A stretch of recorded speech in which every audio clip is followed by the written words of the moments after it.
Hello, hello. It says I'm live. It's always a gamble with YouTube, but that does look like I'm live. Welcome everybody. Welcome to another live stream. This should be the link for the new one. Yes, there we are. Let me know if you can hear me.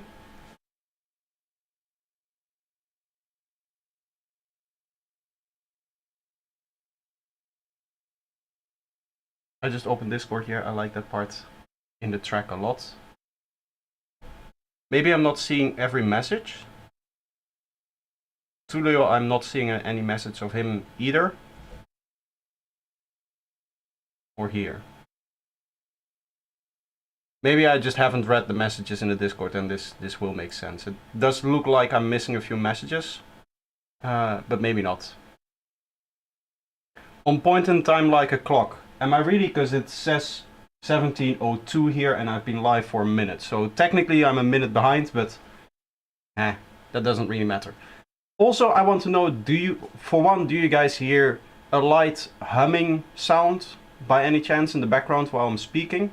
And two, do you like the new camera? You can see it's a new camera if I go.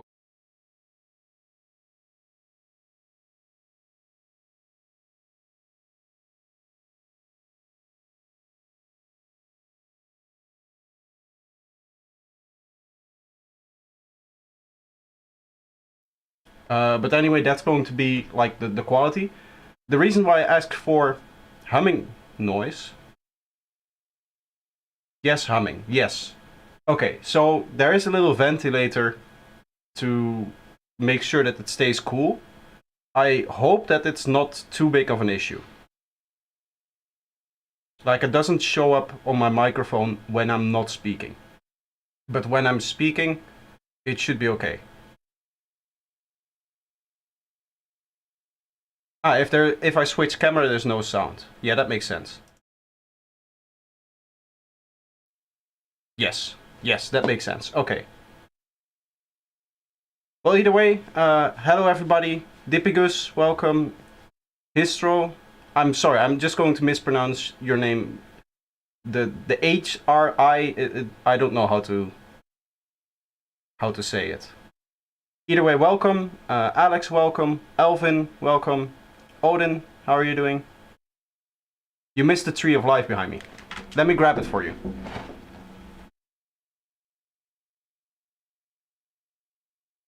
Wait, is this the one?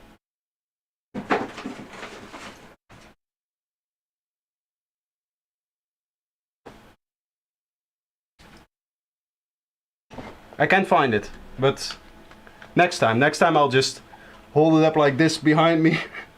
I'll just sit the whole stream like this, and just hold up the thing. Yeah, no, the real reason why I had that like tree art behind me was not so much because I like the art. In fact, if I just had it hanging behind me, it was basically like in the way of everything. But it meant that I didn't have to like clean my room and stuff like that.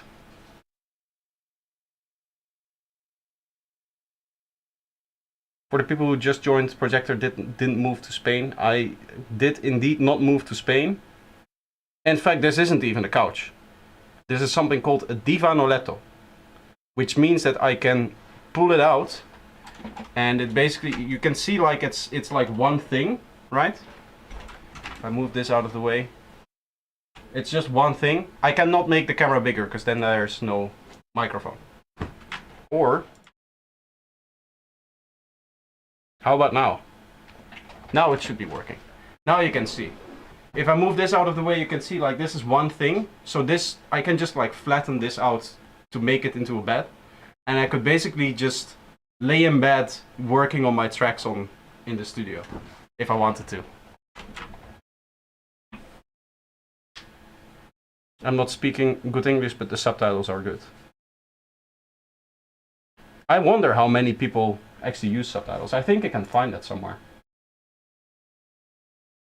Because I do have a little bit of like an accent and stuff like that. I guess in here, audience,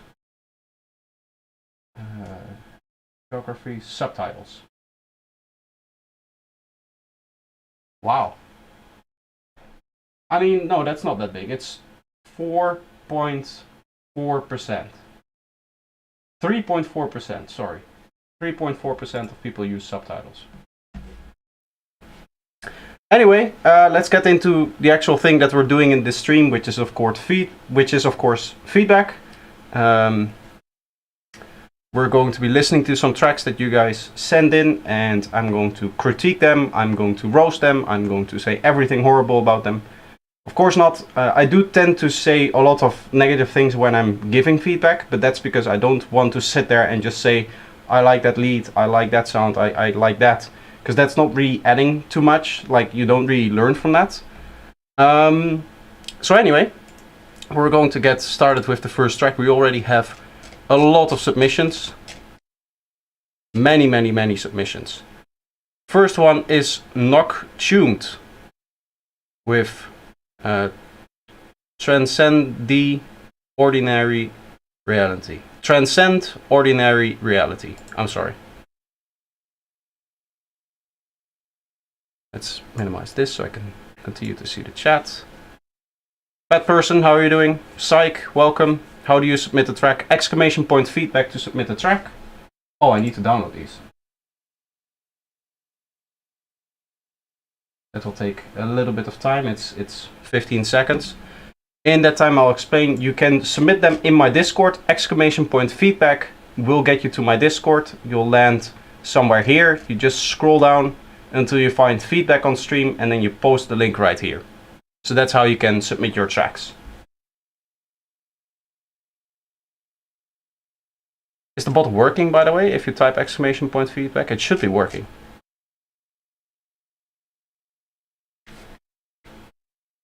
Anyway, here's the first track.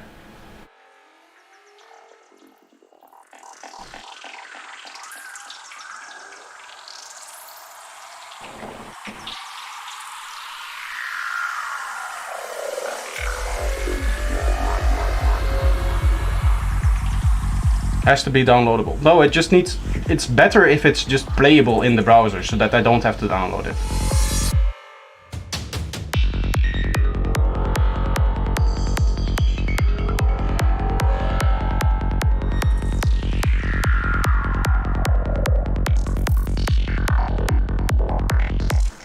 Seems like you've cleaned up the kick and the bass separately, like the kick transient isn't affected here, but this transient does seem to be affected by what's happening in the bass note before. So clean your individual bass notes. Resample just one note, not a beat, just one note, and then recreate your bass line from that.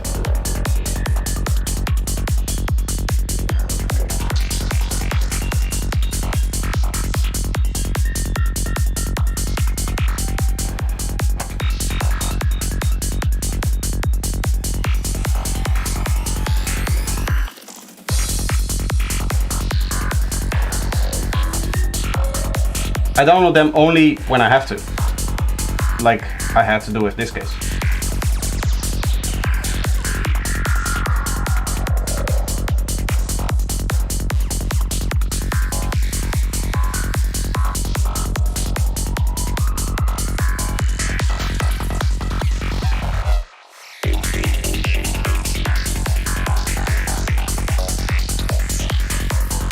Not really a fan of how that fill flowed throughout the track. I do like that you're using fills. I like the overall sound design. I like the overall theming here. I like your mix, your balance is really well done. But I feel arrangement wise this could use some extra work like that. Nice. Oh, it's playing it again immediately. I don't want that. Overall nice track. I like that. Short and sweet. Yeah, that's everything.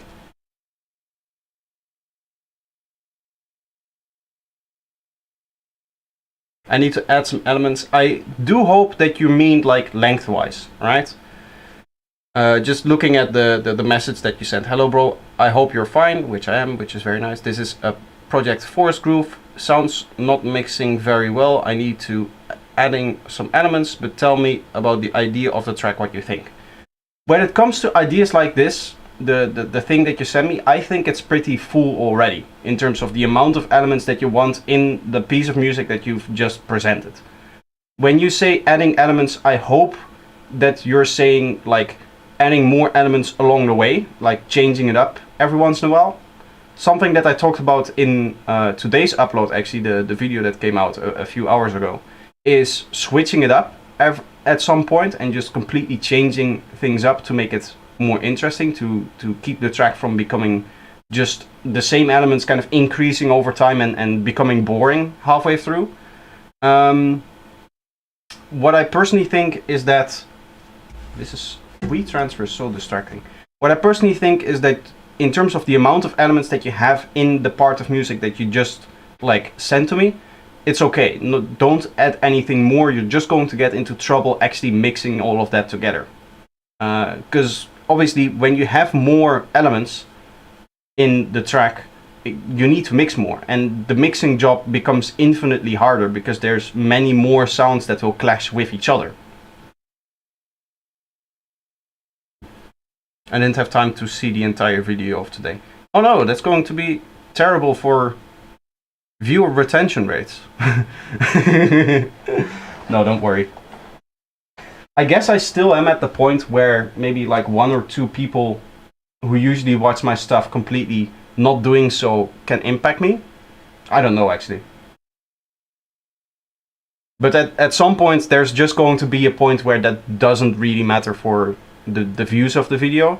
To be honest, I think the video will do fine. I think it's a topic that people have a lot of questions about, so I think that will be a fine thing. I can always kind of guarantee like 1 of 3 tiers of videos. It's kick and bass, all other interesting things in regards to psytrance, and then everything else that I do, right? So if there's an interesting thing that I'm doing like in psytrance with like this is like a second tier video in terms of how many views it's like guaranteed to get. Anything kick and bass related will just get like 1.5 times the views that everything else will get on my channel. That's just the nature of how like psytrance works, I guess. But of course I don't care if people watch half the video or not, if they don't have time to watch the video or something like that. In fact, it might also be better, because that means that people come back to the video and then watch it in a whole, which means that like the total watch time that they accumulate on the video is going to be higher. Because that's really all that matters. YouTube only really cares about you continuing to watch stuff. Doesn't really care what kind of stuff that is. I care what kind of stuff that is. I want it to be my stuff. But YouTube itself doesn't care. So as long as it sees that you're like interested in the topic and that you're coming back to it, then it will keep on recommending you that kind of stuff. Maybe you guys aren't as interested in YouTube as I am. Obviously, I'm turning it into my job, so I have to be. But even outside of that, I find these systems really, really interesting, because it's basically what they're doing is they're calculating what the human mind wants, right? In terms of how do we get these people to watch as long as possible, which at some point it becomes problematic if they do it too long, but YouTube doesn't really care about that. They just want to basically see what is the most attention grabbing piece of media out there, and then they'll continue to push that and to push that. That's why Mr. Beast gets a lot more views than I, because he is just better at keeping people watching. That's the difference between a good YouTuber and like a bad one, or maybe not even a good and a bad one, but the like presentation and keeping people watching. That is really what it's all about, right? I'm not saying that everybody that cannot grow an audience like me is a bad YouTuber. That would mean that I would be a bad YouTuber, because I'm not growing as fast as somebody else would. Anyway, I just find that stuff interesting and I like to talk about it. There's not really many people that you can talk about it with. Even in the psytrance community, there's a lot of like YouTubers that aren't really interested in it. They just upload the videos for the hell of it, which I guess is also a nice mindset, but that's not the mindset that I have.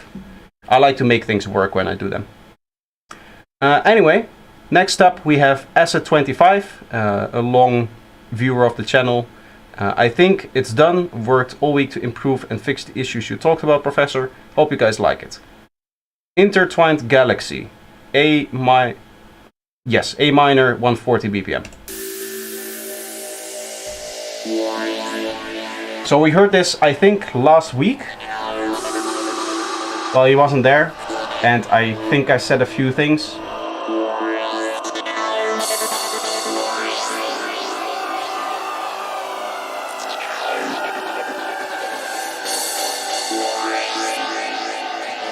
On this FM sweep, you have the exact same modulation over and over again. In the isolation tank is It's maybe a bit more interesting to do some few modulations over time.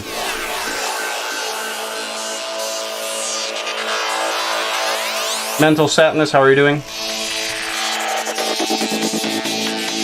That's a depressing username.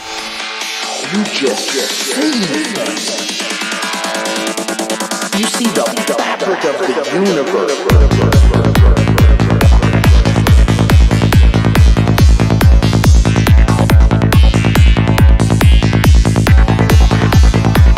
To be honest, I still feel like the vocal wasn't standing out there yet. There was a lot of masking still happening. And I also feel like the track, maybe I didn't notice it last time, but I feel like it's a little bit mono. Right, the vocal delays are mono, there isn't, I believe, a lot of ping-pong going on. And especially there's not a lot of stuff happening really outside of the stereo field. We can see that there's a lot of stereo field stuff going on, but there's never like an outlier to the sides.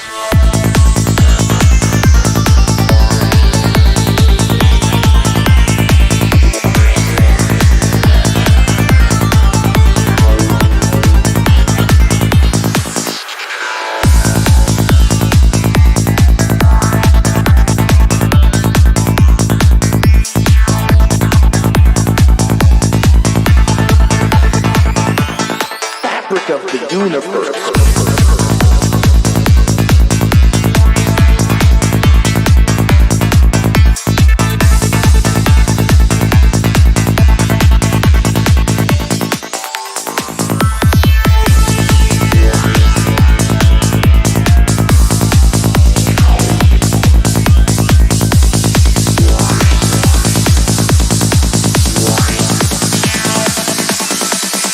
Put some stereoizers on separate channels, not only on the master.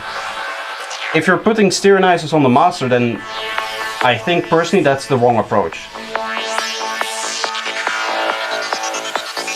You should be determining like, okay, what is this element going to do in the stereo field for every element, right? For the kick and bass, we know it needs to be mono because it needs to have that power. But for example, lead sound, if you have a main lead sound, you want it to be a little bit more mono. If you have a supporting lead sound, you want it a bit more stereo. So that there's a hierarchy in that regard as well. Here you have a progressive bass line. Usually what happens with a progressive bass line is that it's a little bit more stereo than your standard rolling kick and bass.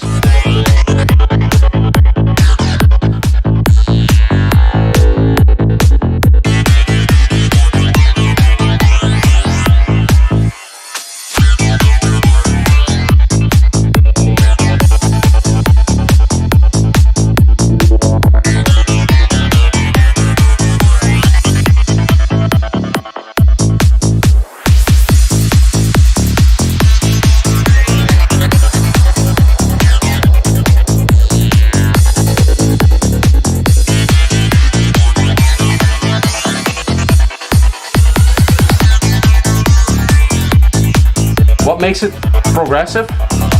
Well, when I say progressive, I should probably, I'll explain it after this track is finished playing. Like the way that I see progressive prog and full-on psytrance, I guess.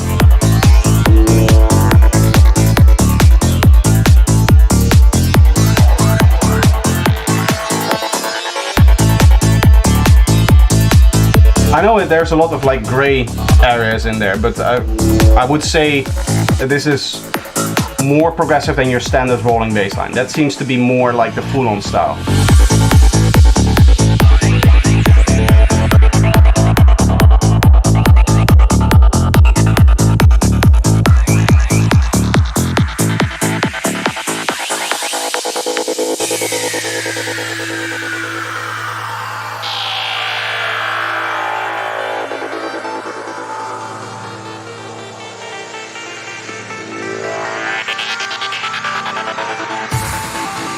I don't like that the same sound is basically happening throughout the whole track.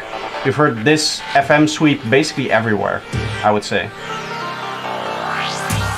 Been since the intro, it's been part of the very first section of the first drop, so all of the parts where it's really pronounced, do you know what I mean? It's sitting in there.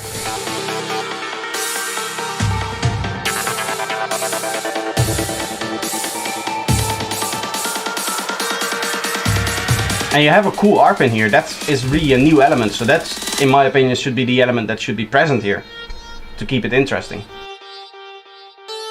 And then here you have another cool thing.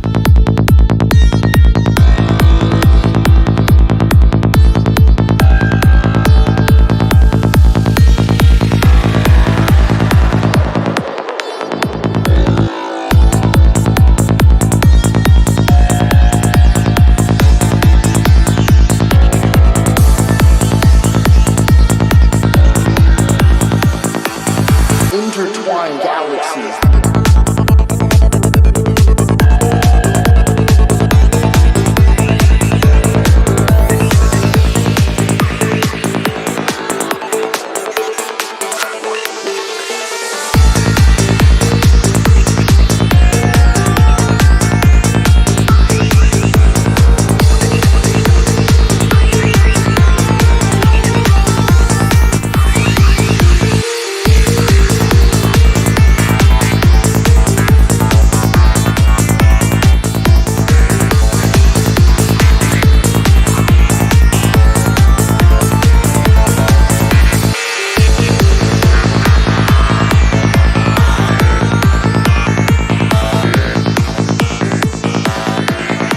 Here, mix-wise, in that last part, it was a little bit hard to determine what you want me to focus on as the main elements.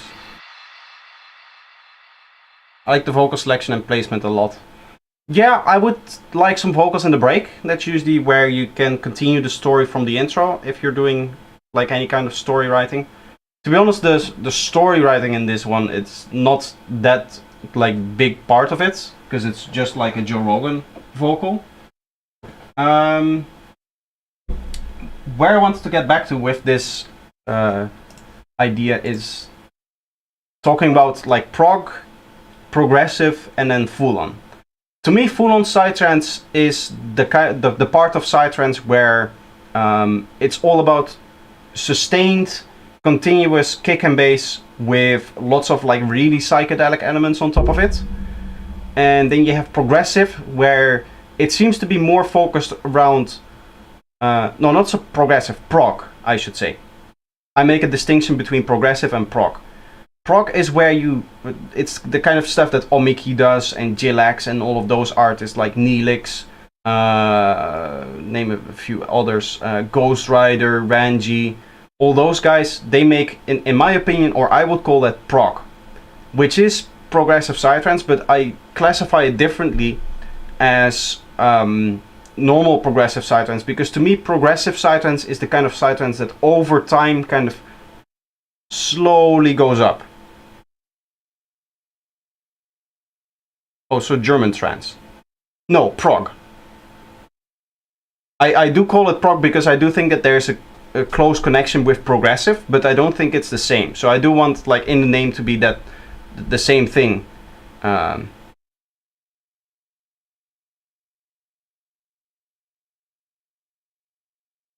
Whenever I hear an FM square wave, I think of Portal. You mean the video game? Or the plugin?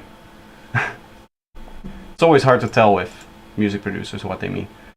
But when it comes to prog, that's the kind of, you know, the complex bass lines, that kind of stuff. Maybe I'm thinking, do I have any samples or tracks that I can play that explain what I mean? I guess maybe I have some bass loops that I could maybe identify if I wanted to. But I hope that you understand like the kind of stuff Omniki makes, that kind of stuff, where it seems that there's really long build-ups, and then I think the idea for the drop or the dance part is that you don't really dance to it, you jump to it, right? You see a lot of it's very hype in Brazil. the Brazil scene tends to be very prog. Like they like that stuff a lot. And what you'll see when they're like dancing to the music is that they're not so much dancing, they're jumping to it. And then put the sterilizer on the master. Yeah, I would recommend against that.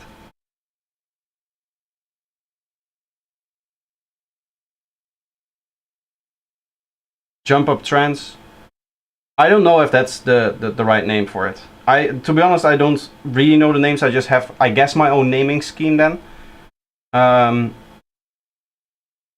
don't know where I picked up the term prog. I know it's just short for progressive.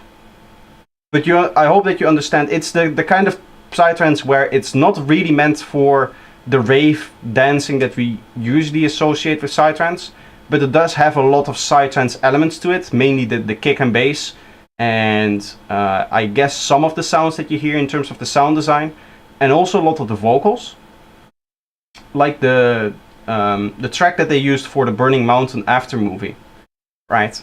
Which is Safari by Onmiki and another guy. Who is the other guy?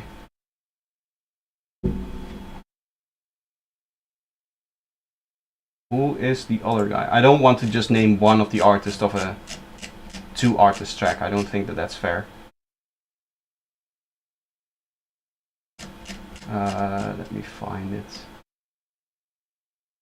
Safari by Onmiki and Terra.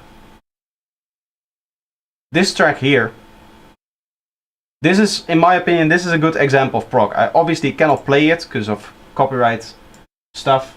But if you listen to it, it is like a 3-drop structure, and in terms of the psychedelic elements that are in there, like it samples Raja Ram, right? And he is very commonly associated with psytrance. He's kind of the godfather of psytrance. He's one of the people that was there from the very beginning. But they use it in the same kind of way to emphasize like the importance of the dance and all of the stuff that we usually associate with psytrance. It's just they're dancing to it in a different way. So that's what I call prog. When I say this thing is more progressive or this part is more progressive, what I really mean by that is that it tends more towards that kind of style, towards the prog style, than the full-on psytrance style that I discussed before. Right? It's just rolling kick and bass, psychedelic elements on top, psychedelic sound design, some crazy FM synths, some nice particles, whatever it is that you put on top of it. Really kind of crispy sound design, very resonant stuff usually. You can kind of make it like a spectrum, right? And then progressive psytrance, if this is the spectrum, this is full on, this is prog, then progressive psytrance would be not in the middle, but slightly more to the full on part of that spectrum, I would say.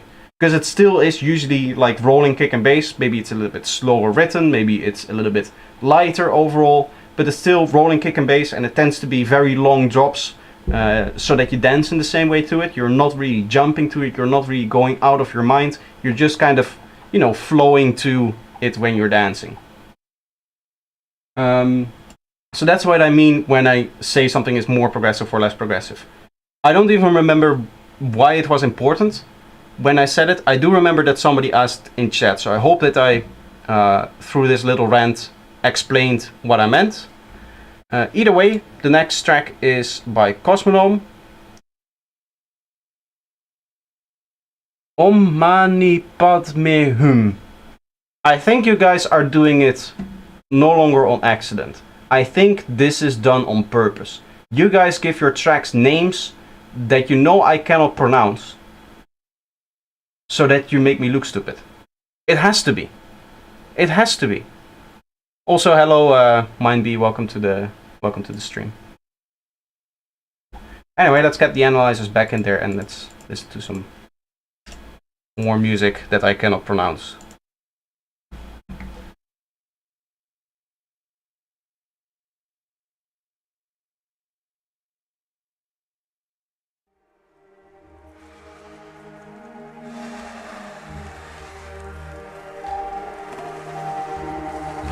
Gift from the uncharged.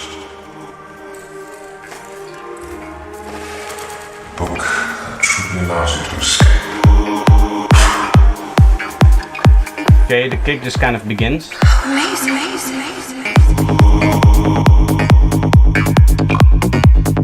That's a very stereo bass.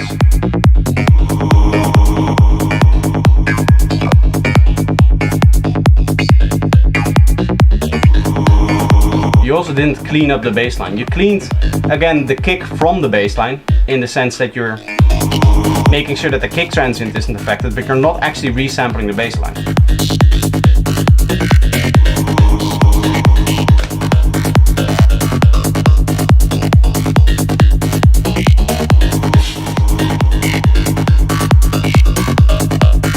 Okay, we've heard that who sound like 4 or 5 times now. It needs to change up if you want to.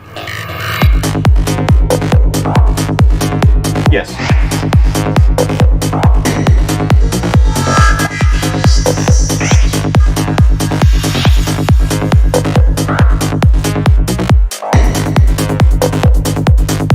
Is there a little bit of swing on this project? I don't. Maybe a little swing.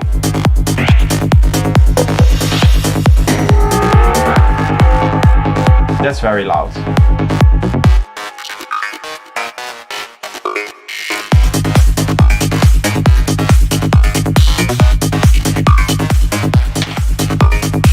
How can you send me a track? Exclamation point feedback. Oh, I forgot to put up the message. Normally there's a message that I can pin to the top of the chat, but I forgot. Amazing. It's a cruelest breakable.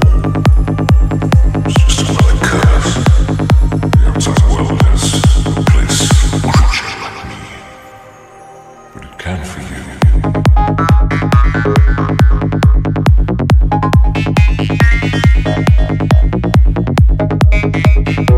Now we can check the kick and bass. Yeah, so this isn't resampled, actually. The waveform is going to look strange because of the very stereo bass line that he's using. But you can see that here it might leave room for the transient, but it's not doing it for the bass itself. So what you've done is you've just taken LFO tool and dropped that on your bass line after all of the processing. Which is not a fix, because this also should have a transient. This also should have a transient, which they no longer have because you didn't actually resample it.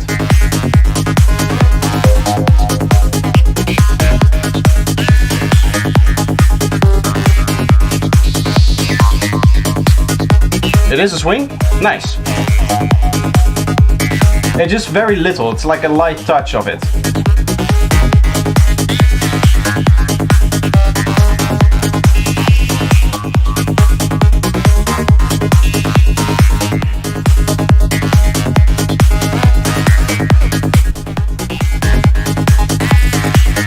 It is very, very stereo indeed. The bass line is the culprit here. I mean, the rest of the elements are also very stereo, but I don't mind the steeriness of the other elements. Okay, let's go. So that's, again, very loud there. Those kind of things, those kind of balances where suddenly the track becomes like as loud as the kick and bass, but without any bass line in there. What that means is that if you're not using the lower frequencies to get that loudness, that it's all coming from here. So this frequency part is going to be a lot louder. So resample, yes, always. There's never going to be a moment where you're gonna say like, should I resample, and then the answer is no. Because you should always do it. Even without processing, it's just good idea to see the waveform actually.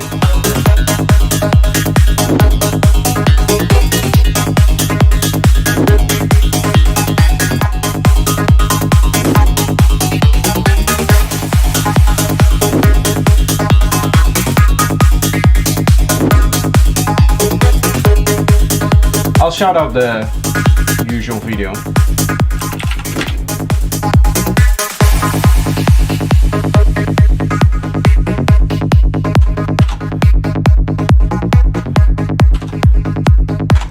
This video is about cleaning kick and bass, and it explains everything that you need to know about cleaning it. Think of the one place. Yes, this is very, very stereo. You can hear it in the bass line, right? The bass line is what is making it stereo. By having that bass line so stereo, it's just going to push the other elements which have a normal stereo field further into the stereo field. As you can see, even when the kick and bass is playing on its own, it's going to like here. Right, that's kind of the area. So all of the extra stereo field that is actually supposed to be like sitting right here next to your almost mono kick and bass is now going to be placed right here.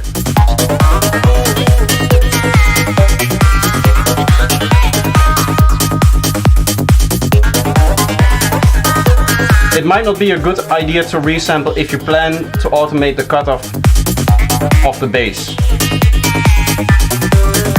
Why not?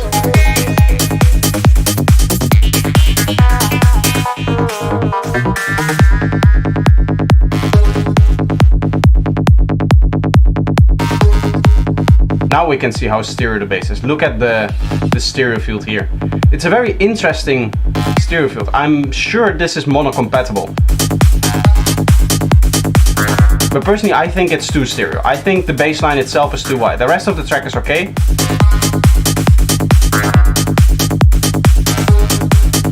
I.e. when variation is the point. But it's not about variation. It's not about that. It's about cleaning up. It's about making sure that your transient is always coming through. Right now, one of the biggest problems with this track, in my opinion, is the lack of kick and bass transient. And the reason for that is because there's just stuff happening right before that transient. Your Discord isn't letting you log in for some reason. That's unfortunate. I like this key a lot more, actually. You should consider writing the whole track on this key.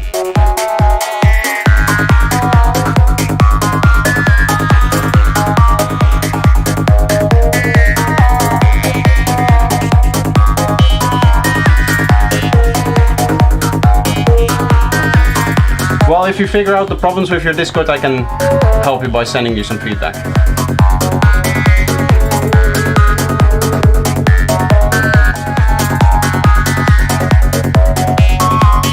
It's kind of strange that you're starting with the key changes like 7.5 minutes into the track. In my opinion, because that's like a pretty major idea of the track. It's not like, oh, we're introducing the last little outro element or anything like that. Maybe have just more key changes in earlier parts of the track. Also, when it comes to key changes, I've said it before, I'm not really a fan of the whole kind of bassline shifting down for maybe like 4 or 8 bars. I prefer 1 or 2 bars and just like a small part that is like isolated. So what I mean is, and I think you did isolate like your key changes. So what I mean by that is, let's just say that I have a kick. This also includes a bass, I guess, this kick. But just for the idea, what I sometimes see is that what people do a key change, they do it like this. Please make a new color here. Right? Where it just continues. What I personally like is something that is more like, I guess almost like this, where there's fills on both ends, so that the key change is kind of contained in its own little box.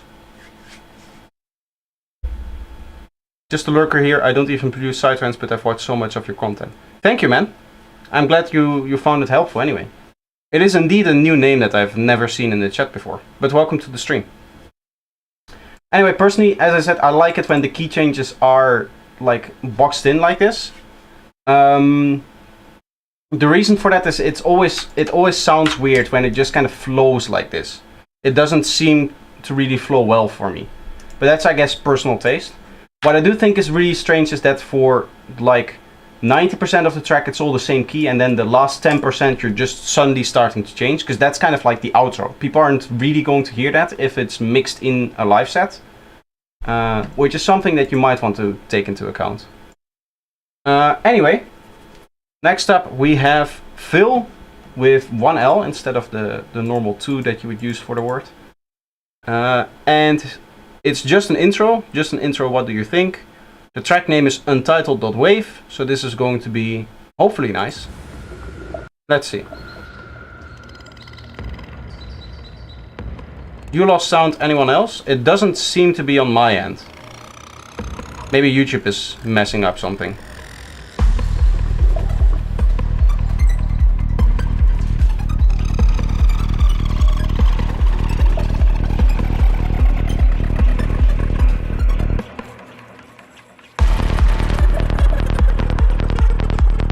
In my books, this is no longer an intro, this is a drop. And also here, this little thing shouldn't be there. From this point on, it should be silence up until this transient. Here, the same thing. Right, because you can see this transient is messed up. It's being damaged by the stuff that is happening before because of the processing. And I guess people just don't know that because you're processing your baseline, it becomes longer. Because there's a lot of false information out there. I can probably find a Psytrance tutorial if I start looking, if I just type in Psytrance bass. If you look at probably like the third or fourth tutorial, there's going to be somebody who says like, set the release time to this amount so that you make sure that the note stops playing when you stop the note from playing, because you don't want them to overlap. But that's not enough, because you're going to process it after, and then you're going to introduce a lot of phase shifts, you're going to introduce a lot of post-ringing, and all of that stuff tucks on at the end. So that release timing is absolutely irrelevant.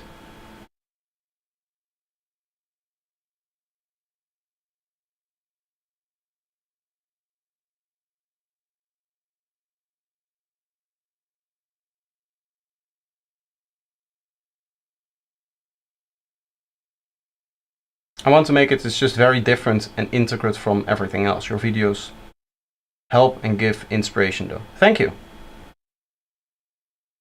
Crowds. Why the word crowds? Now I have to look back at your messages on what you meant. I don't know.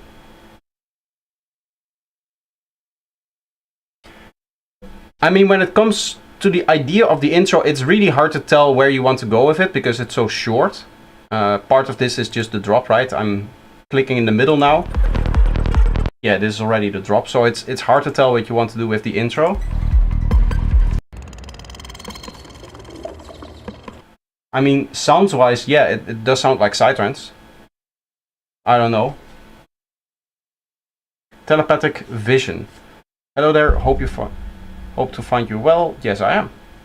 I would like to see from you how you start the idea for a track and how you develop your idea for the entire track. And thanks for your tips. Well,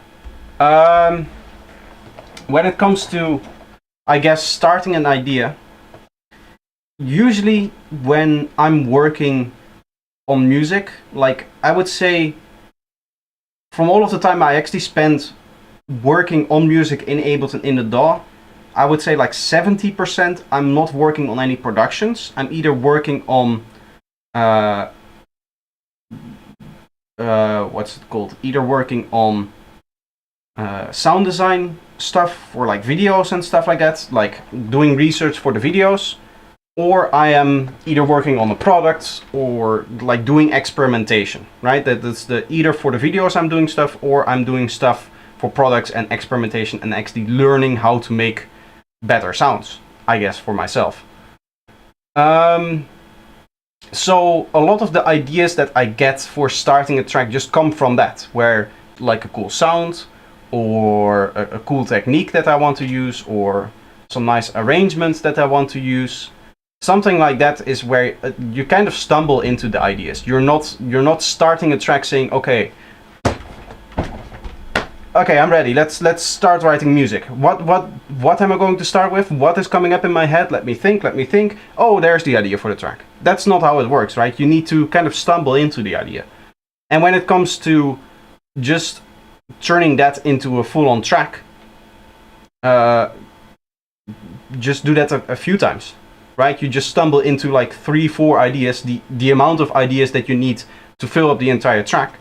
And once you've done that, you should be good. Then it's just about flowing between the ideas, which I guess people say is the easy bit, but I would disagree. At some point though, I guess I am at the point where I can say I get a sound in my head, something that I want to make, and I can pretty consistently just make the sound. Not everybody is going to be at that level, I understand, right? Because a lot of people, they are either limited to very small set of sound design that they know well, or using like presets and stuff like that. I guess for those people, the experimentation that I talked about before, the 70% experimenting and not even actually writing music that I do, is more important for them, I guess, than for me. I suck at arrangement.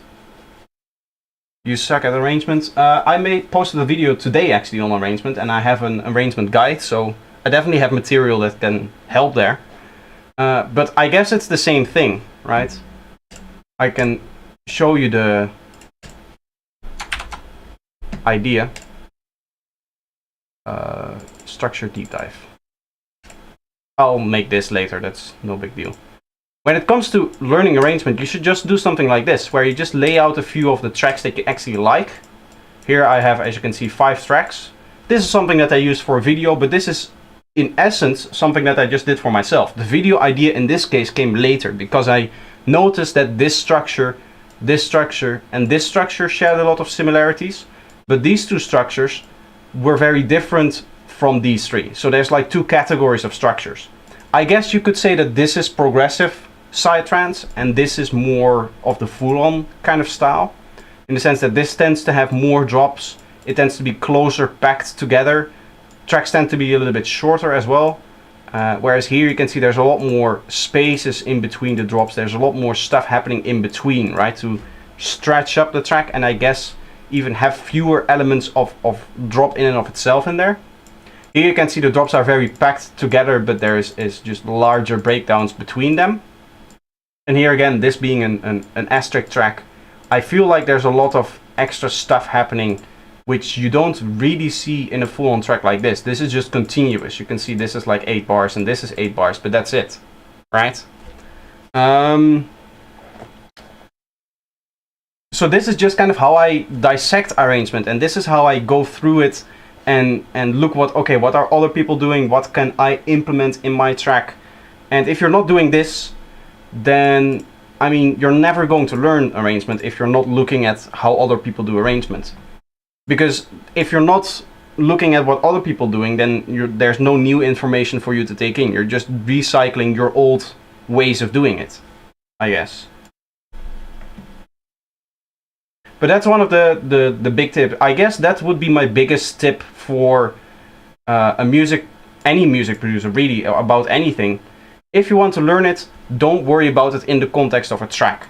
Worry about it in a session like this. Like, I worry about arrangement here, right? When I'm dissecting a track for the arrangement.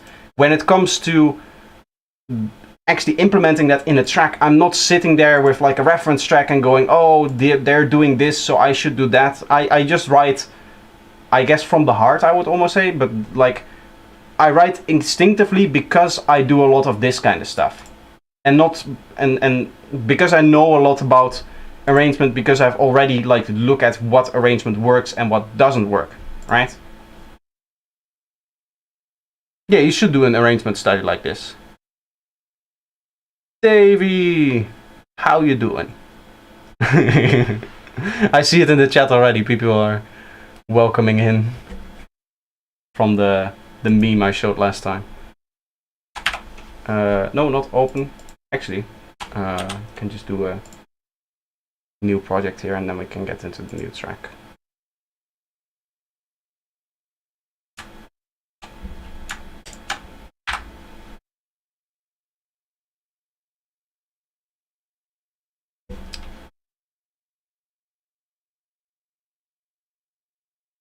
Try the arrangement studies and then try to remake every sound you can.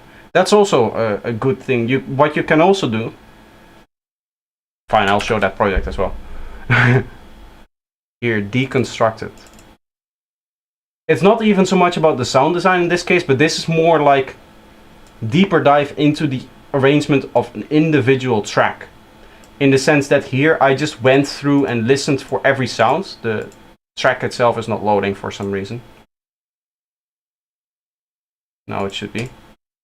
Yeah, you can see I just went through, and I haven't finished this, but I went through every part of the track and with empty MIDI clips, just write down which ones, or the things that you hear basically. What is in the track? What are they using to fill up the soundscape, to create the sounds, that kind of stuff. And just as you can see, a short description of the sound every time should be enough.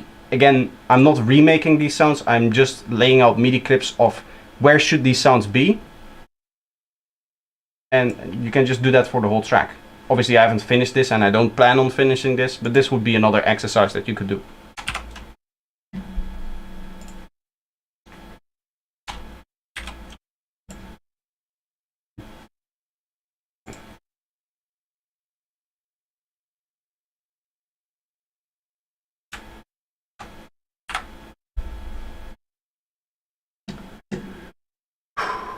Anyway, next up we have Alvin Tapp, who is collaborating with Mind B.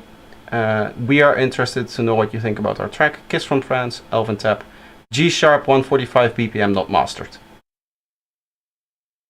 Ancestral Ceremony by Alvin Tapp and Mind B.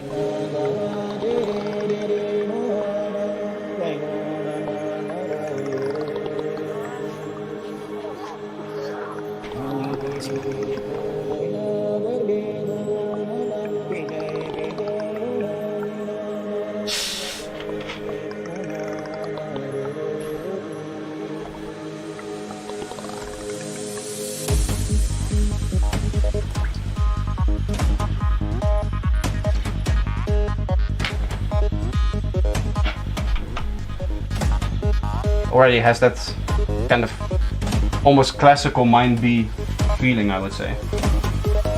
At least the synth.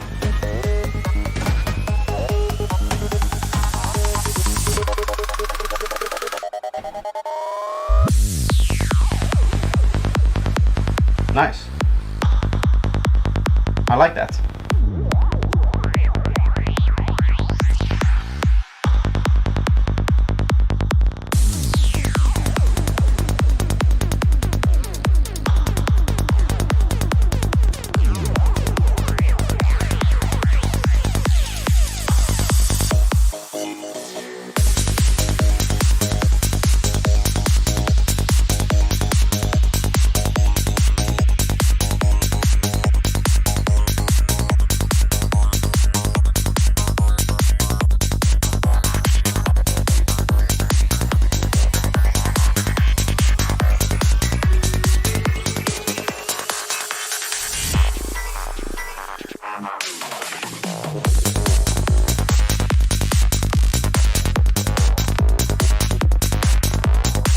I like this.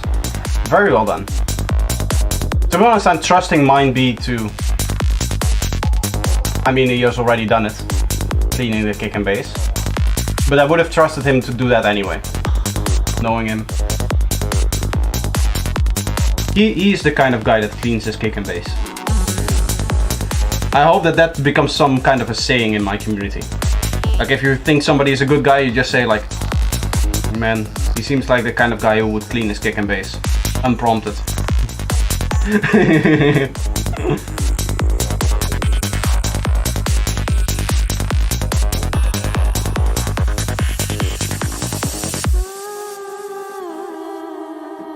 He also cleans his room. Yeah, that's the problem that I am having. That's the whole reason why I didn't want to be in the bedroom anymore in this apartment. It's so that I don't have to clean it.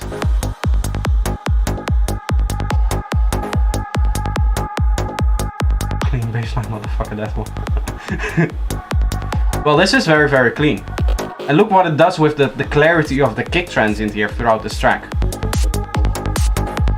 Like, you're basically always going to have the same kick playing now. Even though the bass line is doing all kinds of weird things, we're not even in a rolling kick and bass anymore. The kick is always going to be just the exact same punch that you want.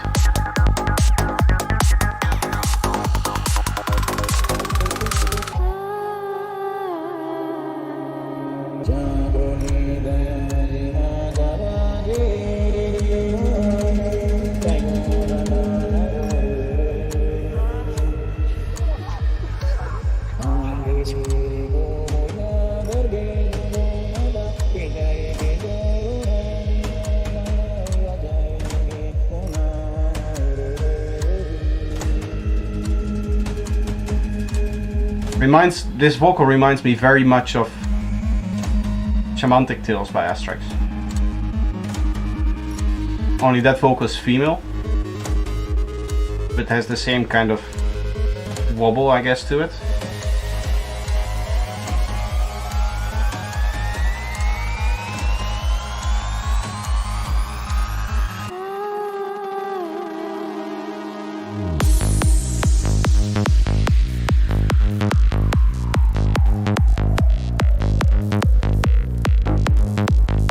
I like this.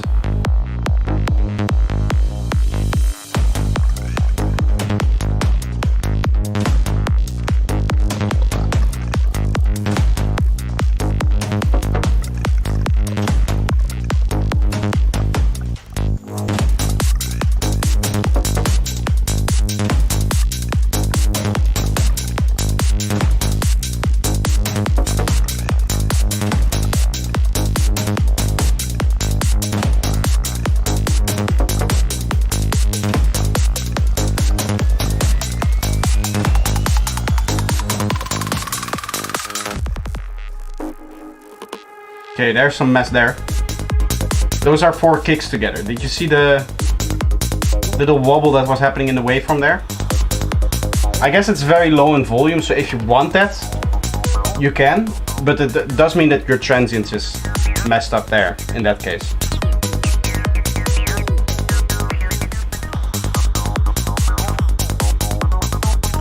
There's some reason why you would want to do that. Usually, like in the breakdown, it tends to be the case that you want your kick to be a little bit more muffled, and in that case you could use something like that to like muffle the kick. But in your normal kick fills, I wouldn't do that. I would keep it clean there as well, so that you just have punchy kick fills as well.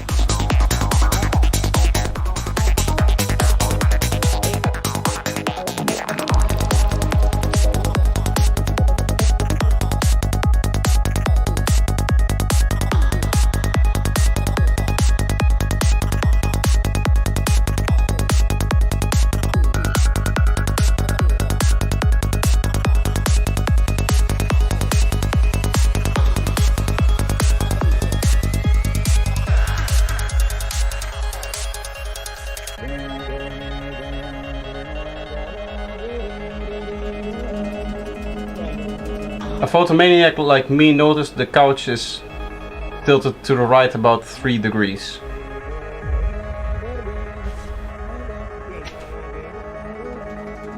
How about now? It's the camera standard. That's not quite straight. I cannot show you the camera standards for obvious reasons, but it's one of the it's a very cool system, but it's at the same time a very annoying system. Much better. You're welcome. It is the camera. So yeah, I cannot show the system. I wanted to do like a vlog of setting everything up, because I do have now the monitor that I can turn around, as I promised before, for the DJing setup, as well as the camera system, or the camera stand that can also be placed in a way that I can DJ with it. But the camera stand is, it's a genius system, but it's very finicky. In the sense that once you like put the screws, like once you tighten the screws for the stand, it is 100% solid. It will always stay like the same way. There is no way that it can like slip slightly out of place, which is exactly what you want with a camera system, right? You always want that camera to be in the same exact spot. The annoying thing is that it's basically impossible to tell how the stand is going to play out by just untightening one of the 3 screws and then making a movement with it, because it's like a 3-joint system, in the sense that the stand has 3 joints that you can loosen and tighten, and all 3 can, I think, move in any direction. So you have a very wide range of like angles and stuff. But the reason why the camera is not exactly like flat here in the view that you have is because it's really hard to explain this. I basically need to get a bit of distance in 2 directions. And in order to do that with this system, I basically have like a triangle going one way and then going back. So there's a joint here, there's a joint there, and then there's the joint where the camera kind of stands on, right? So you can imagine it's, if you were looking up top from it, it would look like a triangle like this, and then here that would be the camera. But because this point is slightly behind where the camera itself needs to be, it's like all a little bit offset, and because there's like it's not like a friction system where you can just set any position. There's like clips in there, in that it clicks into place, which makes it so that it keeps it into place, and it keeps it always exactly in the same spot. So that's also a nice thing. But that does mean that I cannot exactly get it to the right point where it's like completely flat. And that's because it's just of the way that it's set up. It's not, it's very solid, but it loses a little bit of flexibility. Also, setting it up is a pain in the ass. If you want the camera exactly in one spot, like this camera position took me half an hour to get it this good. And if I wanted to be a little bit better, maybe I would spend like another hour and a half or something like that to exactly get it to the point that I want it. There is a little bit of a caveat in that there is like one of those extra stands with it that you can screw in between the stand itself and the camera, and then you have one more like little ball that you can move. Unfortunately, for some reason, it just doesn't work with my camera. It just doesn't fit. Anyway, the track made by Elf and Tap and Mine B that we just heard, very, very good track. There's very little that I actually have to say about it, in the good sense. Yeah, I just want to hear how the final track comes out, because there's a few, I guess, small details. I think that one kick fill that I mentioned, that was a little bit like messy, and that's more of a technical thing. The other thing is that this track is, I guess, finished, in my opinion, in terms of idea. I don't know what you guys yourself are thinking about it. But like, to me it sounds like this is the end of the production phase. You should now go into, maybe you're already done with the mixing, but you should go into the finalizing part here, right? There shouldn't be a lot more writing that needs to be done, in my opinion. And sometimes you do see that you get like somebody that posts a track and they say like, okay, I'm almost finished, and this is the track. I just want to master it, and then you give a little bit of feedback and you send them back like with the project. You say, okay, this is the 3 or 4 things that I would change, and then they go in there and they change those 3 and 4 things and add 10,000 more elements. In my opinion, you shouldn't do that with this track. I guess, yeah, as you guys are saying, it's not mastered for the moment, but it is finished. So yeah, in that case, just have it mastered, and I think you should be okay. One thing maybe. Okay, no, that makes sense. That makes sense. I was a little bit confused with the waveform on SoundCloud, because it looks a little bit. Hey, now it looks better. Ah, do you see? Now it looks all strange where it's going bigger and then smaller and smaller. It's like a triangle here, very slow triangle. But if you go like this, you can see it's the normal waveform. I guess it has to do with the width as well. Obviously that's not an accurate representation of the waveform, but it is a pretty decent one, usually. So that we have had. Let's go with Subsonic by Dipigus. This should be a little bit faster, knowing him.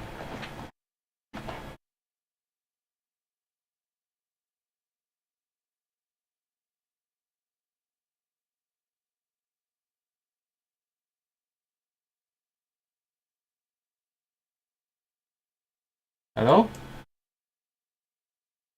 I was like all prepared for the music, but I am actually playing it. This isn't muted. This isn't working. This is. That's also a SoundCloud link. There we are. That was strange.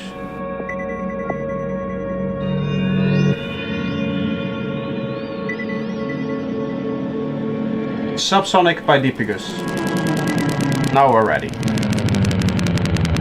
Let's hear that crazy kick and bass that you've created for us today. But you know, I hear people saying it all the time, so it must be cool.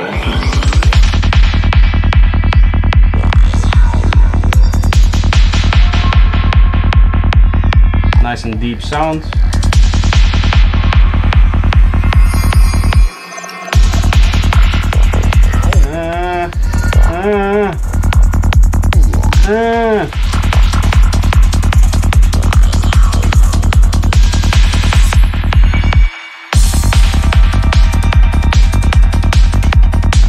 I don't think that this is a resample.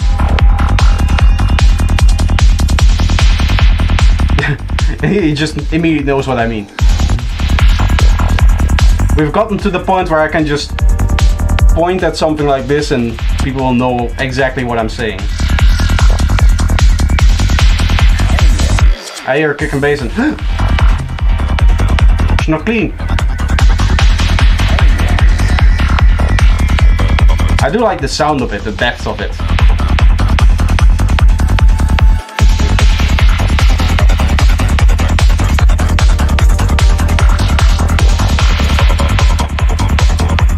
But you know, I hear people saying it all the time, so it must be cool.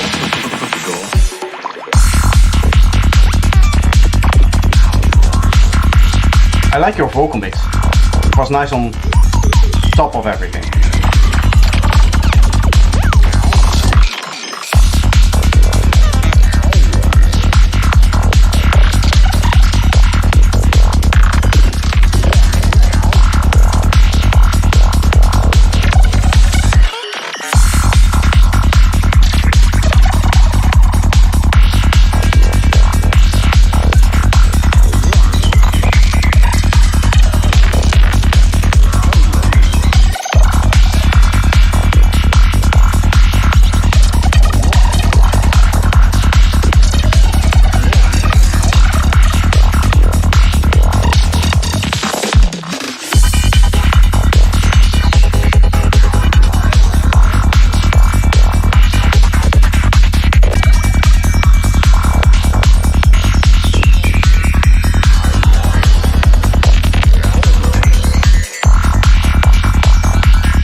I do feel like this sound, that plucky like melodic thing, is always playing the exact same melody, and that might be a little bit too predictable for kind of what you're going for with the track here.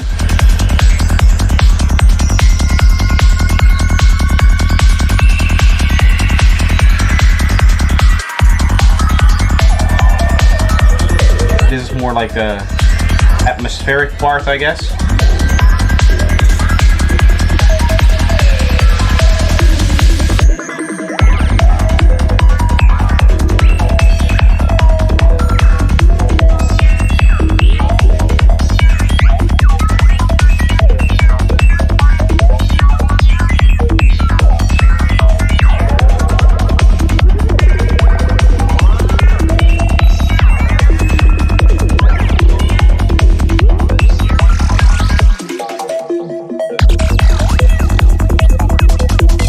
Honestly, if you're going to do like one of those tape stop effects, I would do it in the fill. So in the fill it just kind of stops. Now you have it stopping halfway through the drop,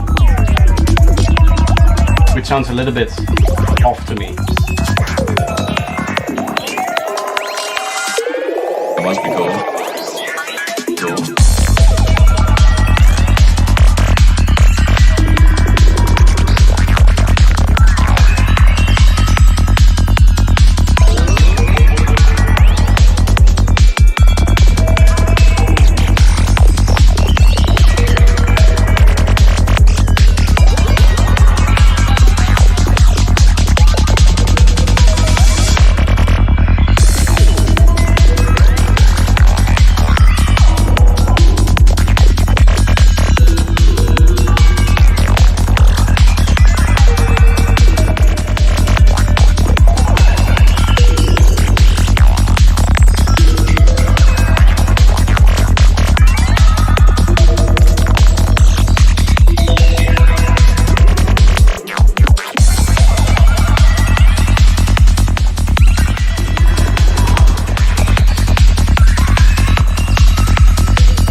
I'm gonna be honest, this is kind of the point where the track is becoming boring, right?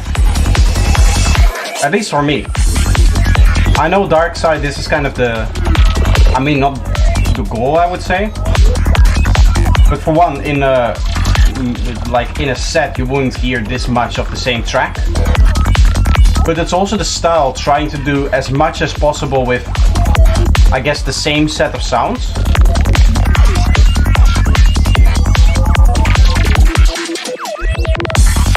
But to me, this has been now 8 minutes of just kick and bass, doing almost the same thing over and over again.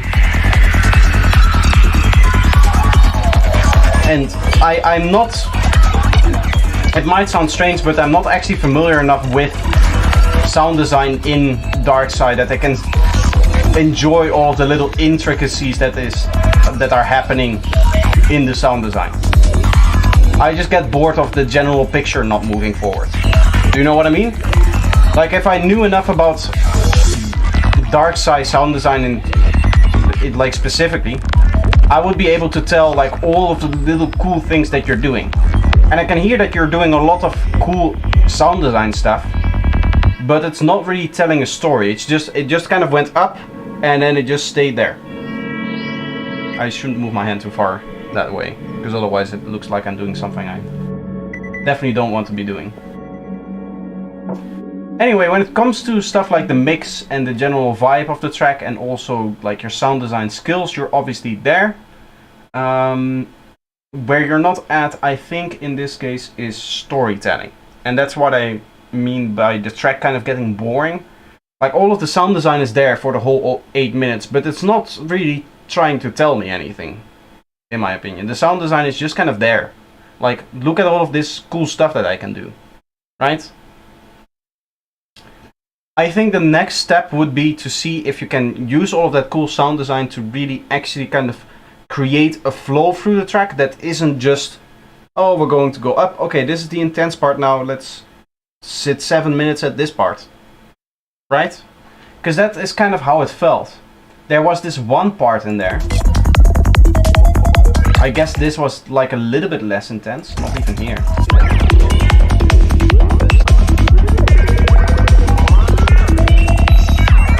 Yeah, I guess this part is just like one synth. 1 or 2 synths, but even here, when you get back into it, there's the FM synth already in there, there's a bunch of other things already in there. There's usually one of the things that you also find with like Dark Side, and something that I've said many times to HMS, is when it comes to atmospheres, what I hear a lot of producers do is that they just have atmospheres everywhere throughout the whole of the track, and it felt like this track also had that. It's those atmospheres that just kind of come in, wash, and then go out again. I know it's again a staple of the genre, but it feels like you're just saying like, okay, the whole track needs to have those kind of atmospheres. When you're getting into like a quieter bit, like this, I guess,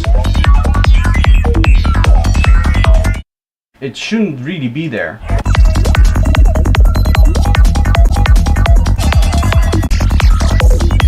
Yeah, in this case it isn't.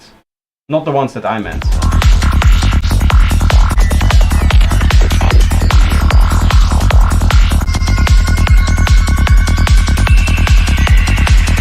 Here, these are those atmospheres.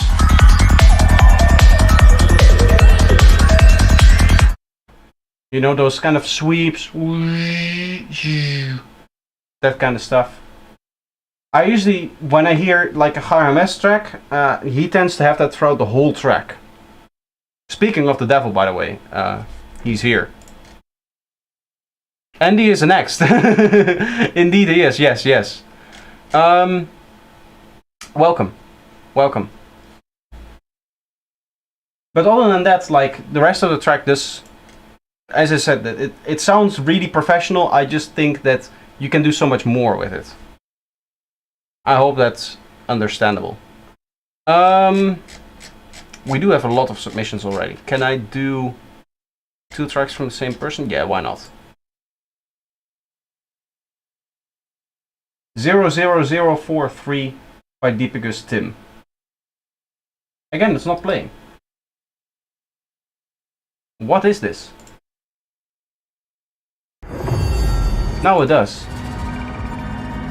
Your only goal, SoundCloud, is to play music. And they cannot even do that. Sure man, thanks. I had another one. Yes, that's what we're listening to right now. 00043 by Deepicus Tim.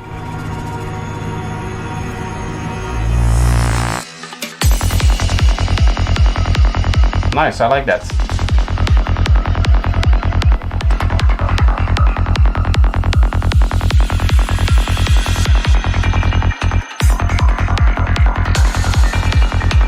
Looks like this has fewer cleaning issues. Although, what's this? Is this some post-ringing going into the transient? Oh yes. I was hoping that little bit from this. I always wanted to name it track 00043. This one is resampled. Did you by chance put a high-pass filter on the master?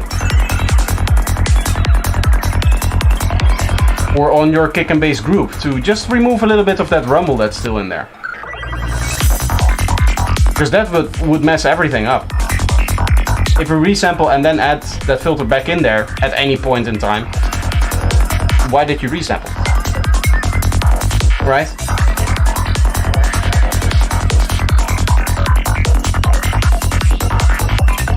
This is again all covered in the video that I posted before. I hope it's still the same one that I have in my clipboard. N9C. N9C, yes.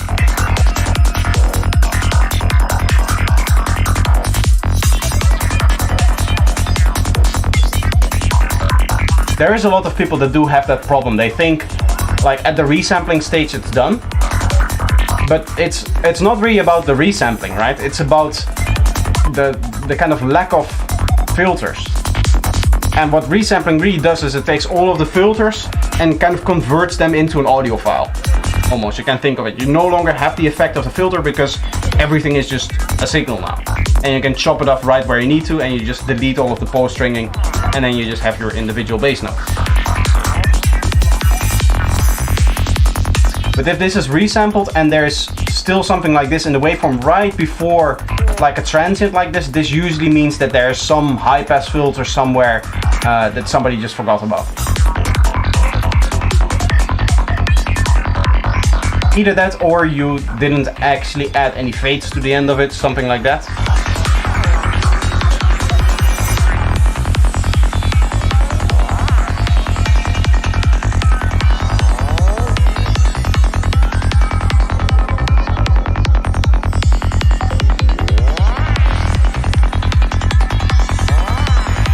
Overall, the vibe really works really well for this track. I do really like it. I'll see if I have the same kind of complaints that I had on the first track, where after a while it's just the same sounds getting boring and boring.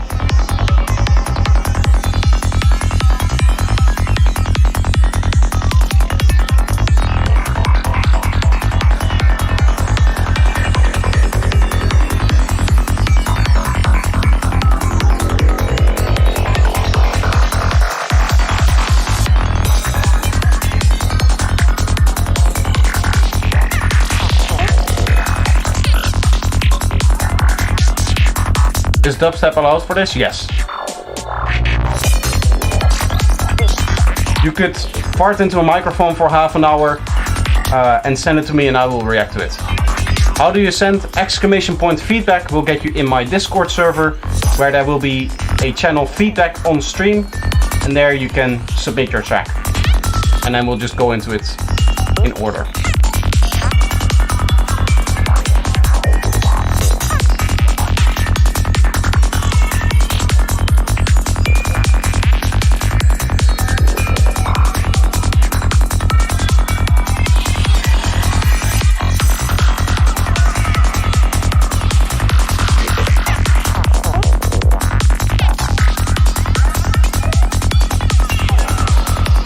I guess this does have the same kind of problem. Like, from a sound designer's perspective, I find this track very, very interesting. But from a listener's perspective, I'm just bored right now. Because it's, in terms of the actual idea, the overarching idea of the track, and not the individual details of how you tune that FM thing and how cool that atonal sound is. All of that I really appreciate from a sound designer's point of view. But if I'm just listening to the track, and I'm trying to just dissect the track as a whole, there's not a lot of interest that is happening over time.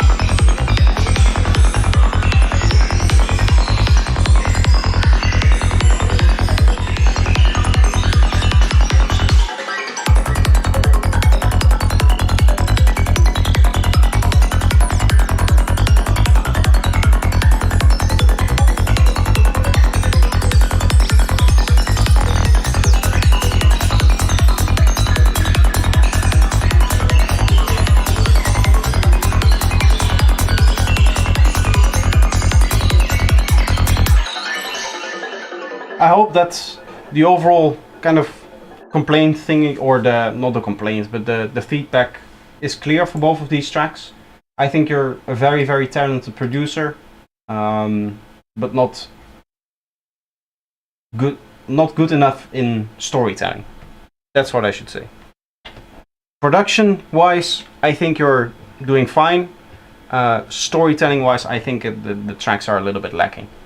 It's been 1.5 hours, which means that I'm going to take my little 10-minute break, and I'll be back soon.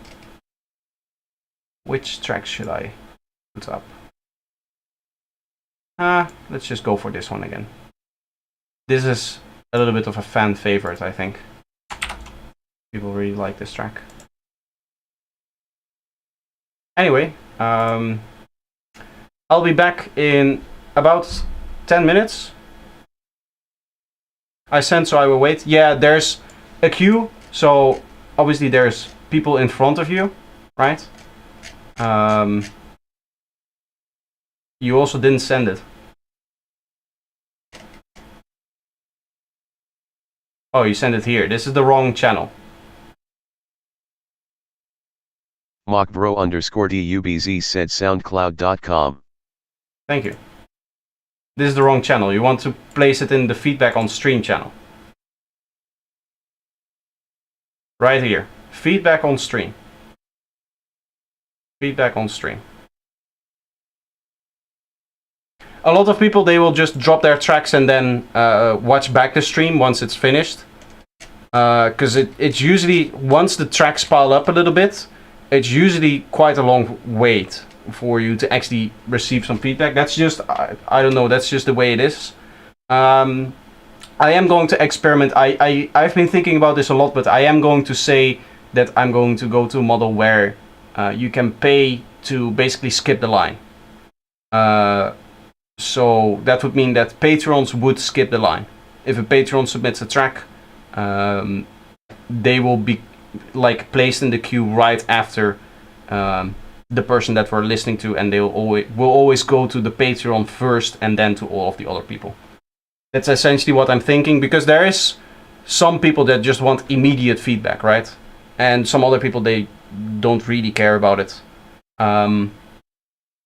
So it's usually, I don't know how smart it's going to be, because usually the people that want feedback are the people that aren't necessarily going to stick around. I don't want to talk about you like bad as a person, Volentix, but there is like that group of people that just come in, they dump their track and then they leave again, expecting like almost immediate feedback. I have had a few people that couldn't wait like 5 minutes. I'm not saying that you're that kind of person, but the message that you sent, so I will wait then, it feels a little bit like, oh, I have to wait now. I didn't want to. That's what those people are never going to become my patron. So I don't know how good that crossover is. But we'll see. And again, I'm not saying that you're that kind of person. I just say that that's what I see a lot. But we'll see. We are all waiting. Yes. Yes. I'll shut up then. That means that I have to shut up and just play the music. I'll be right back, and then we'll continue with Gargames.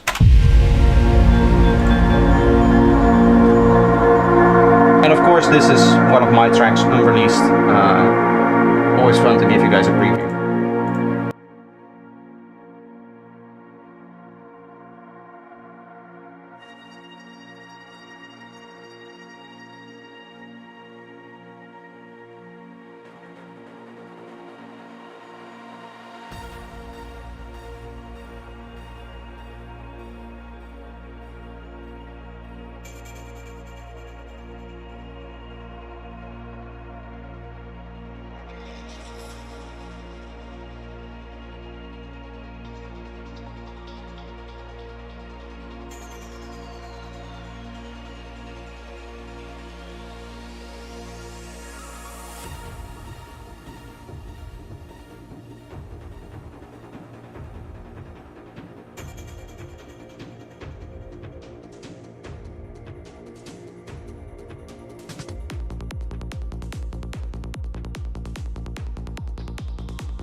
Being a player, to me, that's one thing. It's a fun game.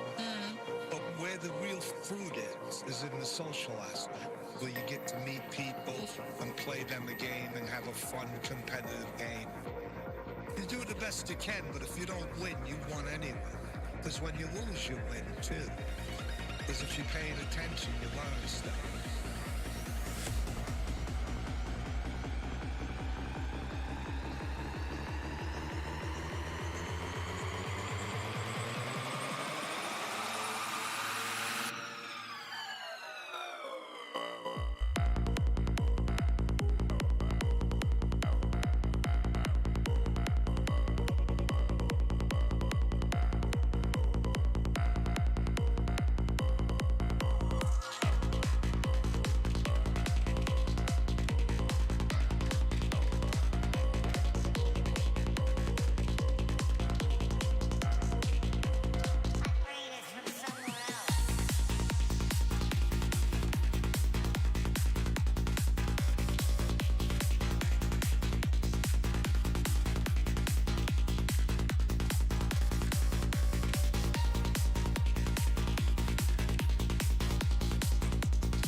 Whatever you want to do, believe it, believe it, believe it, even if you don't believe.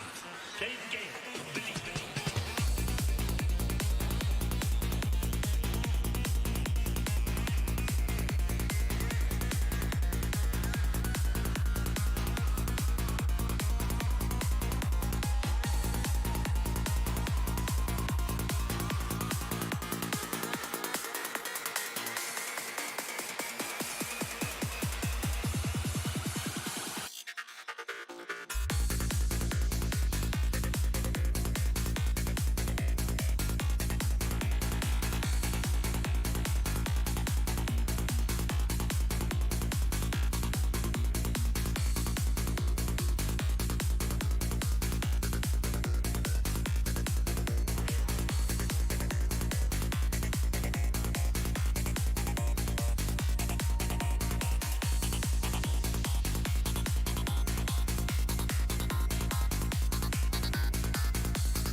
Look at that timing.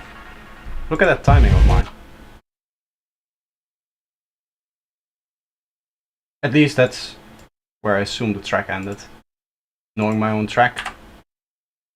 Anyway, let's get in with the next song. Let's see, there's a lot of chat to catch up on. I'm a dubstep rhythm and tarot producer.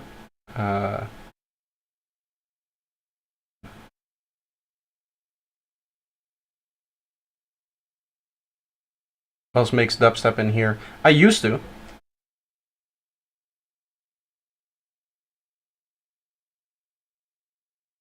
You are quite unique in here, I would say. There's not a lot of dubstep producers in here. It's obviously mostly psytrance because that's what I do. And that's what the channel is about. But it is something that I have experience with. I used to do dubstep for, I would say, like 3 years now. But I don't have any of my tracks anymore, nothing of that. I probably could still do it. I don't think I would be great at it because the sound design is quite different from psytrance. Also the whole arrangement and everything is different, but that's something that you can quite easily learn in my opinion. I guess what would be more is the current trend, because when I used to do dubstep like 5 years ago, the sound design was obviously very diverse.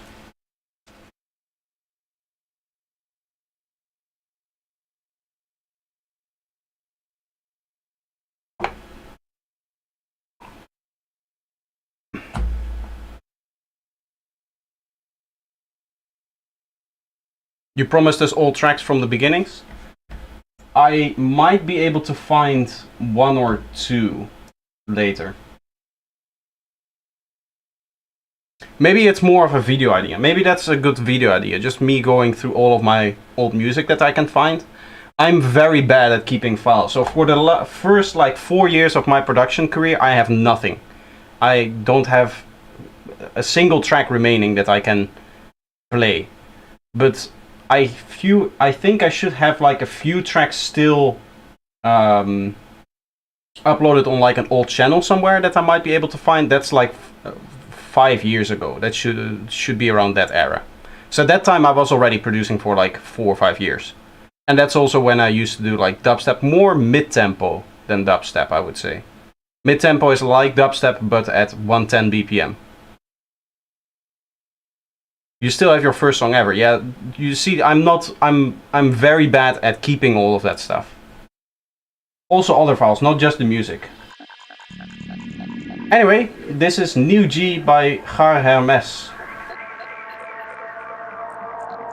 We talked before about his use of atmospheres. Let's see if there's going to be that. I think there will be, because last time he defended that choice of... It's going to change the universe, is that one day someone's going to invent a time machine, and that when they invent a time machine, all time ceases to become linear. You can't travel where there are no roads. So once a road gets built, then you can travel. So once a time machine gets invented... It's not a great track, but it's good memory. Well, I still have the memories. to forever. But I don't have the tracks anymore. That moment and can go to any point in time. So all time ceases. Time ceases. Everything happens everywhere, all. I like the effects on the vocal here. There would be no normal life. It would like you'd be able to travel back and forth through time. Just time would be nothing. I'm gonna be honest, the vocal to me sounds a little bit too much like Joe Rogan.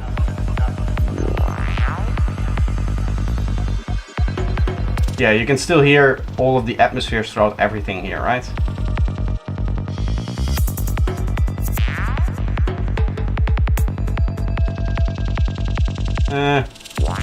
So this is where the kick itself isn't clean. The bass line is also not clean, so you would need to fix that. Personally, I think the intro and kick and bass, like relative volume between the relative loudness between everything. To be honest, the kick and bass can just use like 4 dB. Sounds like a very weak kick and bass here.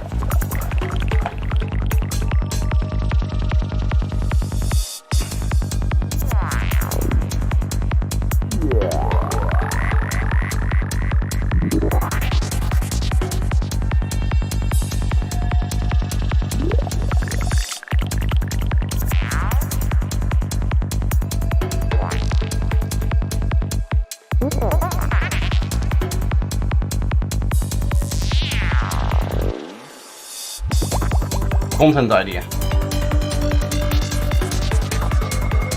A feedback stream where everybody submit their oldest tracks. It wouldn't be very productive, I would say, because at that point I just feel harsh commenting on the tracks. Yeah, nobody wants that.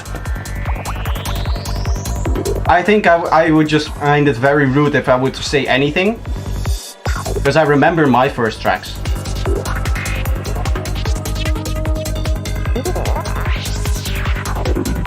Greetings from Austria. Thank you, man. Liquid Sound. Welcome to the stream.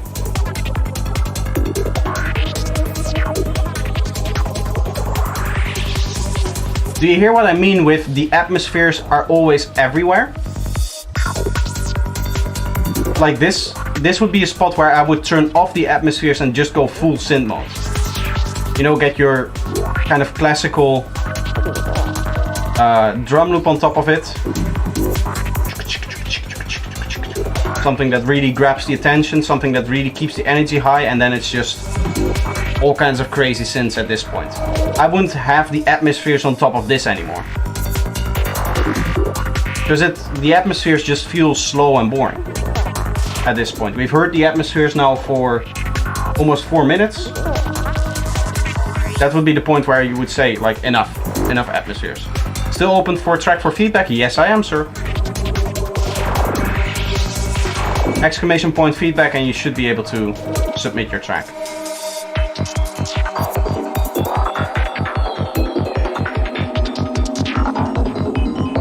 Okay, so this is for the break. Should make sense that the kick and bass is a little bit weaker here, but I do think that in the actual drops, the kick and bass is too weak, too low in volume.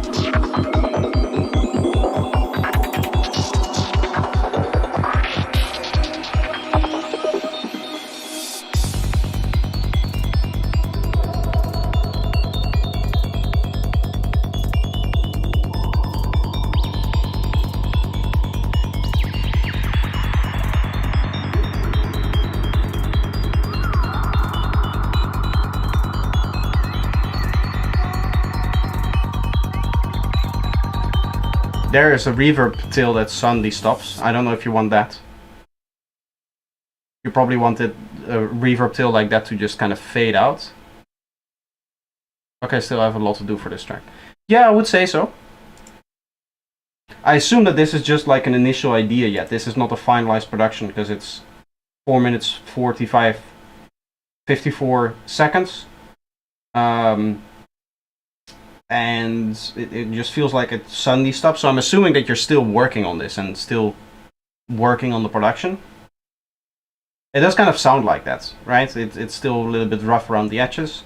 And I've talked to you about this before, FG, or HRMS, or whatever I should call you. But I personally think that you're over-relying on the atmospheres. I know you say like it's part of the genre, it's part of this like darker form of psytrance.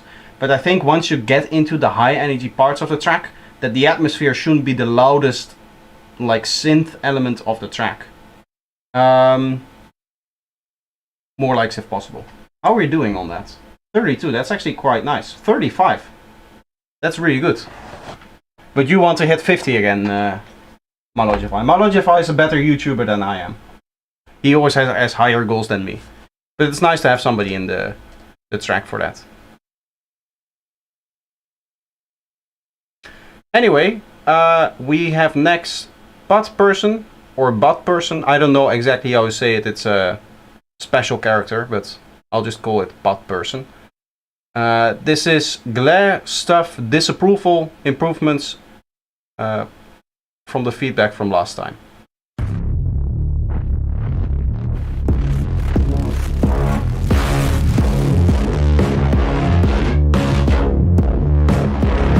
Volitex might actually like this stuff.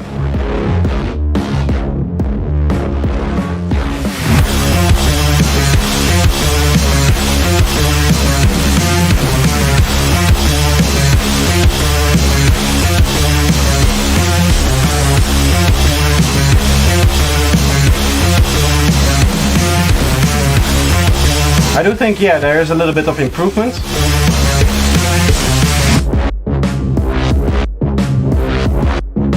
I think the power of the kick is a little bit improved. I think that was one of the things we talked about last time.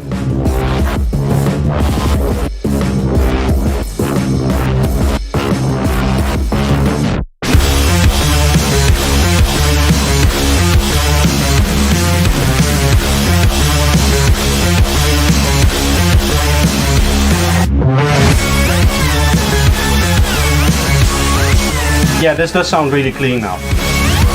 All of the things that I think I've addressed, or the things that I think I would have pointed out, I think you addressed them from what I can remember. Like the kick punch and just the overall brightness of it, the noisiness of it. I think you toned that down a little bit. So it does sound like you made some great improvements to the track. Overall, your sound design is really, really good.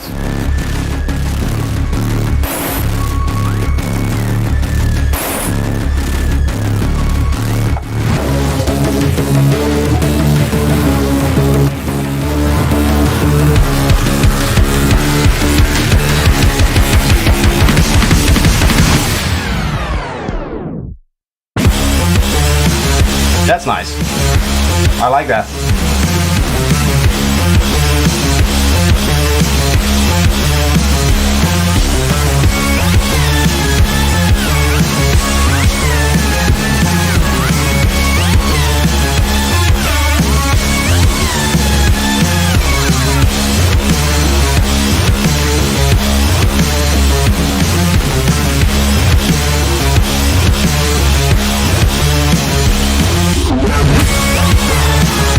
I think the last thing that I would say in terms of how you would improve a track like this is when you're sidechaining the kick or the snare, which is what you're doing in this case, I think. What I would recommend is that you engage the sidechaining a little bit earlier than the kick transient itself. So that the transient really comes through. Right now the transient is cutting off everything that's happening, so everything happens up until the point that the transient is, and then the transient kind of just ends all of the other stuff. But I think personally you get a little bit more impact out of your transient, a little bit more of that snap that you want, if you make sure that the sidechaining kind of engages earlier. There's a few ways to do that. If you're using a compressor sidechain, you can either move the sidechain trigger a little bit forward or use some look ahead. If you're using something like, I guess LFO tool doesn't really work, right? No, because LFO tool there's no way to... I mean, I guess you could do a little bit with the phase and set the phase like, I guess right here then you would set it. Because normally the way that you would do that in like rhythmical sidechaining, like the stuff that we're doing in sidetrans, for example, this is annoying, is you would move this forward. But I guess you're never really going to come to this place because it's not rhythmical. So this isn't working, like, it's not a 4 on the floor that is, the kick is always going to be in the same place and stuff like that. I'm assuming that you're using some kind of sidechain that looks like this, and here it's just continuous, because you don't know when it's going to stop again, right? So you cannot set this point here. It's going to depend on how you're doing sidechaining in this case. But I would sidechain a little bit before it.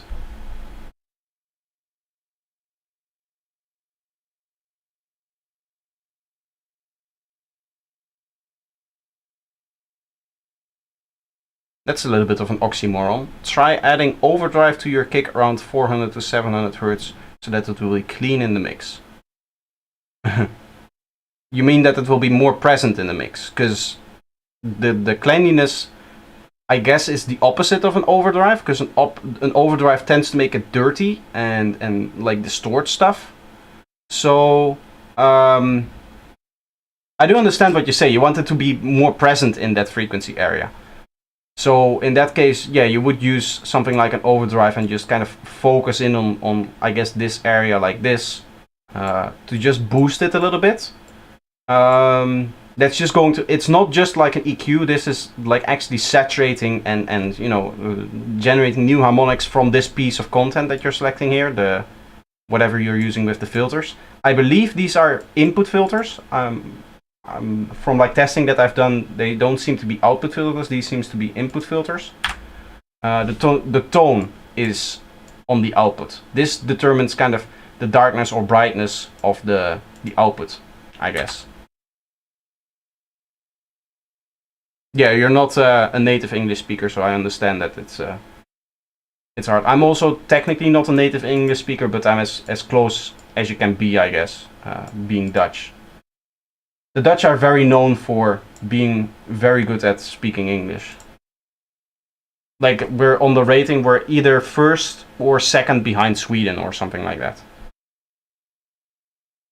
Clean or present.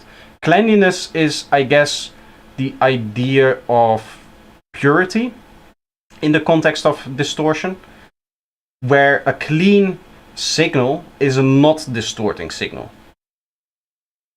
And in this case, you're using the overdrive to introduce extra distortion so that that frequency region becomes fuller, you could say. Would you like to download your track for preview? No, you can just submit it like everybody else, and then it should be fine.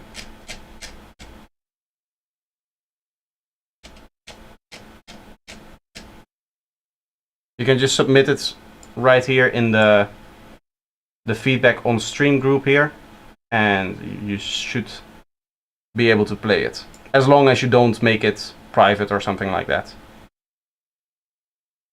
Next up, we have Man Who Isn't an Artist, Crocodile 222 BPM A sharp. This is again going to be a high BPM production, maybe a bit too high BPM for me. I don't know if I like over 200 BPM, but he submits a lot of the tracks like that, so we'll just have to deal with it.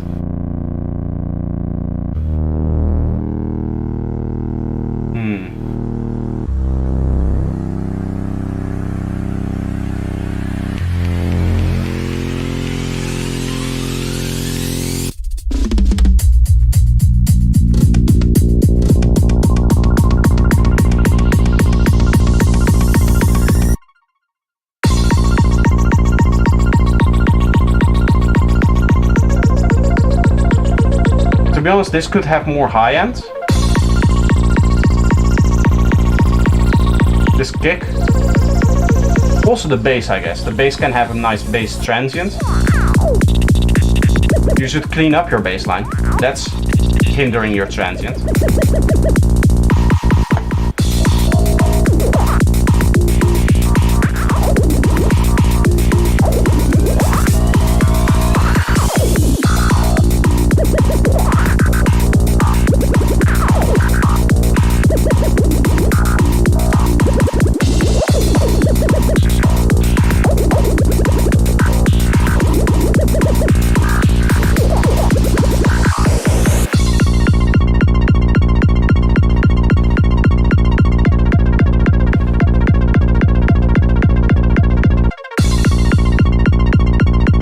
Submit to where? Ah, okay, okay, I see.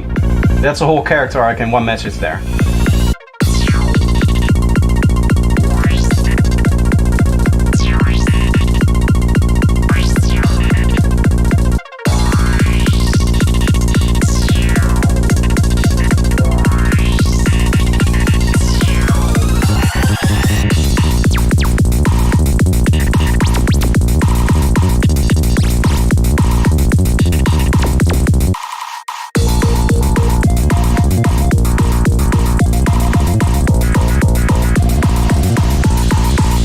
I like your bass melodies here. Nice to see that you actually implemented that from the last feedback stream.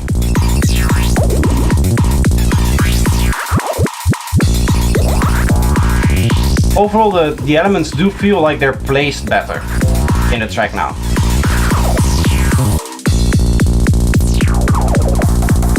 But this, for example, this would be a spot where I would introduce all new elements.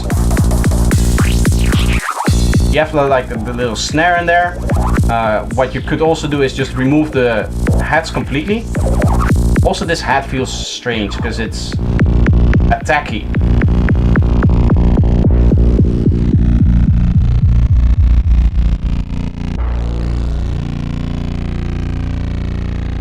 Wait, is this layered on top of the kick and bass with the sub bass still in there? Because don't do that. I also like how you can see exactly where the modulation is taking place, and then here it just kind of stops. Yeah, so this is layered with sub bass and all on top.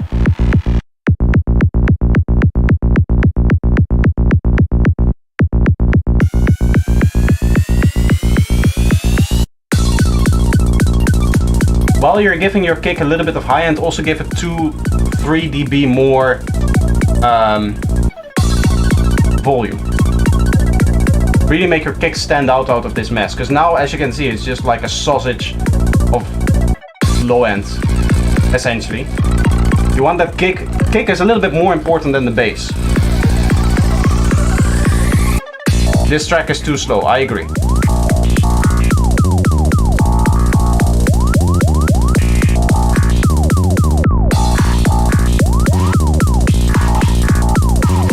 But I already think that this is a big improvement over the things that you were doing before. Hey, now the head is normal.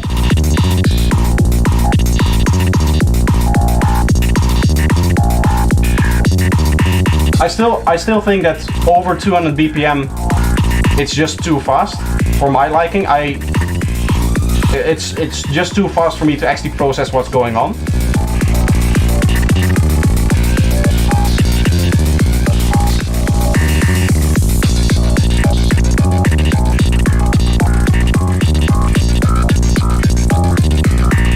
I think part of that has to do with that there's still one or two of those structure things where you can really say like, okay, this is not really professionally like thought through like a professional track would be. When I say professional, I kind of mean do you know what I mean when I say that? When I say professional music? Because sometimes people get angry at me for using that term. Or not maybe for using that term, but maybe they say like, oh, there's like, they think that I mean like that people who get paid for the music automatically are better at making music. But that's not kind of the idea that I want to present with like professional music.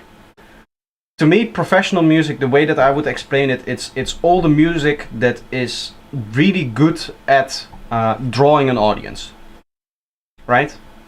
And obviously, like in psytrance, we tend to draw a very small audience. And even if it's like one or two, I don't want to discredit music in any way or any form, right? When I'm saying like this is not professional, but there's sometimes some things in terms of like structure, in terms of the sound design, just in terms of the processing. We also know when the mix is professional, right? When there's a professional mix or when it's not a professional mix. We can hear that immediately. And I think of that in kind of the whole production, mixing and mastering phase. Over the whole thing, you can kind of take on these little ideas that make the track sound professional or not. One of the things here I feel like is your fills tend to be short. Not only short, that's okay to sometimes have a short fill, but your fills are always short, always kind of the same length. I think like 2 beats. So you just remove 1 kick and then the bass line of 2. So all of the fills feel very short. Maybe sometimes it's even just like 1 bass note or 1 beat of bass is missing. And then the second thing is that you do have a lot of changes, like major changes in the track without a fill present to announce those changes. So for example, when I started this conversation, I heard the hi-hat, just the open hi-hat just completely stop in the middle of the kick and bass, and the kick and bass just kind of continued. Usually in like psytrance, it's not something that you often hear because the open hi-hat has a function, it has a goal, right? It's there to determine a certain level of energy in the track, mainly the highest level of energy that there is. If you're hearing the offbeat hi-hat, that open hi-hat, that very strong, very high-end hi-hat, then that indicates to the listener that this is the high energy part. This is as crazy as the track is going to get.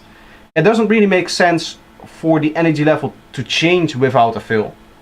So when there was no fill there, the energy level just kind of has to stay the same. And in fact, in your track, the sound design and all of the sequences and stuff that you were using, and even the other drums that you were using stayed the same, but the offbeat hi-hat just kind of stopped. Like in the middle of the high energy part, it was like, okay, I'm tired, I'm going home. See ya.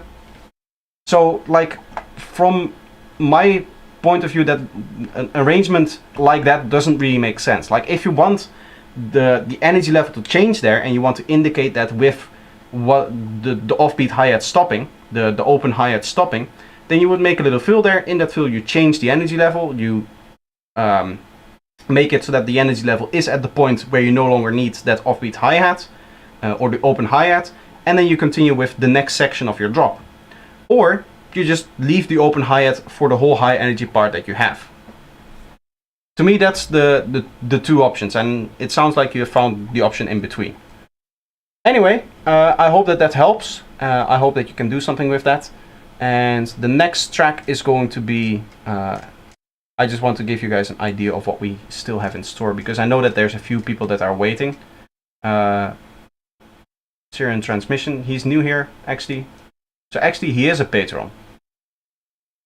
So for next week, we would now look at this track here. right? Because he's a patron.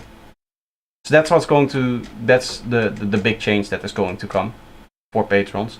But for now, we're going to start with Elvin Tap. Then we have ATFV, we have Davey, and then we have the dubstep guy. The new guy, the dubstep guy. Anyway, this is Purple Moon, Elvin Tap. A very loud start.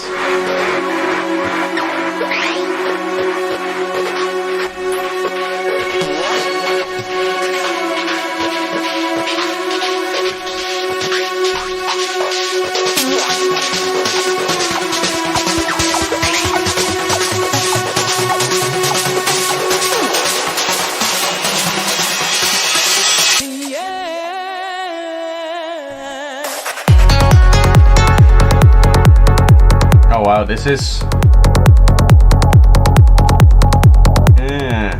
very not clean.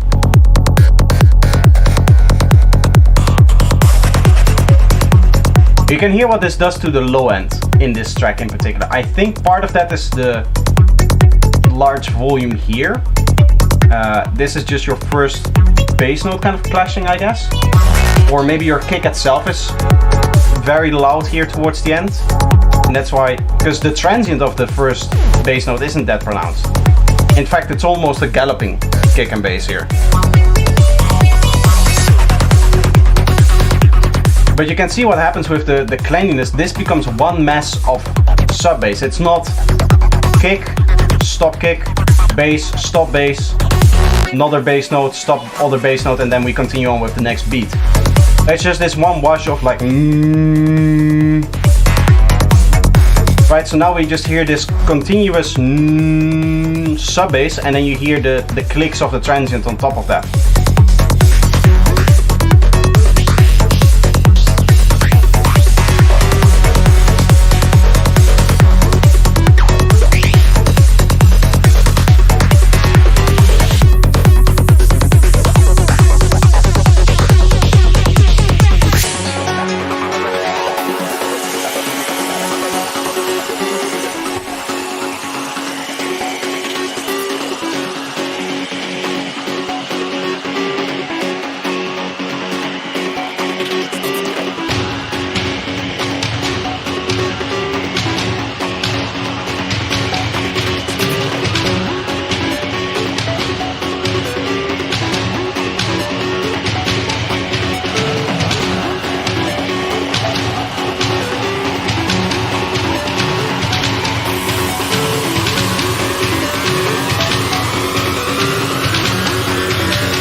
Fine if the track is just 1 minute 32? Sure. As I said, I will listen to anything. As long as you guys submit, I'll just listen to whatever you guys submit. If it's a work in progress, if it's a final track like this one.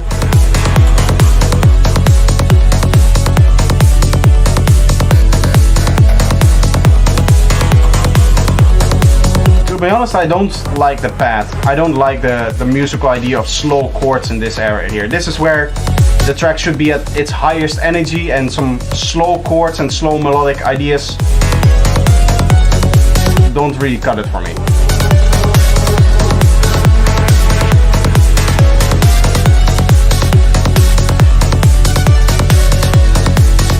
Also, I think the mastering is done a little bit on the loud side.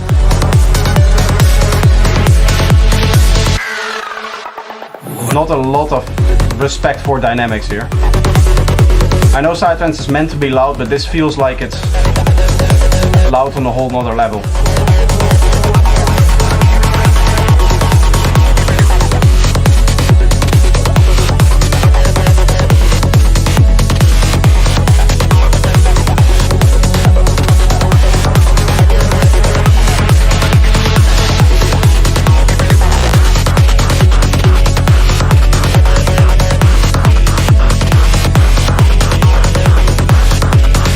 sound design is really good though.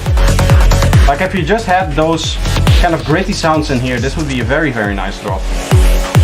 You just create some stuff out of that. There's some more synths in here that you could have used.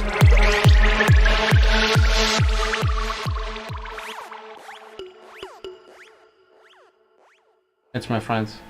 Do mastering. I do loud mastering on SoundCloud. Don't do that. Mastering, okay. You want to learn the secret about mastering? The only thing that you need to know about mastering to get a good master is that you need to look at a waveform. When you look at a track, do I have masters in here? Yes I do. If you look at a track like this is what a good master track is going to look like, in the sense that you're going to, within a psytrance track, always going to see all of the drops out there, but you'll see it's never really smashed, right? If I look at this view here, you can see that there's still a little bit of dynamics left, right? It's going up and down and up and down, and that's the kick and bass, because the kick is just slightly louder than the bass line. So it's going to be like this, it's going to be wavy. And that's kind of what you would expect, because you have the punch of the kick coming in, and then I guess the bass line kind of building back up to when the kick is happening, or almost like this, right? You would expect like this, and then like so, or a little bit lower, or whatever. But there's this flow to it. When I looked at your waveform, we can see that it's just loud.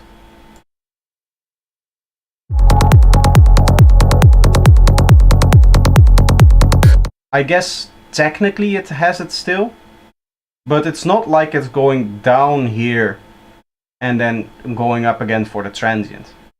Whereas I feel like my track, for example, that does have it, right? You can see here we have the kick. This is kind of the transient. This is a little bit of a loud part, and then you can see the bass is slightly lower, and then it goes back into the next kick, and then next kick, and so on and so on. And it creates that wavy feeling that we see. You can see it at best, I guess, in the low part here. Another thing is that you don't want your intros and outros to be too loud.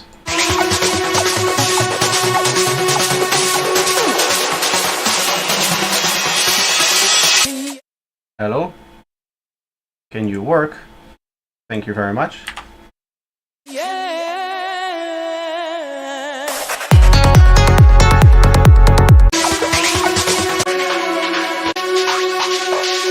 I want to see if I... Yeah, that last part, I forgot to pause it, I guess. This is also using the whole dynamic range here. What I would like to see is, I guess, this for the intro, as opposed to it using the whole thing. Right, and that's one of the things that I aim for with my mastering, is just making sure that you don't hit that fullness here, so that the drop has more impact, so that the drop is a little bit louder than the rest. The way that you achieve this is not through mastering, and that's the fun thing. No amount of, I guess, some amount of tweaking will do it at some point, but it's much easier to just take care of this in the mix. Make sure that your mix already kind of looks like this. So even if I go to like a production, if I go to the production of this very same track here, this is the same track production wise. So this is the mix master, and this is just the production where I didn't worry about anything but the sounds that I was putting in there. You can already see that just by the nature of how I'm producing, this is a lot lower in volume. This is a lot lower in volume, especially here, right? Like this is already a little bit louder, and I think I compensated more for this, right? Like for this track, because you're squeezing everything with a limiter. It would have been the case that if I had upped this louder and louder, let's say that the limiter is doing this, that this becomes too loud. So in my mix, I already compensated for that by just lowering this a little bit.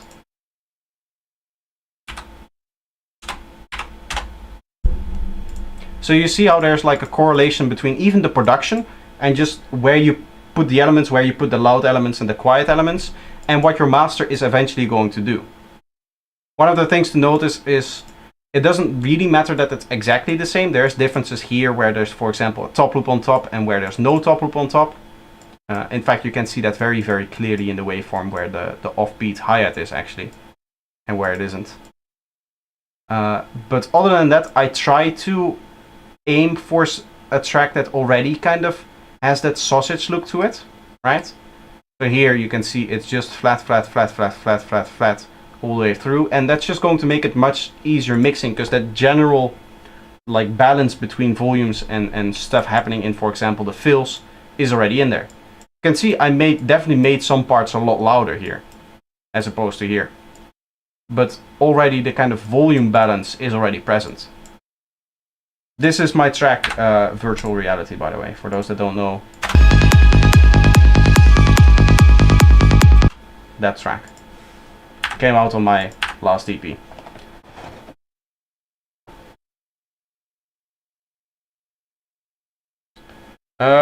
Anyway, next feedback is going to be for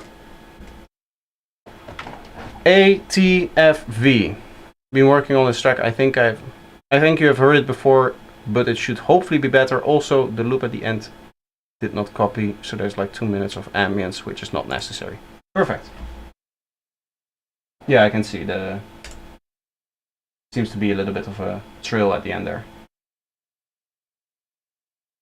What's wrong with SoundCloud today?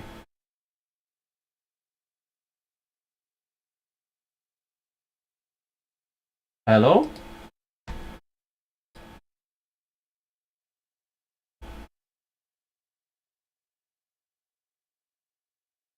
Just play the music.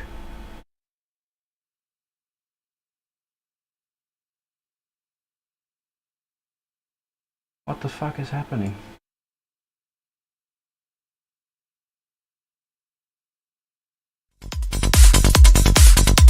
Why was it muted? Huh?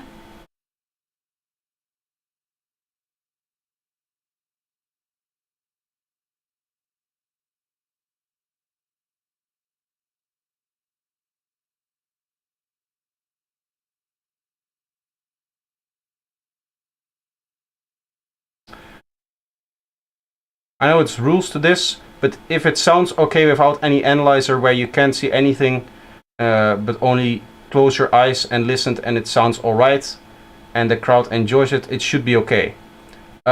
Yes. The problem is, one, you're probably not in a perfect listening environment. In fact, I'm willing to bet that you're not even close, that you're just working out of your bedroom, because 90% of the people, or no, like 70% of the viewers that I have, I did a poll recently, they don't make any money with their music, so I doubt that they are working out of a studio. The other thing is that there are some problems that you cannot hear, but they become apparent once your track goes to, for example, big sound system. Right, like the stuff that we talked about with kick and bass cleanliness. Kick and bass cleanliness is not a problem that you hear on your normal speakers all the time. For one, most normal speakers don't really represent that sub bass accurately, whereas in when you go to a festival or a rave or any kind of party, you better believe that they have good sub bass representation. That's all that they want. The other thing is that some people don't know what to listen for. Yes, Ursa just says it. Just clean your bass. Just do it. Thanks, man. Anyway, this is Eternal Drum Patterns Rough Arrangement. Klaus Des KR Zok dash Eternal dash Drum dash Patterns dash Rough dash Arrangement dash 002. I swear I don't make this up. This is the name. I could have made it even longer if I had included the date, but I think this is okay.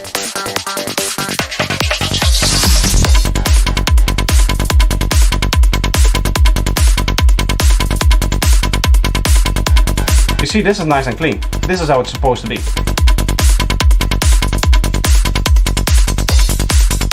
just log your files like this. I know. I don't really actually care. It's just like a fun running joke that you guys all do. Crazy file names and crazy track names.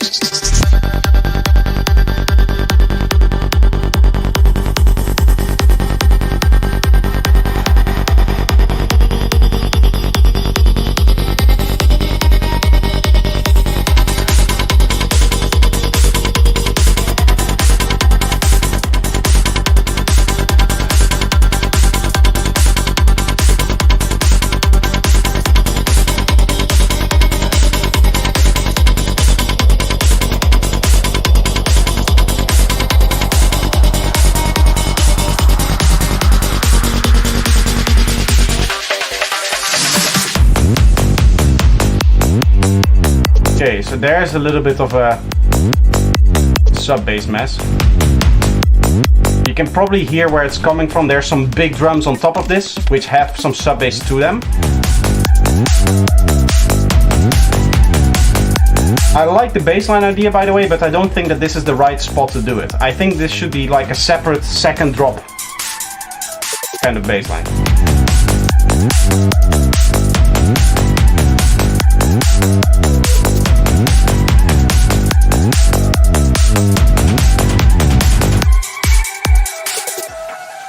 Also, maybe the bass is a little bit loud here, like 2 dB. It does sound really cool. I really like that drop idea. It just needs to be polished a little bit. And you could consider having a build-up so that there's really a separate segment that separates the rolling bass line and the progressive bass line.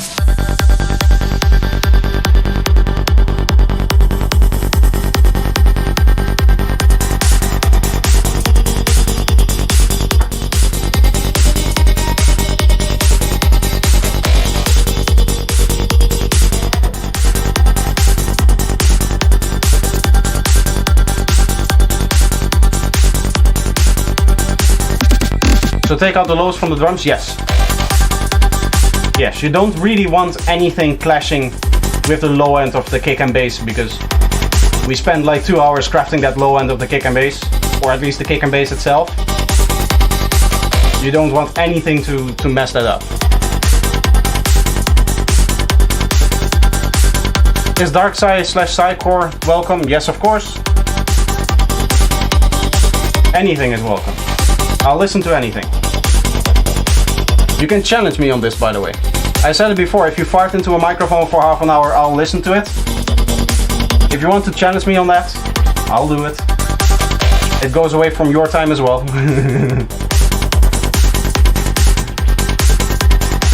But Dark Side and Sidecore is also okay. I mean, it's basically the same, isn't it? Yeah, here again, it just kind of changes to it. It's oh, that's so hard to explain. There's no reason for the change there.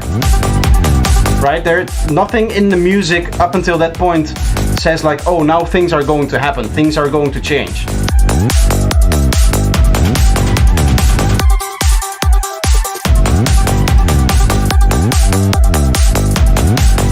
Challenge accepted. I'd love to hear that, by the way. If you can fart for half an hour straight, yeah, then that's a miracle.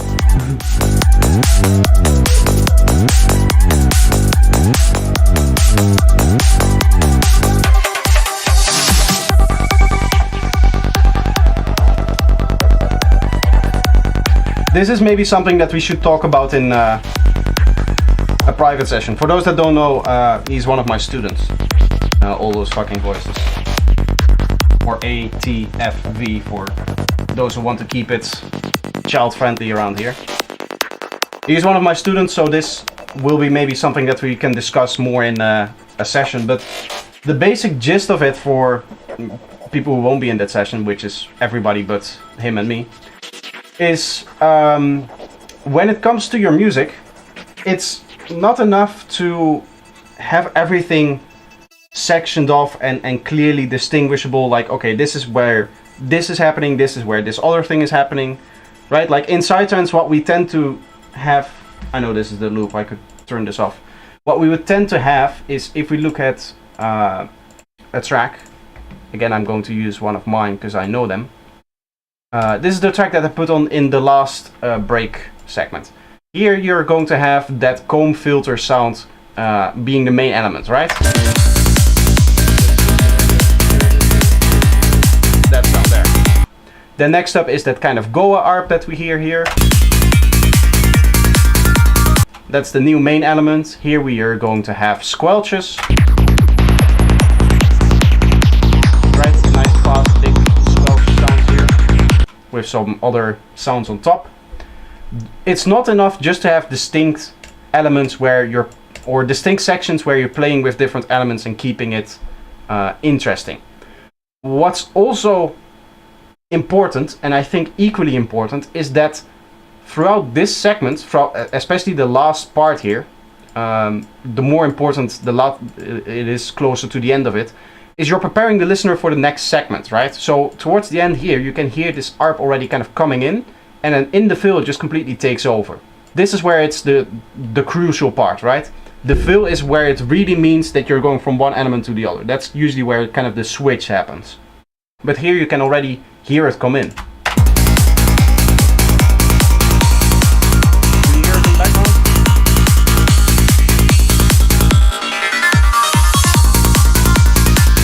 And then it just takes over, right? So that's, in my opinion, a nice flow from one element to the next. Here's another idea. This is what the video I posted about, the video I posted today is about this concept. For example, here we have a cut where one element just stops and then it's just the other element taking over.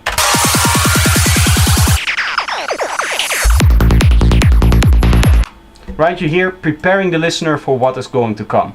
We have build up, oh, something is about to happen, energy is increasing, something important is about to happen.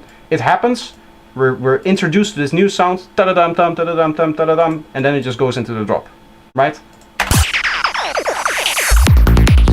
I might have not have nailed that rhythm, but I hope you understand what I mean. And then another key thing here is that I don't immediately go into the one-shots. So what I heard in this track, when we were listening to the build-up, you immediately hear we go into the kick and bass of this second drop here, and it's immediately there's like a vocal line on top, right? So we're not really introduced to the kick and bass in that sense. I guess, I don't know if this is a good example here, because there's maybe already an element playing.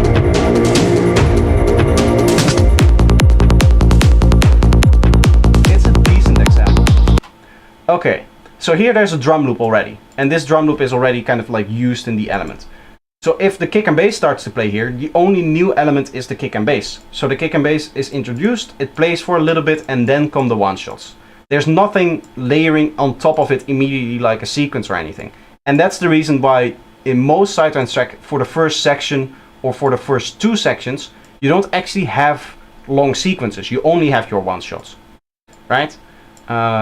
Especially when applied to the first drop, because that's where you need to prepare the listener for just the kick and bass already, because they haven't heard the kick and bass yet of this track even. For the second time that you're using a kick and bass, in this case this is progressive, and this is again rolling kick and bass. Here you can play with already having a sequence on there. Here's that vocal sequence.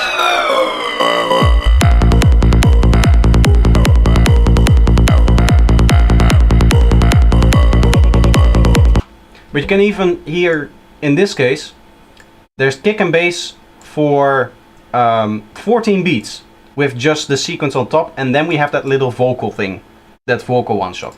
And then comes another one shot, and then comes another one shot. And then from there, you can build it up and build it up, and then here we have to switch into the new element.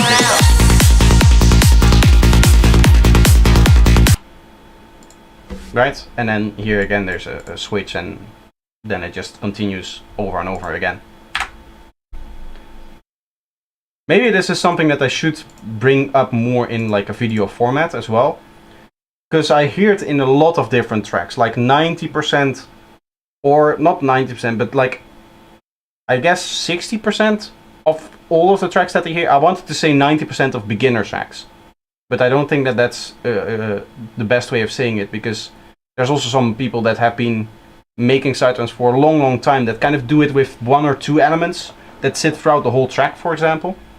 That's the same kind of strange decision that I wouldn't make, because it makes those individual elements boring. Anyway, next up we have Davey, and then after that, oh, we have some more tracks. Nice, nice, nice, nice. So this is Davey the Hug Monster, Funkadelic, Funkorama.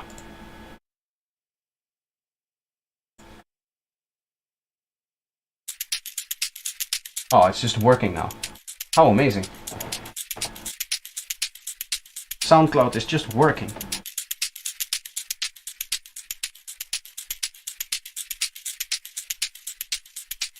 To be honest, I don't think it's a problem, this kind of like rumble stuff down here. But personally, there shouldn't be a reason to just keep that.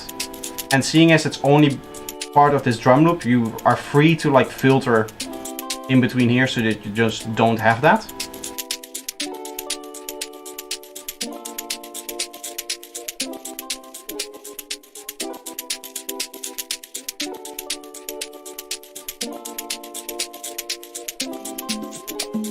You're not going to get any negatives from that kind of filtering. Even if it's going to phase shift a bunch of noise, like it's noise, there's the phase relationship there isn't important.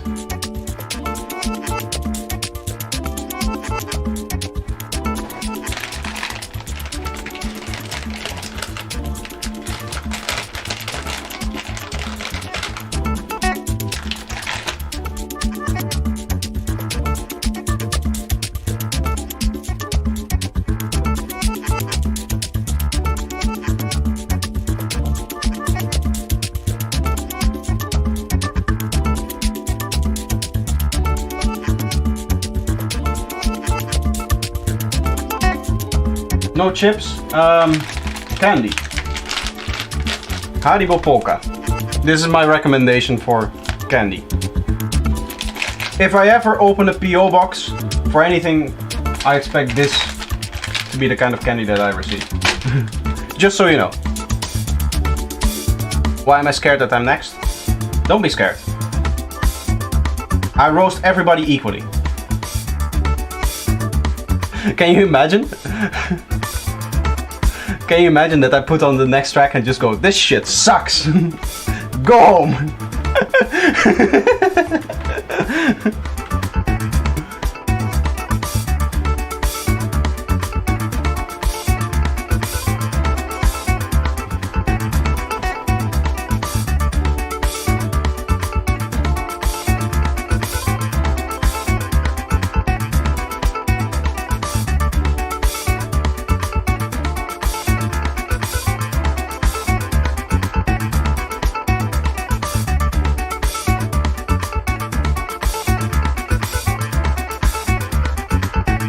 As much as I like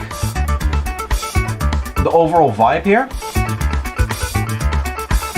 I feel like some fills and some pauses are needed in this track.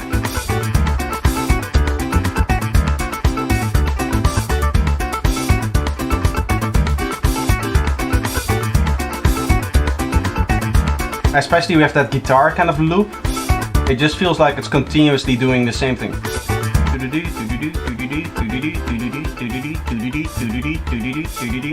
At some point that becomes like drony and repetitive, right?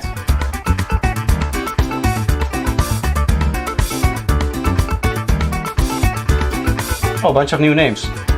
Stonks and Reinforce, welcome. Nice content you make, thank you. I think I would hear this in like an elevator. It does have elevator vibes. Maybe it's a little bit too much for elevator. You definitely wouldn't have the drums on there then.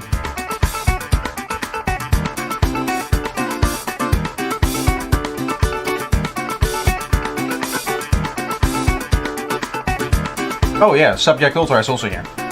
Welcome. Fun fact, he was probably my first regular viewer.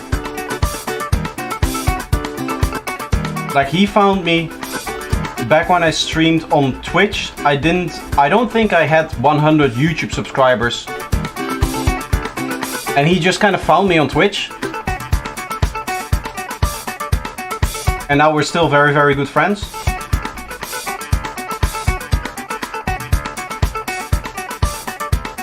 We're working on something. I'm not gonna say any more than that, but we are working on something.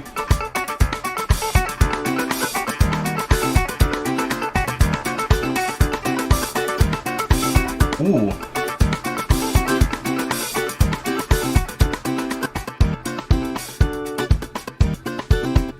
I see a cool question. Do you know specific terms regarding music theory? I don't know any music theory that are responsible for the hypnotic effect in psytrance music. What is responsible for the hypnotic effect is just the repetitiveness, as you said, like the kick and bass just kind of continuing,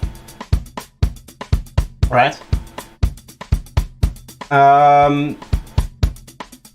Yeah, I don't think there's really much more to it than just your repetitive kick and bass. When it comes to this track though, I really like the production. As I said before, it feels too repetitive. It feels like it's just kind of building up and then it just kind of stays there. You had a track before in the last feedback, Davey, where I think you had like 3 sections to it. It was a little bit longer, but I think that will work for this track as well, where you just build up to a certain point and then you just cut out everything, maybe just like leave the bass or the guitar or whatever, 1 or 2 elements, and then you build it up again, right?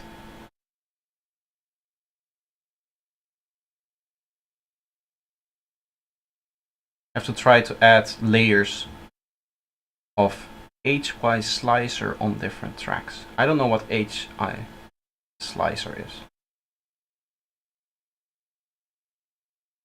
Either way, the way that I think you would take this production now is just taking the idea and just dividing that up into like 3 parts of building up, instead of it being one long kind of shift that you're having now. Yeah, different loops and different sequences at different stages of the track.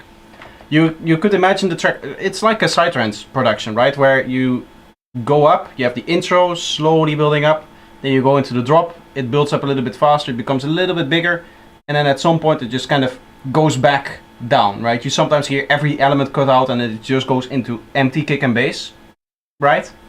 Something like that, where you get back to a point where you're a lot lower, and then you can just slowly build up again.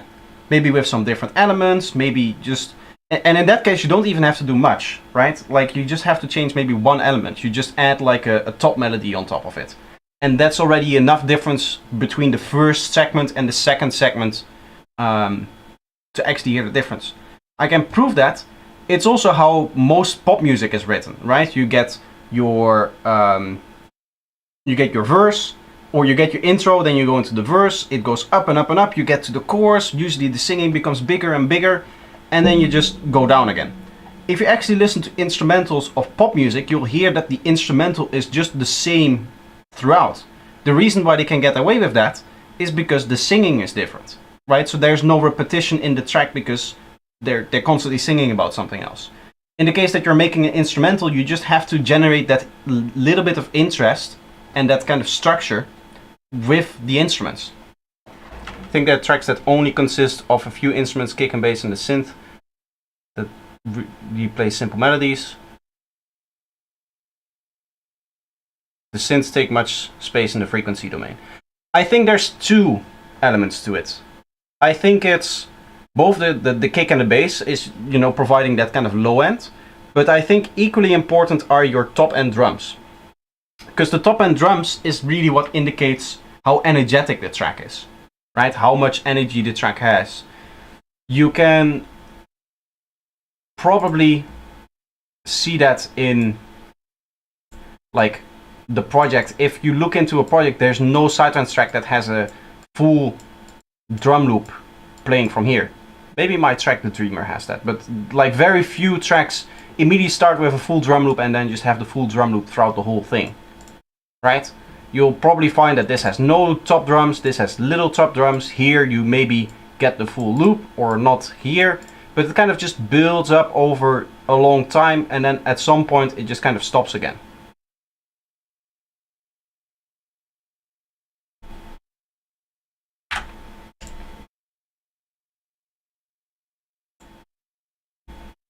Anyway, I do want to speed up a little bit with the feedback, because otherwise I'll never get done and I'll end up streaming for like 5 hours again. In Psytrance we're spoiled. We are.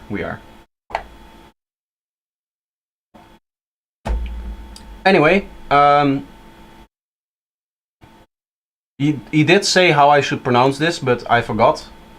This is the guy that make Metallic Hurt, which is the track that we're going to be listening to right now. Let's see. It looks very loud.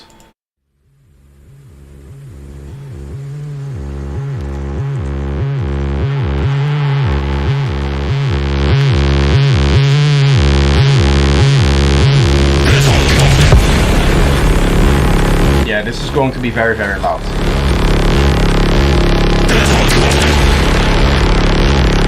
I think the vocals are a little bit masked. Not there, but before they were.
That's wild. Autoplay again, I hate this.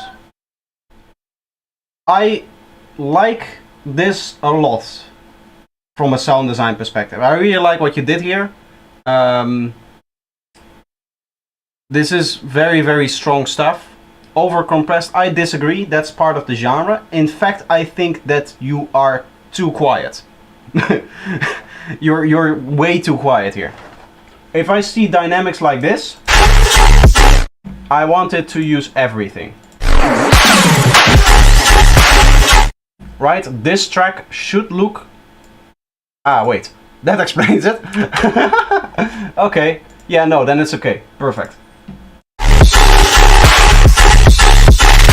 This is what dubstep is supposed to look like. This is part of the genre. It's kind of how it's done, I guess. 100 OTTs on the master. This is actually really difficult. If you put 100 OTTs on the master, or just a few OTTs or anything like that, you're not going to get to this level of loudness. I don't know if there's some really cool material on it for people that aren't aware. Buffometrics. Is that the channel? Yes. They make amazing playlist of tutorials about the clip to zero method. Dan Worrell hates this. Dan Worrell is the worst of them all when it comes to loudness. He has the record. He is just, that's just saw wave what he does. Just pulls width modulation on the saw wave.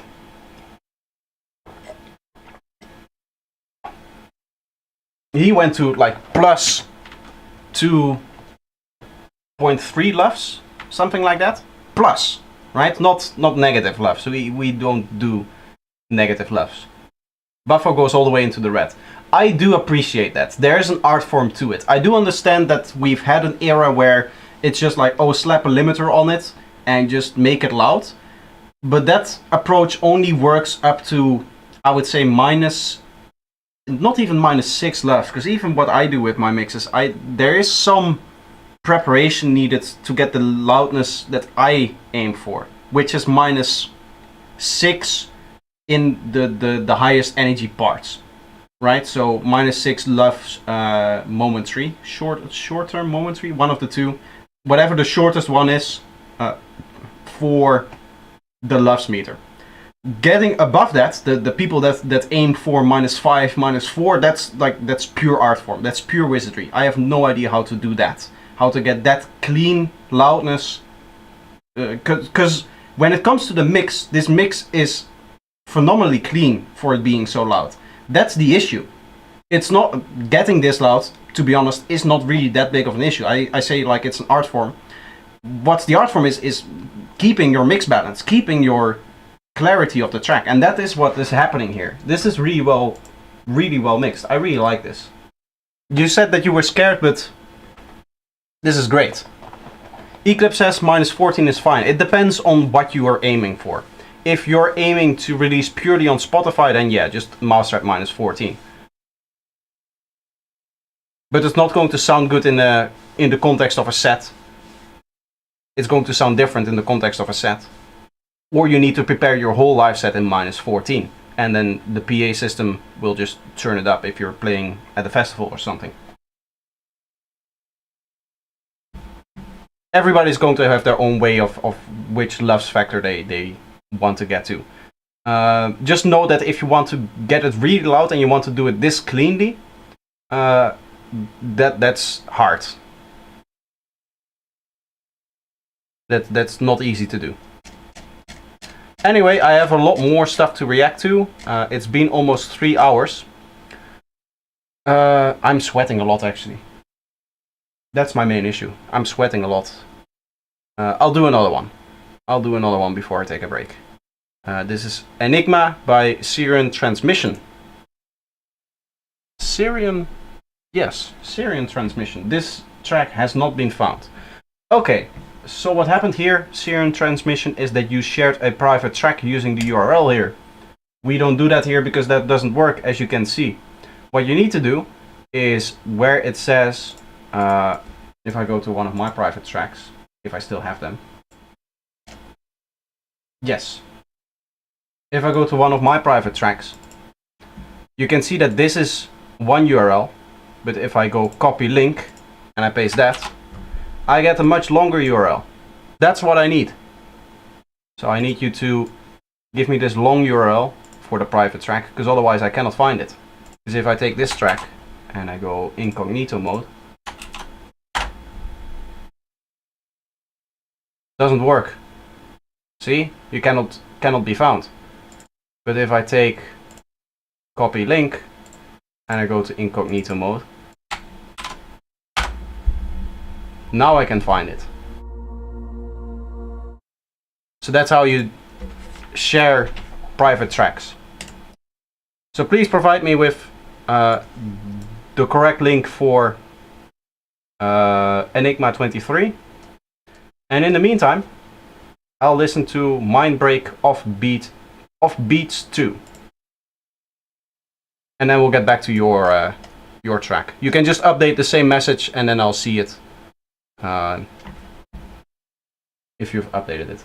Anyway, this is Off Beats 2 by Mindbreak. The first one was amazing. Let's hope for the second one.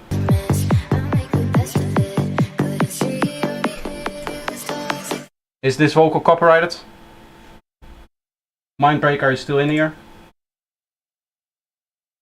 Is there copyright on this vocal, or is this something that you have licenses to?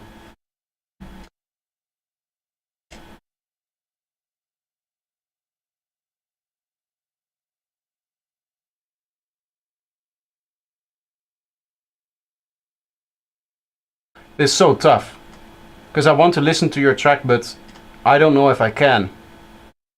No, because the copyright, yeah, I just don't do it. New one being updated. Okay, I can actually see there. I'll ignore that one then, and we'll listen to it later. So that's for the other track that I have to ignore. I can ignore this track and I'll get a newer version later. Tulos, Mind Break. I hope you're still here. Can you confirm or deny that you have all of the rights in terms of copyright for that track?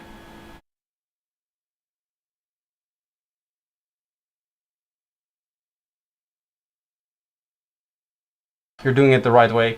I mean, it's the only way, really, because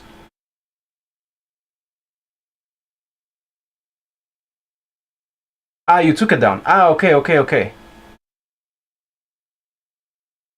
Maybe it's an infected mushroom remix. Yeah, then I'm not going to risk it.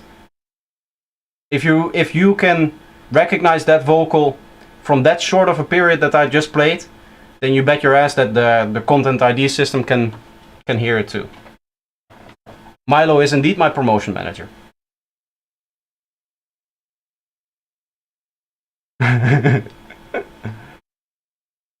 He has took it upon himself to, I guess, get me as many likes as possible.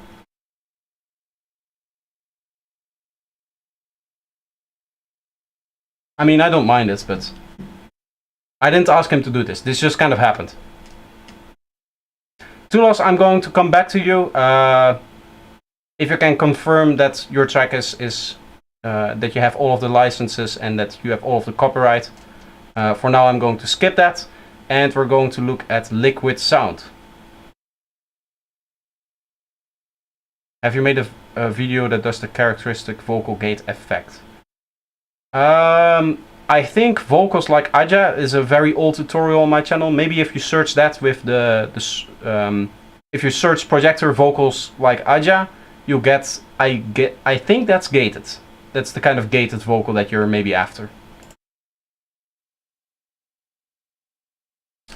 We have another private track. I mean, this way it's easy. The vocal is from Splice. Okay.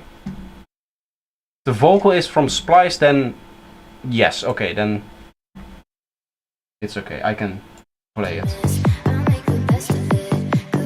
I mean, at this point, I have gotten the license from you. Right, you have given me written permission to play this track. So now any copyright issues immediately go to you.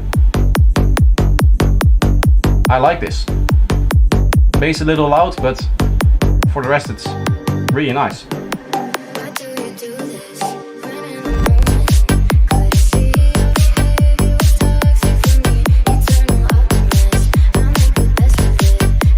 Kind of your standard hat for this, I guess.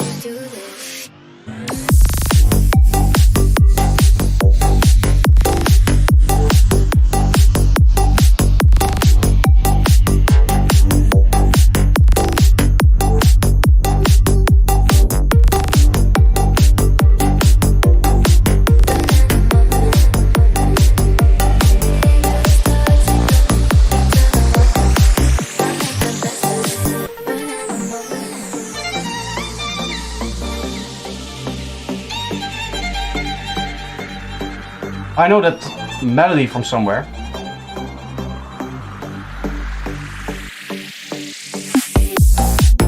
I don't know where it's from, that melody, but I've heard that melody before. And I don't think I've heard this track before.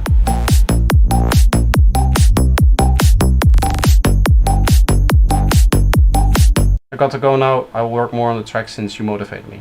You're welcome. Glad that I was able to help. See you around. I like that. I like that track a lot. I'm sorry I was scared for it.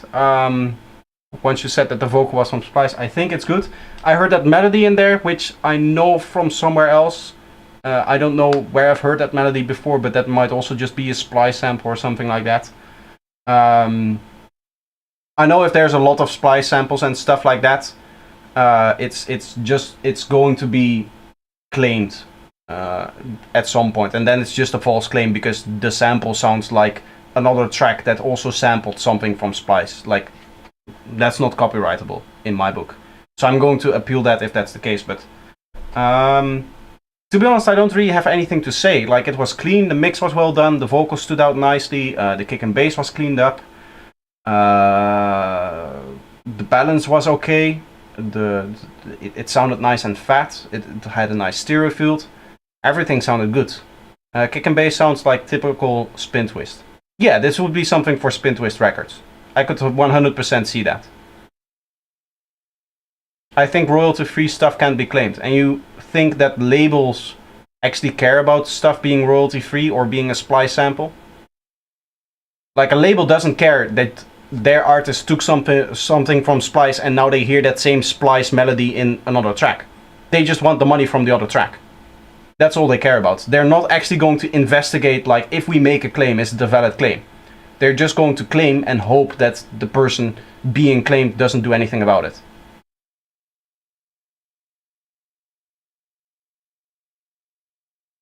That sounds a lot like another artist I love, forget the name. It sounds like Ghost Rider. It has Ghost Rider vibes to me, because he does a lot of, like, offbeat stuff, I think. But that's illegal. Still, they don't care.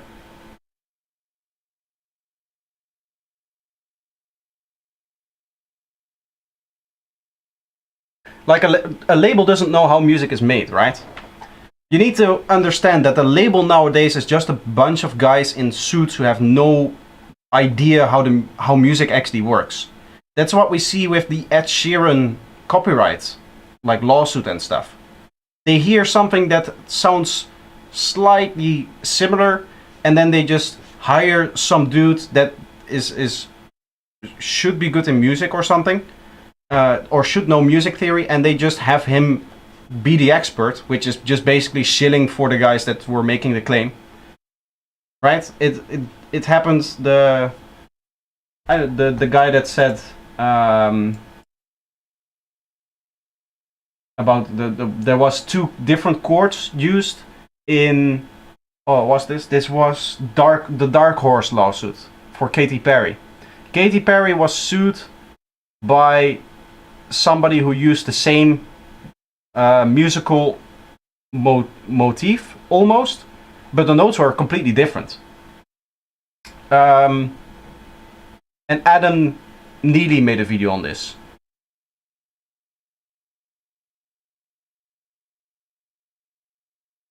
Yeah, but he makes millions. Still, the same thing applies here in like, even in Sidetrans. Do you know how much time I spend? I mean, I know you stream as well. You must get like 1 or 2 claims a week, right? They've just detected a kick and bass and say, oh, that's the kick and bass of this track, even though you can see your Ableton. It happens so many times where a claim is either invalid or poorly made or poorly researched or whatever. It's just like, oh, this sounds like that, let's get some money out of that.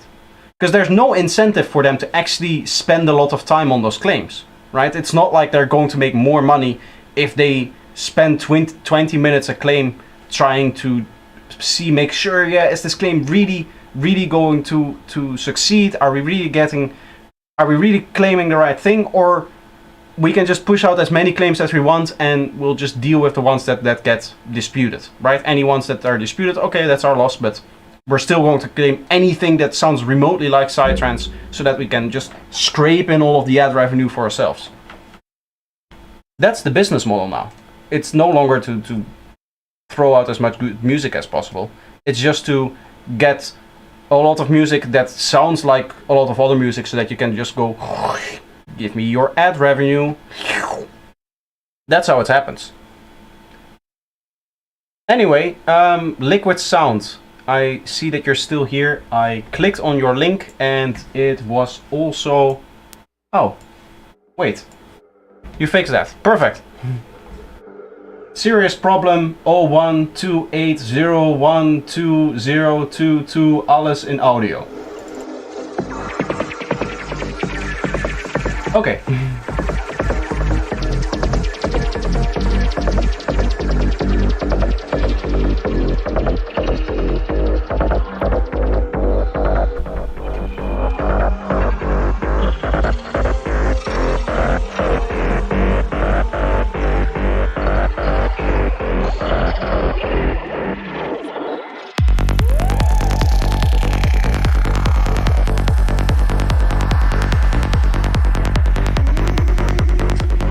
may have made everything in audio, but it's unfortunately not cleaned up, the kick and bass.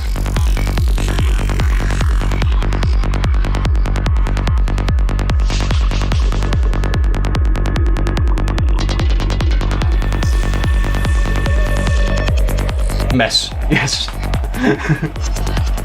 It is indeed a little bit of a mess there.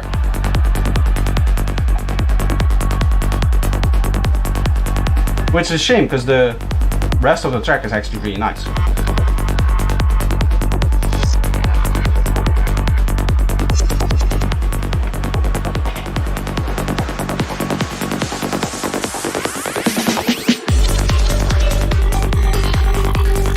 Can I dive into exactly what is a mess? Yes. Let's try to identify the kick in here. I mean, I know that this is the kick, and that this is a bass note, and that this is a bass note. But you can see that this bass note actually just kind of continues in here, right? Especially if we zoom in. We look at this bass note here, we can just see that it just kind of goes in here. We don't want that, we want the bass note to stop so that the transient of the kick can come through cleanly, right? We want this transient here that we see here, this little high burst of energy, we want that to oscillate around the 0 line, which is this blue line here, which is silence. Unacceptable, this music does not look good. I know it's nitpicking. The reason why I nitpick on this thing is because to me it's the difference between somebody that looks for the details and wants everything to work for their music, and somebody that just is like, okay, yeah, okay, I've written the music, let's go. And there's a little bit of a difference in there. Here with the bass as well, there's just massive post-ringing going into the kick. This is not necessarily your decay or too long of a release time or something like that. This comes from the processing. Again, I'll try to find... Why doesn't this just go here? This video.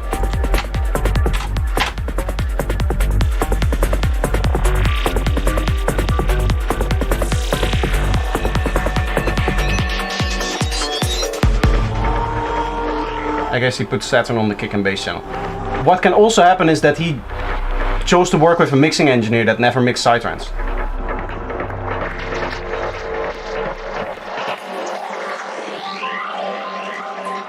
That happens. Even Asterix is not Asterix but Alpha Portal.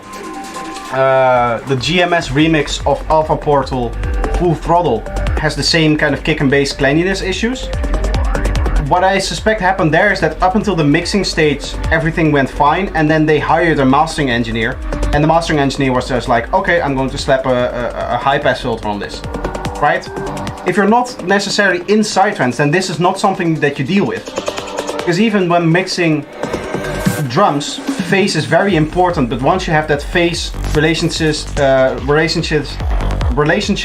established, when mixing drums, you need to have all of the drums in phase in order to mix them properly, right? Because you have different microphones recording the same signal, so you want to line them up all together so that they are not cancelling each other. Anyway, once you have that, it doesn't really matter if you introduce any post-ringing. You can just mix around that with the post-ringing. Or maybe they did indeed not care.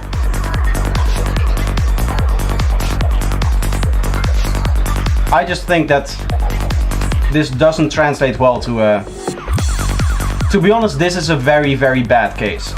I'm gonna be honest. Like it's not like the transient is being clipped here. It goes all the way like up until here. And the bassline, I cannot see where the second bassline transient is. Where this transient is. I know it should be somewhere in this area here. And this should be roughly the transient of the second note, of the offbeat note. But I have no exact idea.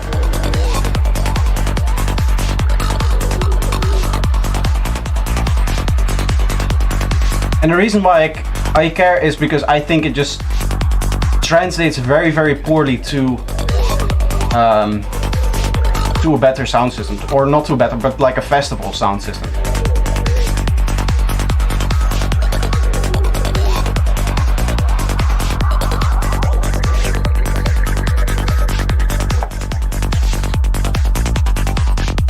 you want that feeling of the sub bass of the kick and both bass notes pushing against your chest, right? You want it to like boom, boom, boom, boom, boom, boom. That's what the sub bass should do. It shouldn't be a constant push into the chair kind of thing, right? Have you ever been in a very, very fast car? Who has ever been in a very fast accelerating car? I've been once in somebody's Tesla. Somebody had like a decked out Tesla and they were like, oh, this goes from 0 to 60 or 0 to 100 in, I don't know, 2.4 seconds. Do you want to try it? And I was like, yeah, why not? You just get pushed into the chair and you just get pushed behind. There's no, I guess, space for you to kind of come out of your chair. So that's the same here, because the bass is just kind of constant. There's no pause in the bass. That's what I want to say. It's not like you get the space for your body to oscillate and wait for the next bass note to hit. It just constantly is pushing against you while you're trying to dance. Your code Summersill doesn't work. Sorry, the discount code you wish to use is inactive. That's because the Summersill ended in June 26. Where even did you get that code? Is it still... Please don't tell me that it's still in the bot. No, check out my products on Gumroad. Check out Stories of the Mind. Yeah, the bot shouldn't be posting the Summersill code anymore. Oh, it does. Oh no. I'm sorry. It is in the bot.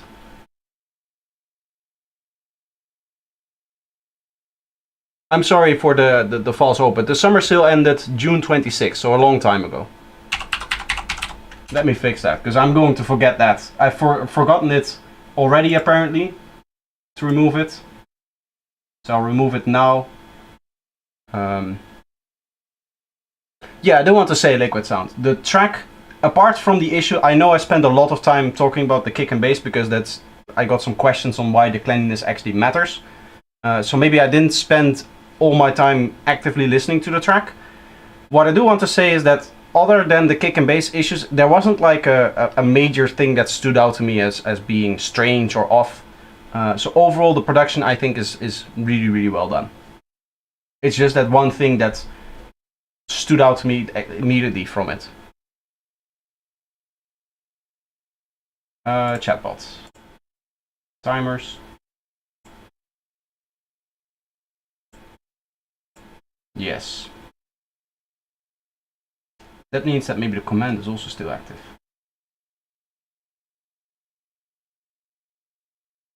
Where are my custom commands? Here. Yeah, Summersill shouldn't be active.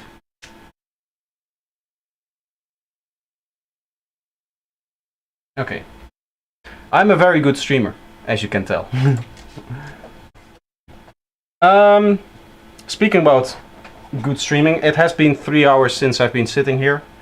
I want to take another quick break. What I'm going to do is I am going to put on...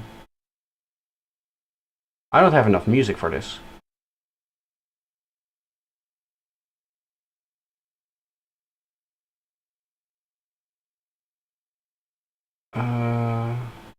I guess I'll just do this one. I only ever play unreleased music when taking breaks like this, because I think that's fun. Get people to look out for something fun. But I'm currently in the position where there's a few songs that I cannot play for reasons, and a few songs that aren't finished yet. You know what I mean? They're just like half a production, so that doesn't give me enough time to actually take a break. Anyway, this is a thing that's technically I don't think I really want to play, but otherwise I wouldn't have anything, so here you go. Bam, bam, and I'll be right back.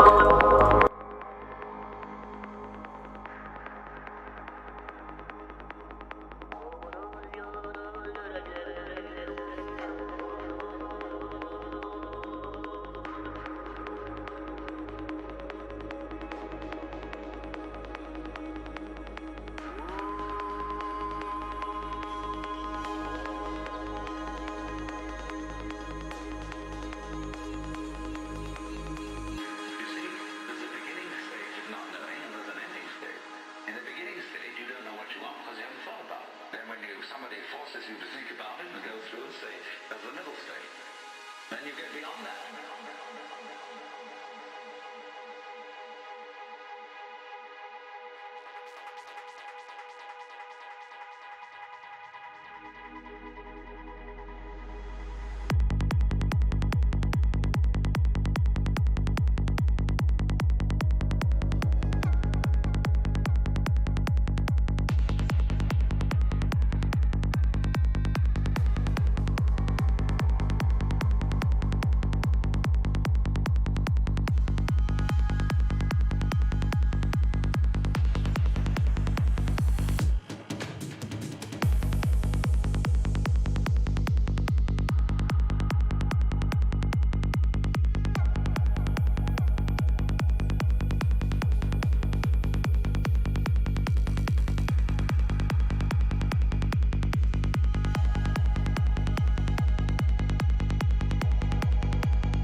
Again, what a timing.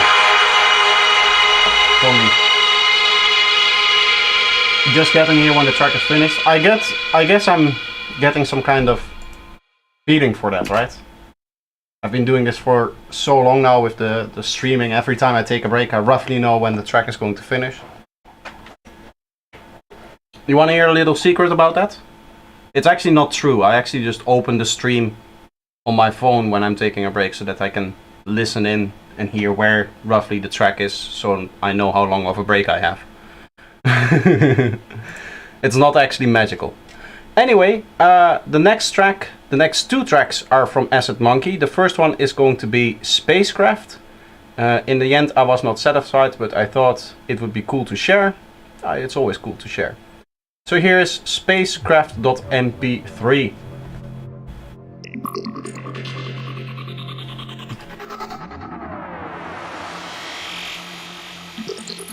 He's not satisfied with this, so don't expect anything great, I guess. I mean, up until this point, it sounds cool. On its way to a distant planet is following its own orbit about the sun. Vocals could stand out a little bit more in the high end. I like how prominent they are in terms of volume. They can have some more high end. Don't play Spacecraft. Oh. I'll play both of them.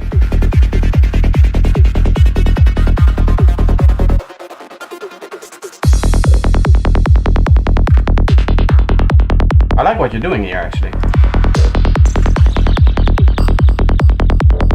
The bass is not clean, but the kick is. So you need to resample your bass. See?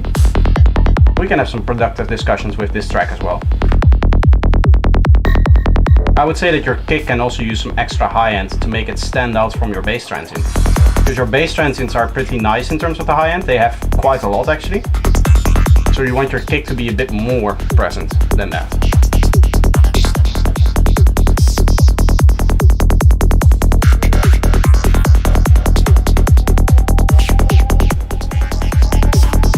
I know your affinity for getting me likes, Malogify. I really appreciate it. But you don't have to spam it.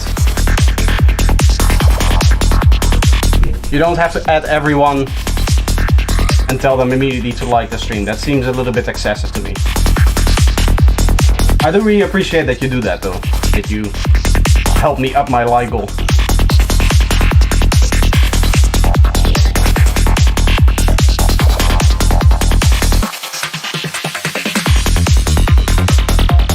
If this is a track that you're not satisfied with, I can't wait for the next one. Spam is the way. I mean, it just seems a little bit strange that maybe the first message somebody receives in the chat is asking them to like it, to like the stream.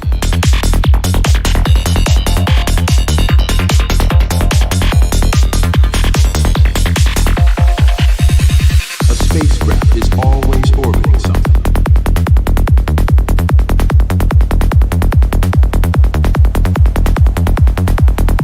This is a little bit empty. I can imagine this being like not finished or something like that. A spacecraft on its way to a distant planet is following its own orbit. Here you're giving yourself a lot of issues by having a lot of high-end stuff happening on top of the vocals. So you cannot understand what the vocals say. Even though you had a perfectly nice spot where nothing was happening a little bit before.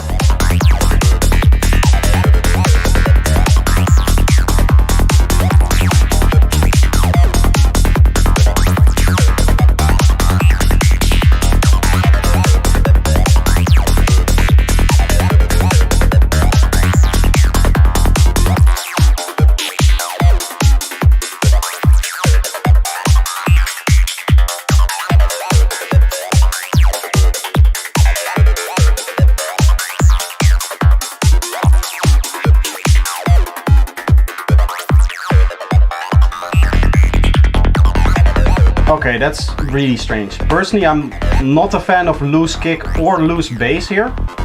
It just kind of sounds like you forgot something. Like here you forgot to unmute the kick, for example. I guess this is just because this is like the last part of the track and it's yeah, that's it. It's not finished. But also before there was just the kick playing on its own, and then the other thing that happened there is that the bass came in without any warning. To me, first of all, when the kick plays like that, full volume, no filtering, and playing on its own, it again just sounds like you accidentally muted the bass there. But the other thing is, if you're introducing the bass like that without any warning, it's like stuff just kind of suddenly happens. There's no like preparation for it. Usually what you'll hear is that when you have a kick playing like that, it's filtered, it's a little bit lower in volume. Usually the bass also plays with it, right? You have your kind of classical filtering in kick and bass coming up, and then it stops for a little bit, and then the kick and bass plays fully. Make it MP3, that's why I told you not to play it. Don't worry, it was still a learning moment, I guess. There's probably a few people that that learned something from that. I think. Maybe even you. Don't play spacecraft, I sent that on accident. I now saw that message. I should probably read all of the messages that you sent me before I play the first track.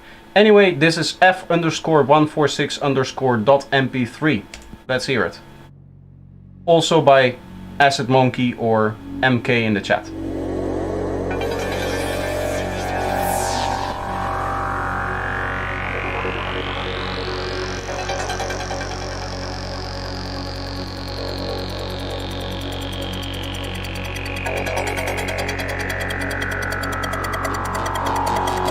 MK was Acid Monkey, yes. Or at least he said, he started talking about his tracks when I was playing the Acid Monkey track, so hence why.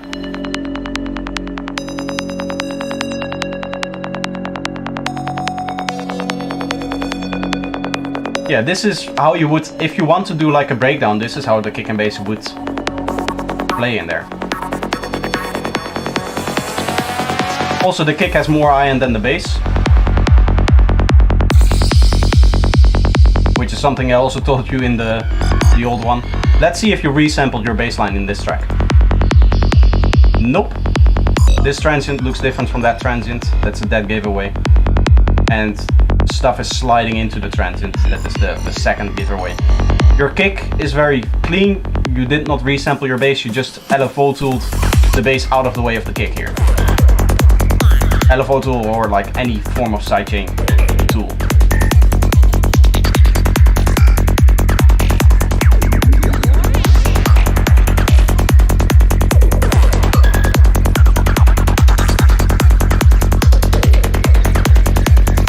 But the sound is very nice.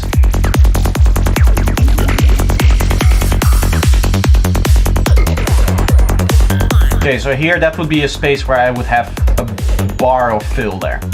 If you're going to go into new elements, introducing the clap and also introducing a bass melody, that's something that the listener needs to prepare for something happening. Yes, a photo.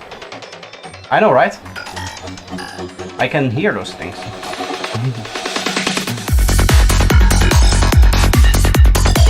It's actually because if you look closely, if you're using LFO, every once in a while it will just say Steve Duda right up here in the spectrum. It will just kind of pass by. No, just kidding. Imagine if it would, you could just mark every track from every production like that.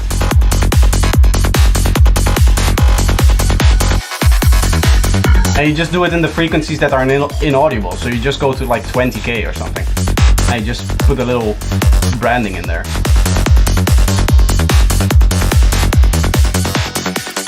Have it play every 2 minutes, who's gonna find that out? Based on your experience and extensive conversations with experts, do you believe our government has made contact with intelligence extraterrestrials? Nice. You can put the dry vocal a little bit more in front of the delay and lower it. Overall, it's filtering effect that you're doing on there, so that it's a little bit more intelligible. A dog will hear it, yes.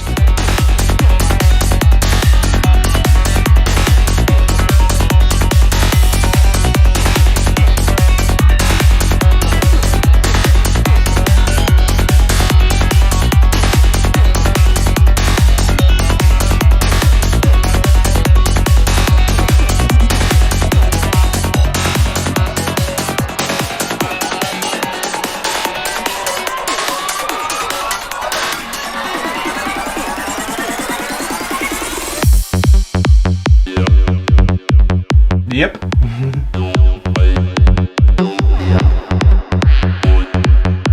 Oi.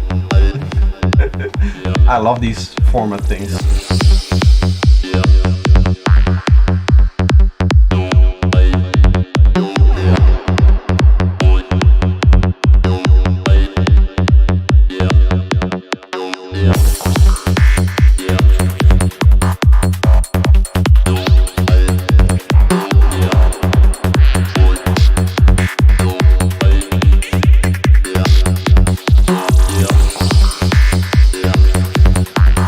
This is really well done. I really like this. I don't like to sit here just saying like I like this, I like that, but sometimes you have those nice moments where you just have to say it.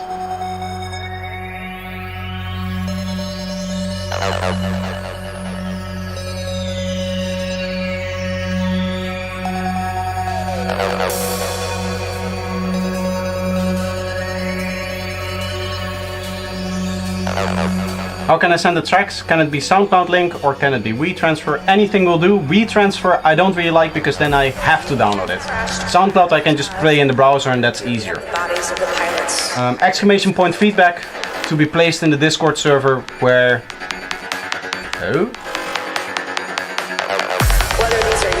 There's the feedback on stream channel and there you can just drop your message and then you'll be placed in the queue for feedback.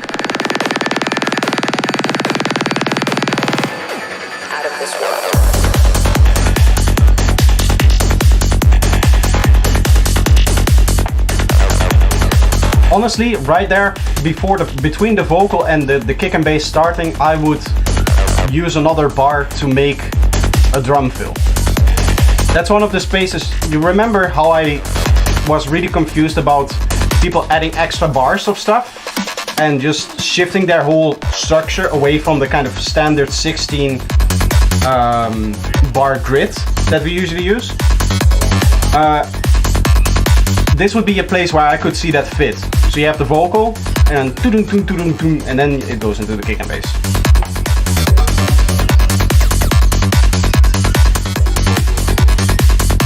For those that watch my videos on arrangement, they know what I'm talking about when I say this. Oh, I just kicked my desk.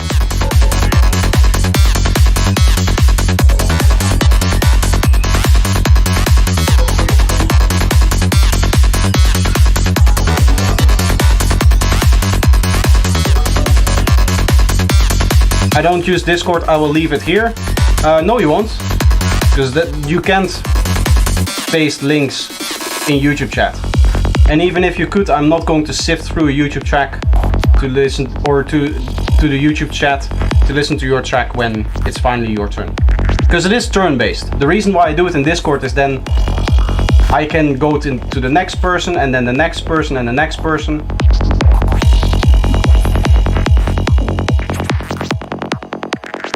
So either you post it in Discord or I won't listen. That's the deal. Really nice track. Really nice track. Yeah, when I said that the spacecraft track was already very nice and that I was excited to hear the next one, I was indeed right. Sounds really good.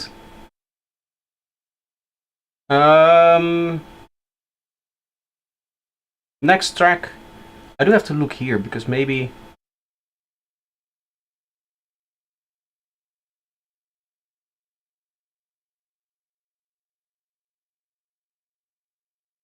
Yeah.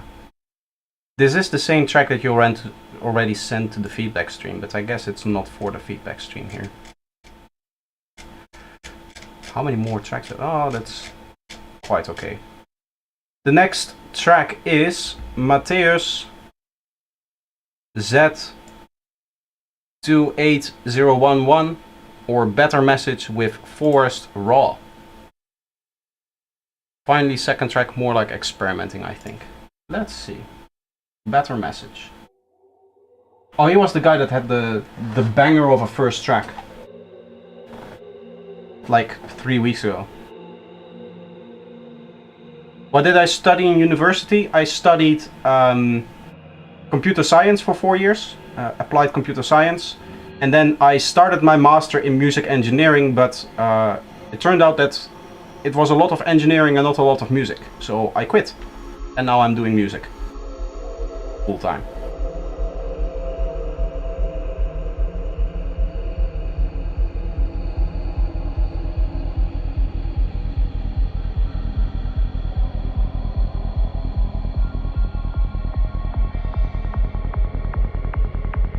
Just got some of your Gumroad packs, looking forward to learn a lot of stuff from it.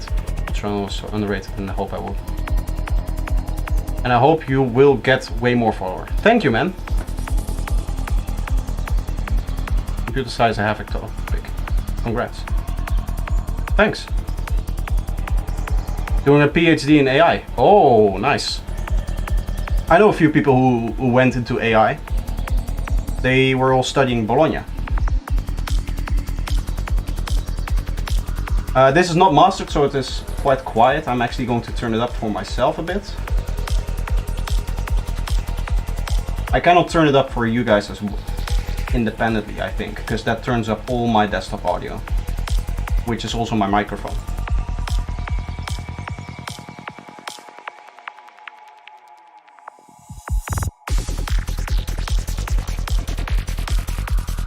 Sounds really good. This is not cleaned, but you're in the magical position where, because of the lack of processing that you're doing on it, you can see this is almost like a saw wave, right? It's a little bit bulging to one side, but you can still see kind of the point here and the point here, and if you draw a straight line in between those points, you essentially have that saw wave back. So this is very, very little processing. This is maybe one filter, maybe two, but not much more than that. This might just be the filter from the envelope if you're using a very steep filter there. I don't know. Will that do it? It wouldn't look like this. No, no, no. This is like one filter of processing. So you're in the... It's not cleaned up, this kick and bass, but you're not in the position with the amount of processing that it becomes a problem. So if you're leaving the kick and bass like this in terms of the amount of processing, it's not going to matter. But if you're ever going to do more processing, you need to clean up your kick and bass, 100%.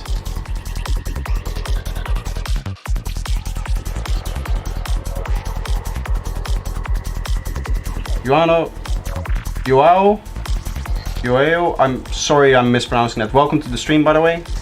Design to Maxime. Hello, Maxime.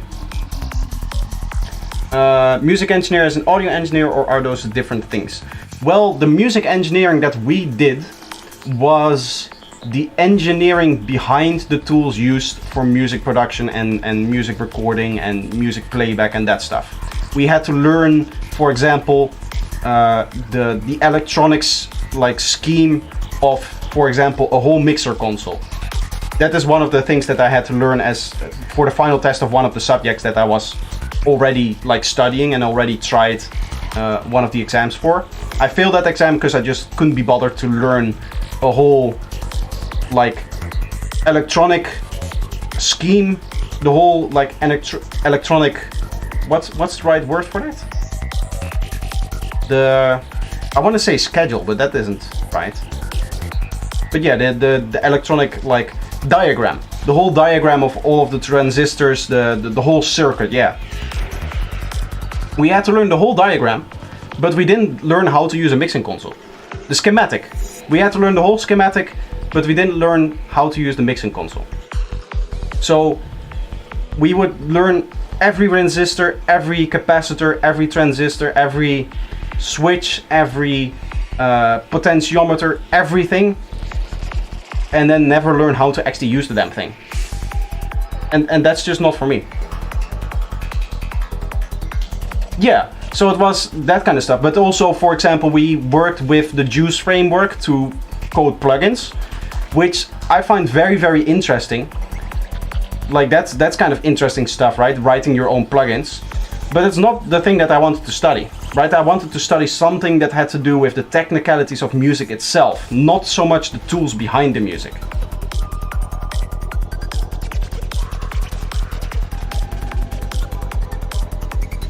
Only play it in case there's time left. I'll continue until I am out of energy. I still have I guess, an hour in the tank or so. So should be really cool. I really love your content. Do you use any kind of hardware in your production? Any drum machines or synths? The next video that is going to come out on my channel is going to be about this little thing here. And this is the only hardware that I currently have in the studio, except like my sound card, speakers, microphone, that kind of stuff. In terms of synthware and that stuff, I don't have anything.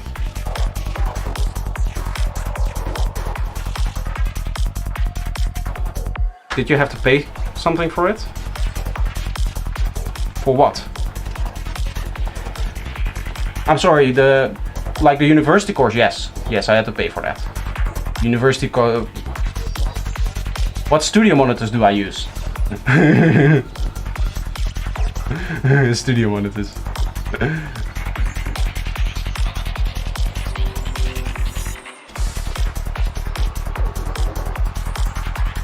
These things. I'm getting them soon. The next pack that I'm bringing out will be the pack that allows me to buy some Adam studio monitors.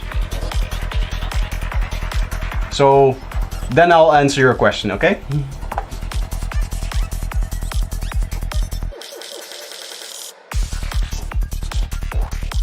I should focus a little bit more on this track here.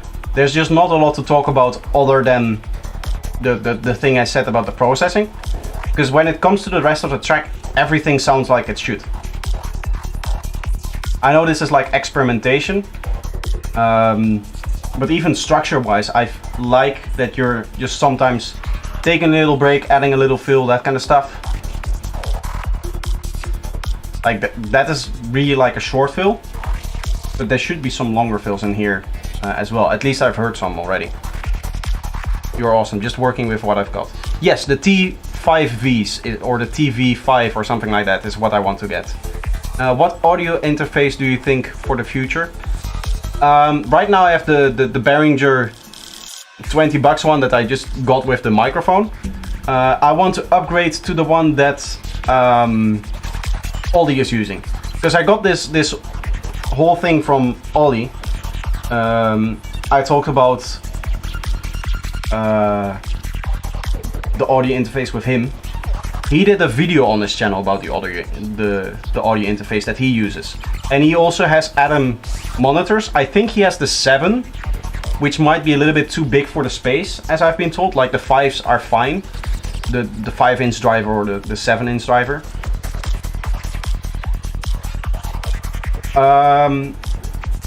But he basically will have the same setup as me, so I'm basically copying his setup, essentially.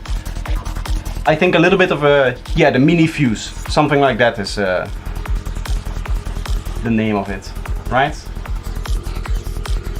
He did a video on it. I'll find it at some point. It doesn't really matter. But you will have to treat acoustics on the wall behind you. Technically, I would have to. I don't think I'm allowed to make big modifications like that in this apartment. So I would need to have them freestanding, which I would need to either make or get somewhere. I would need some bass straps over here as well, because there's a little wall here right behind the camera, right behind where you guys are. It's like a half wall that I'm kind of sitting in. But to be honest, I'm thinking about it like, well, I've been with the stuff that I have now, I've been good enough to produce the mixes that I've made up until this point. I might as well just throw like, I know it doesn't fix everything, but I might as well just throw like SonarWorks on it, and instead of treating it acoustically and spending all that money on like proper treatment, I'll just be with a little bit less optimal system. Like it's gonna get better than what I have now, even if I don't treat it acoustically, right? I think I'll get the 2. Yeah, I want to get the one that is like least inputs, least outputs. I would like to keep space for another line in, apart from my microphone, which I think should be the case with the one that I've seen that he uses in in his setup. It's $100 one, the micro fuse, I think. So that will be fine. I mean, I still need to get the money for it. The pack isn't finished yet. Once I finish the pack and I start selling the pack, I'll know exactly how much I can spend on it. Because that's my investment allowance. Anyway, we have a track posted here in stream discussion. This is not where it should be. The Barkasai, if you want to put it here. Now we have the issue that there's already somebody who also sent it here. I don't know if I need to later play this one first or this one first. That's why we just have the one channel for feedback on stream. That way I know exactly in which order I need to play it. Anyway, Matthias, I know I didn't spend a lot of time actually talking about your track. Take that as a compliment in the sense that when it comes to a second track for somebody, this is really good stuff.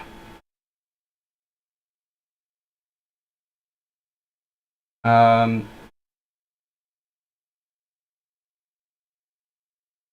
are these calls ever recorded? The Germans have not developed a full sense of humor.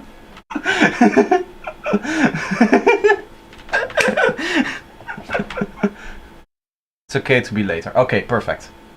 Then we move on to Drake. I assume that you say the CH as a K like you do in Italian. But this is Dark Side Psycore. I have a hole in my spectrum. I guess I'm too shy on my mid-range due to lack of my synth skills. We'll see about that. I do like I just kind of read this message here and caught me completely off guard that the Germans have a fully developed sense of humor. It is true. It is true that that you guys don't have any humor. I can say you guys because half of my chat are German anyway.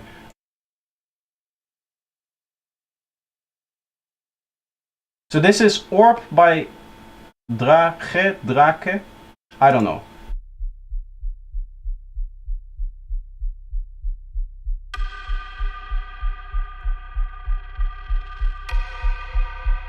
That's kind of a cliche, right, for Darkside, is to introduce the kick and bass right from the start by having it in very, very, very low filtered. The filtering, the kick and bass doesn't become apparent like halfway through the transition.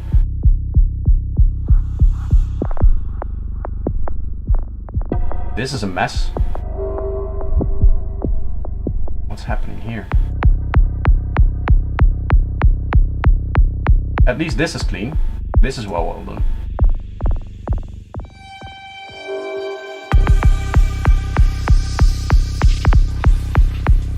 Okay, that's an issue. Do you see where you have the double kick? Maybe the next one we can capture it if there's another one. Nope. Here. Do you see the transient that has happened? Every transient is clean, right? And then you have this kick here a little bit earlier. This one is slightly messed up. I assume that you clean this, but then look at this. Oh man. This is so sad. This transient is completely being pushed by this kick. It's being bullied. Guys, that's not good. Oh, also here the sub bass is too low.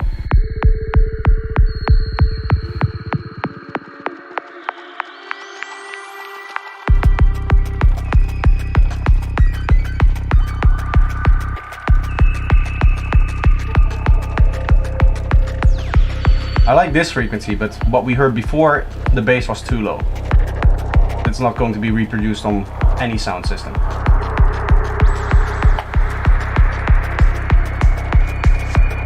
Honestly, when it comes to lacking mid-range, this is okay. Like, your mid-range is okay. What you're lacking is high-end. A nice hi-hat on the offbeat to really bring some high-end energy. You want your spectrum to kind of slow or fade down like this on average, and then have a little bump if the hi-hats are playing, because those hi-hats add the energy.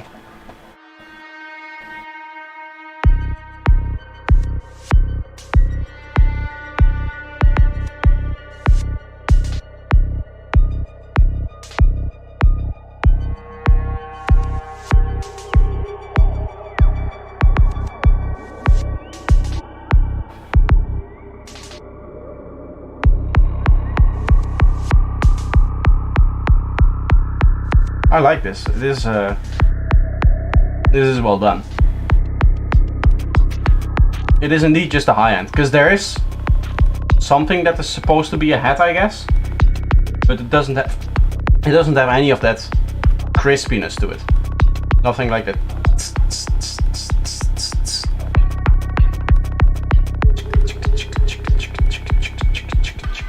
You should have something like that on the top of it, in my opinion, because that, I know this is like meant to be like dark side, but that doesn't mean that the whole track has to be dark. It's just like a stylistic thing.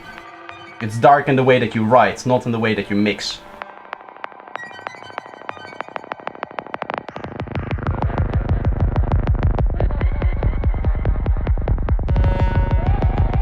This looks like a big mess. I mean, for a fill or like a build-up, it doesn't really matter, the cleanliness of the kick and bass, usually because it's filtered out the low end in parts like this. But the drop, it does really matter, so that does mean that you need to clean this kick and bass. Yeah, this is... That's going to cause issues. That kind of strain on the transients, just don't allow it to get the transient out on a big PA system.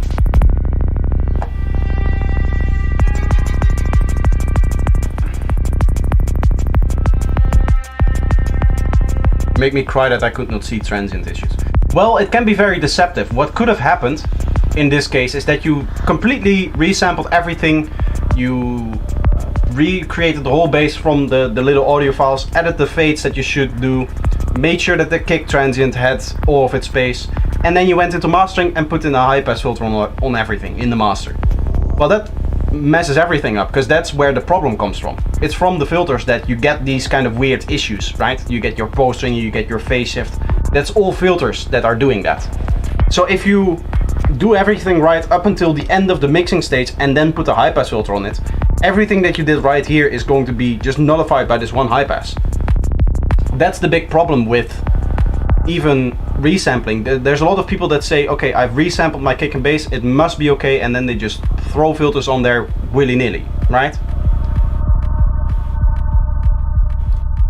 And it is something that I actually discussed in that video that I've been linking so many times, but I'll link again.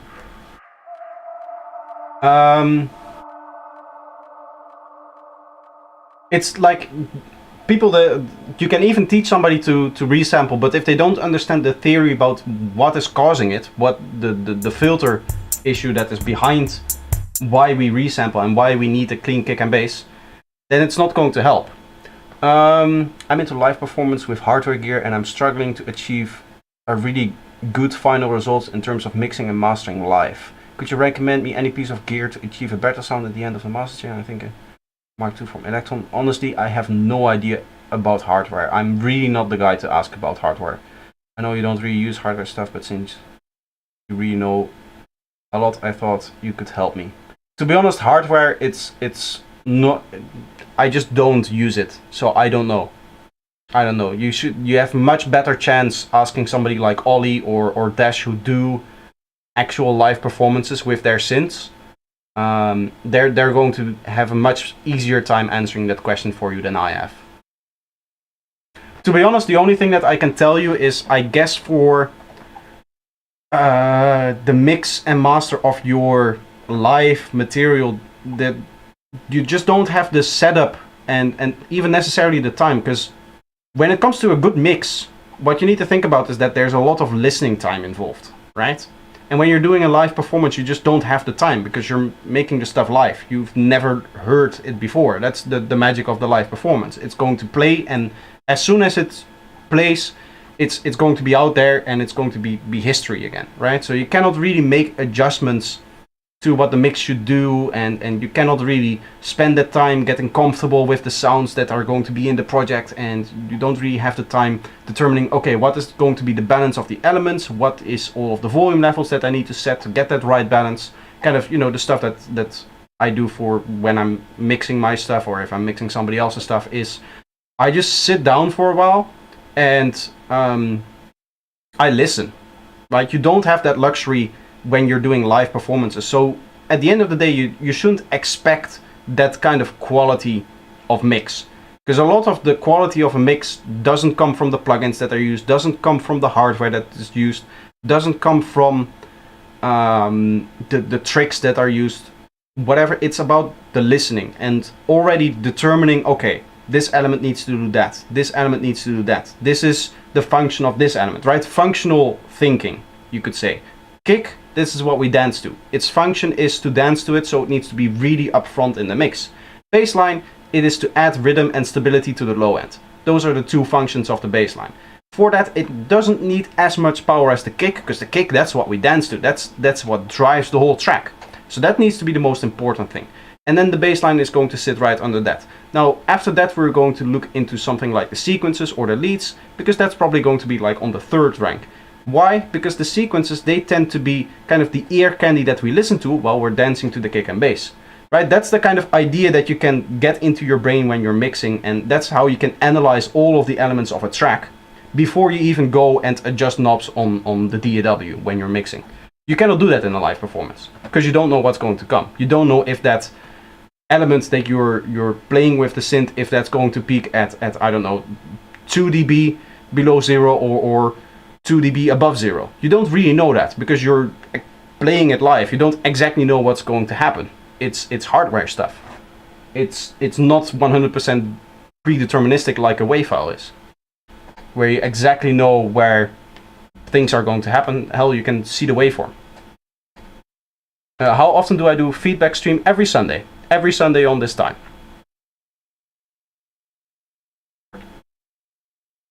Thanks for the link and feedback. You're welcome. I will message Ollie and Dash. Yeah, you should. They will know a lot more about this stuff. Anyway, next person is Demps. Demps. Demps. Demps. Yeah, Demps. iPad actor, I hope you're doing well. This is Melodic High Tech, soon to be released in a VA. Nice, nice, nice. I love me some high tech. I don't know if I'll like melodic, but I guess I will.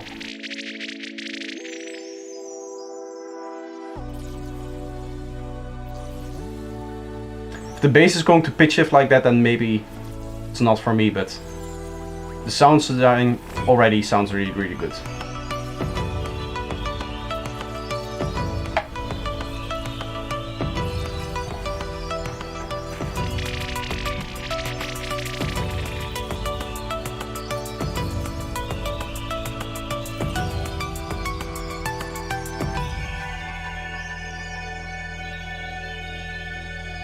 I'm usually not a big fan of key changes with the bassline, like that, where you change the key every bar.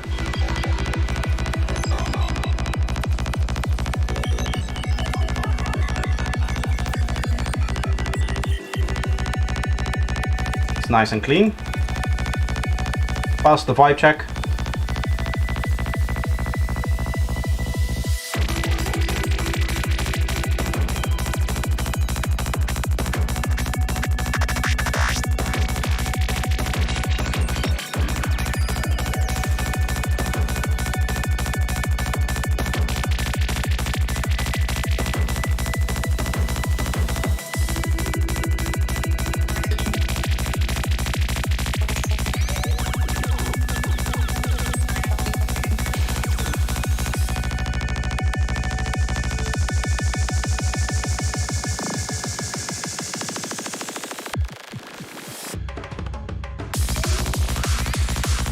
Nice. I like this part. The last part I wasn't... There were a few things that sounded a little bit off. There was one thing that was a little bit high in volume, like that FM synth. And the pad sounded like it was sidechained but out of sync with the rest of the track. But this part... I love this. I don't really get the melodic part here. This is just high tech.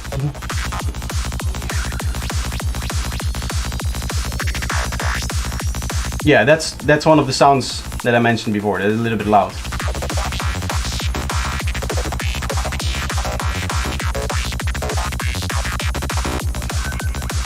Overall, I think your kick and bass can be like 2 dB louder. And also your high-end sizzle, right? It rolls off here. I'd like to see this slightly bump and then roll off. Just like a little bit of that.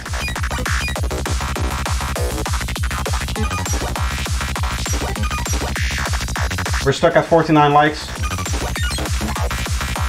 I don't really care about it too much. We do have 20 people here, so there's bound to be one person that's sitting on a like button that is not lit up. But to be honest, it doesn't matter that much. I know that you like it, and I'm happy that you do it for me.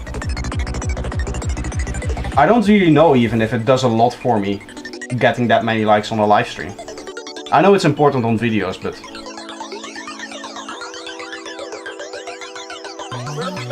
Some really cool modulations going on here, by the way.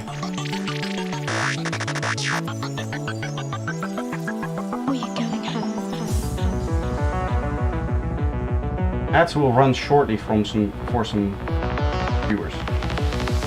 Ah, that's right. YouTube started introducing ads into live streams now. I stopped it actually, so you shouldn't get an ad. I don't want my content to be broken up by ads. It might have already happened. Yeah, that's what I think. Like the engagement of a live stream is much more important than an individual like counter. It's much better for you guys to just keep chatting away. This is melodic. I can see the melodic high-tech in here.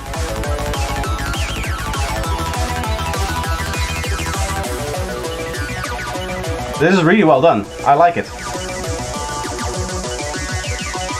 What's an ad? An advertisement. That kind of ad. I know it also means to add someone. Like on Twitter. But in this case I mean an advertisement. They just started randomly. They gave me a message that they would do it automatically, and I declined because I don't want that. And now I just saw a message that they wanted to insert an ad into my content.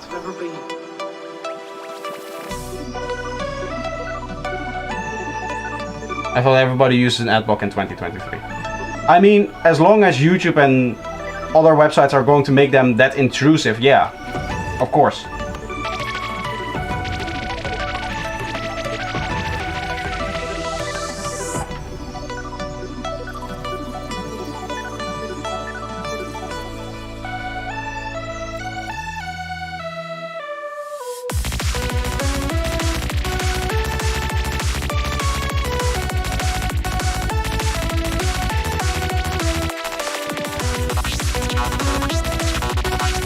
YouTube is unusable without adblocker.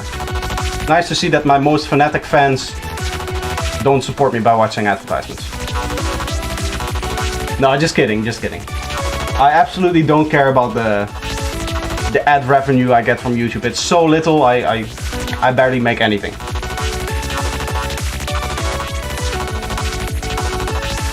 I do really like this idea of the happy chord progressions and then the gritty FM synths on top. I would love to hear how this turns out mastered, because I think the mix is going to have some issues if you just master this outright. It feels a little too unbalanced for me. As I said, there were some loud elements, there's a lack of high end out of this whole track. I think the kick and bass is a little bit quiet, so there's maybe a little bit more work that needs to be done. But overall the production is really, really nice. I like it.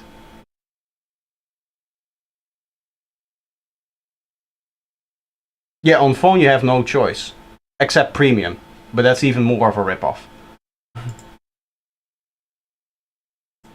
Because I've heard some people complain that premium doesn't block all ads.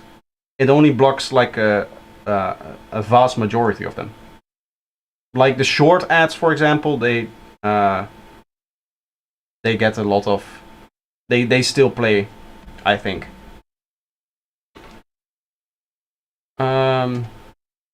Fixed version. Oh! Okay, yeah. Syrian transmission. We forgot. We didn't play his track. Enigma 23. Yes, I was like already played this track, but that's true. He sent a private link because he unposted the track because there was like a filter automation wrong or something. Anyway, this is Enigma 23 by Syrian Transmission. Let's drop you a follow. It blocked all ads? Okay. I've heard it, I don't know how much truth there is to it. To be honest, it does seem that YouTube just does get a lot of shit in general. If you see what they do for you in terms of... Listen, we have an agreement and... I like the vocal mix. But what YouTube does for us in terms of the amount of video hosting that they provide and all of that stuff for free, they do get a lot of shit for some of their actions at least.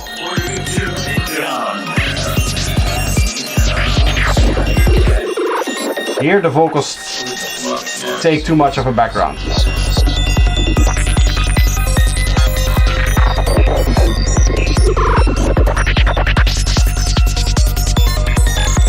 To be honest, I think here also some leads are a little bit on the loud side. That atonal stuff is really loud.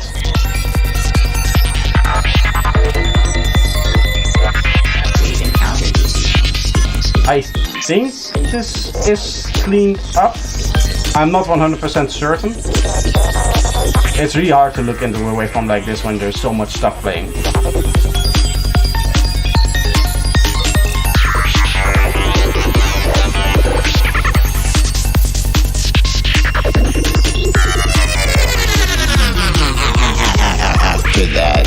That this is too loud. It's overpowering everything in the track. Your kick and bass should come through that kind of effect, and then it's the other leads that need to make space for that, just in the arrangement. If you're gonna have a vocal effect in there, just don't play any of the other synths, but make sure that the vocal effect is below the kick and bass.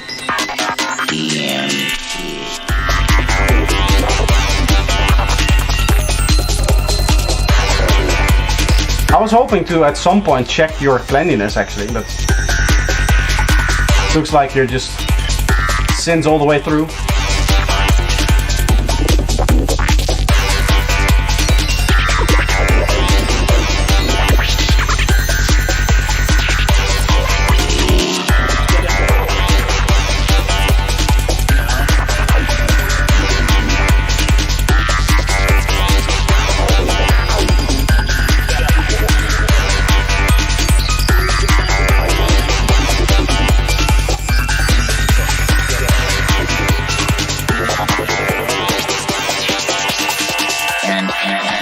Frankly, I think that it sounds like right, or else you weren't sure that they weren't, trying to. This is a good part for the vocal mix. Even if you're playing with the delay in all that crazy way, the vocal is still kind of coming out. There are some spots where it's harder. But really the way that you do that is removing or lowering all of the other elements. If you're playing a vocal that is explaining something, then you want it to come through. Otherwise the vocal doesn't really do anything.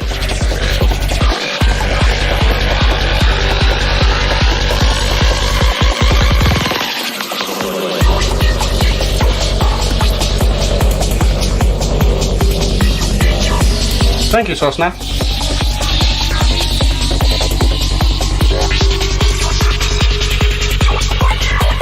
I'm glad you like my content.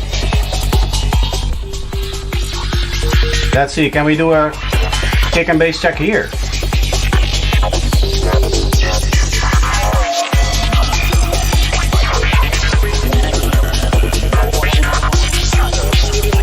There's just never going to be a clean kick and bass in this track, is there? That's the new meta, just in order to avoid kick and bass issues when sending your track to Projector for feedback, just overdo it with elements so that they can never check. Now, apart from the joking, I think that this track is too full.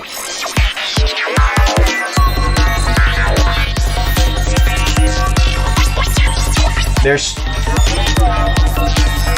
too much stuff happening here. Like there's 4 different sequences playing through each other, all grabbing your attention. And then you try to put the vocal on top to try to mix that in. That's never going to work.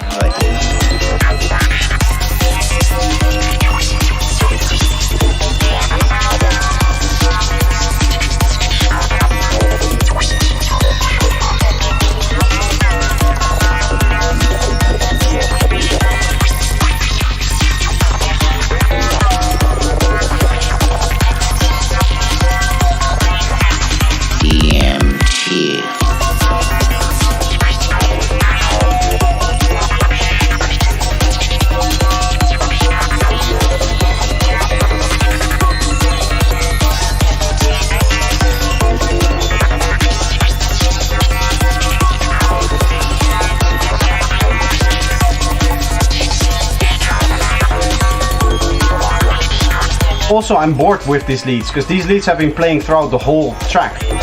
If you take all of those sequences that you have kind of melted into one big wall of noise, and you put one in one spot, and another in another spot, and a third in another spot, the track, you can just switch between sequence. And then the track doesn't become boring. Because now this sequence has been playing throughout the whole time, because you have all of your sequences always playing.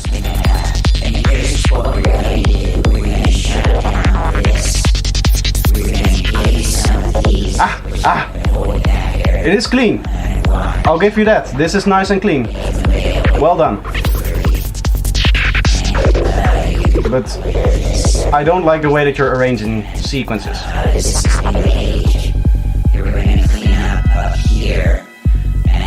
Luckily for you, I did just post a video on that.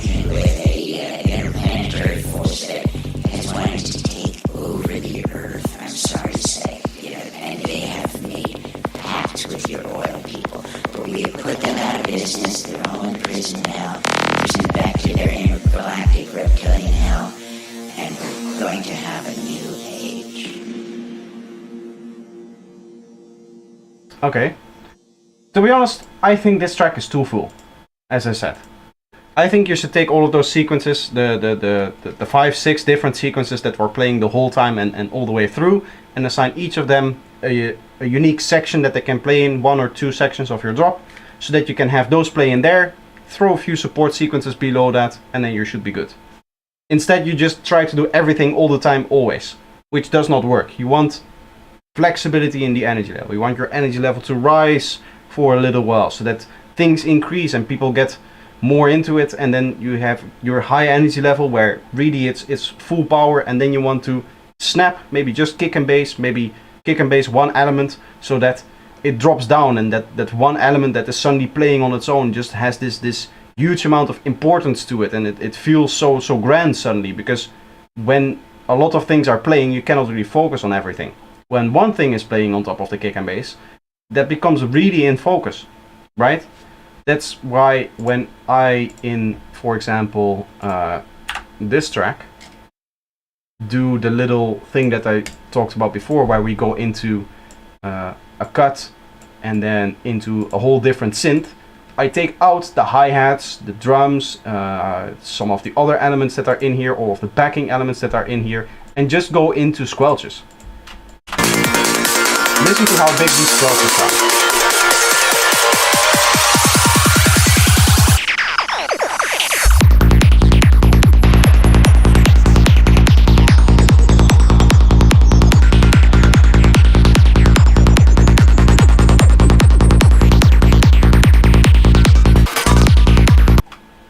Right, do you know what I mean? It's, especially here, this is just squelches playing. Da da da da da da da da da, and then you just go into it. And then suddenly these squelches sound a lot bigger than, for example, elements in here, because here there's just more stuff playing.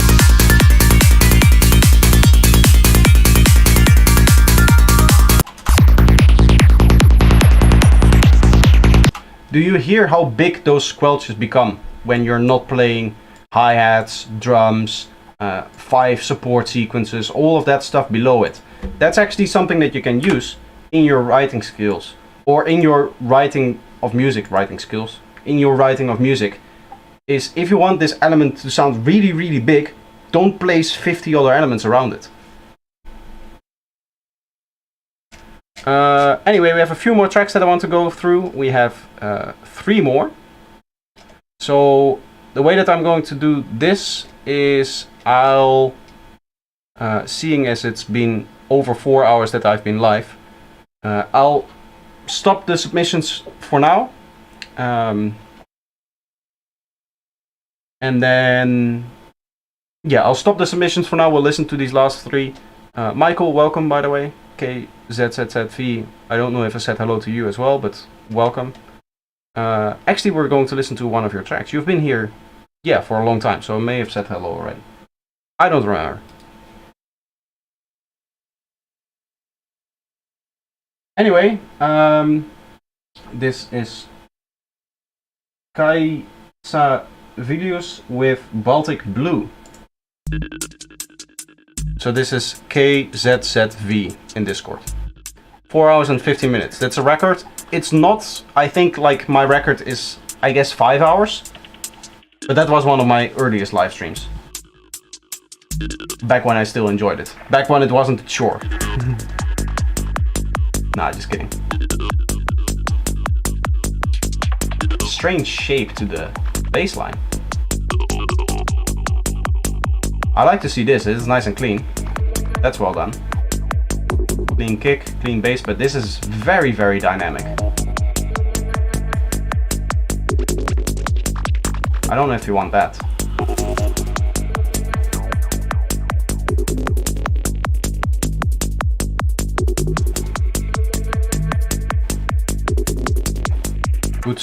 Good thing I switched from Twitch to YouTube. Yeah, that's I think that really helped my stream because everybody is already subscribed there. I mentioned it before, like how hard it is to get people to move to a different platform.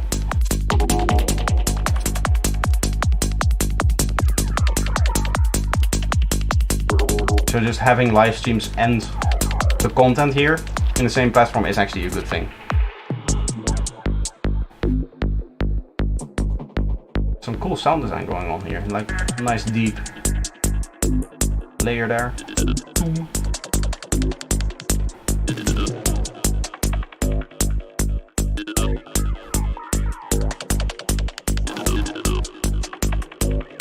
I tried widening the bass.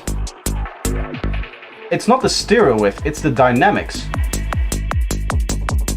Do you see how it's like zhunk? This does not have anything to do with the stereo. In fact, the low frequencies aren't even stereonized. You can see it's just a single waveform here. And you can see the width really isn't that much. So I actually like the stereo-ness of the bass. It's the dynamics that... It's not so much a problem. Like, you can do this. Don't get me wrong. It's just that when you go into mastering and mixing and like later in the production, you need to make sure that this is actually what you want. There were some FM bass layers in there, but I think this is a normal saw wave side bass in the just in the normal part.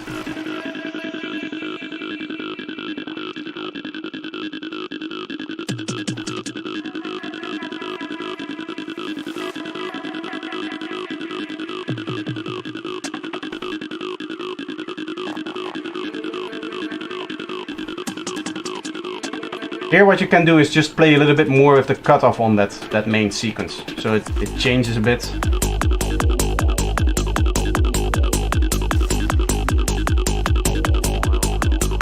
It just stays around the same thing and just that over and over again becomes boring very, very soon. So you just slowly, while you're doing the same modulation, just open up and then just go down again. Because this is a 4-man filter, you can change the 4-mans over time. Going to A, then to E, maybe something like that. I don't know which sync you use for this, so maybe that's not possible. But a little bit of change over time wouldn't hurt this sound.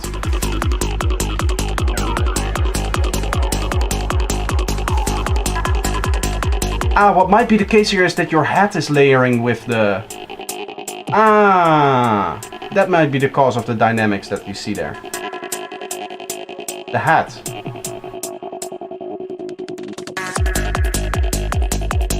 Yeah, because the hat is always on there.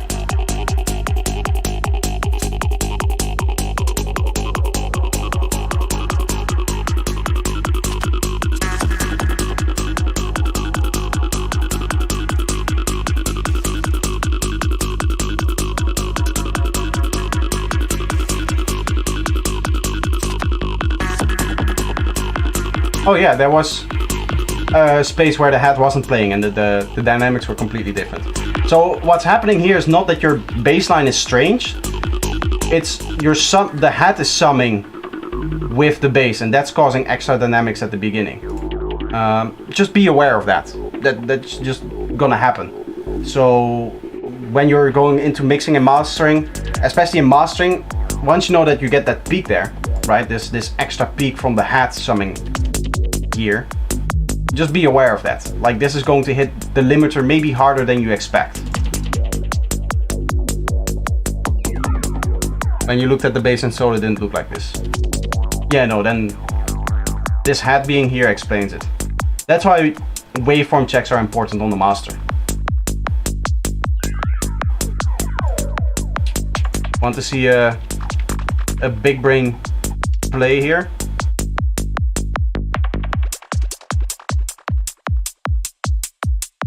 Have a track like this, master recording, which just records, in this case my master chain is not in here, but normally it would be the master here. You just record the master itself so that you can immediately check the waveform in here. Because I know maybe you were using SizeScope and you were like, oh, that's not what the bass looks like in my SizeScope, but you have to consider the whole track in some cases. Obviously, when you're creating your kick and bass, you look at the waveform of the kick and bass, but at some point you're going to go into mixing, and at that point you should probably look at the waveform of everything. And that's why I have my master recording here. This is actually fully for production, my master recording. I mix in Reaper, and I have other methods there.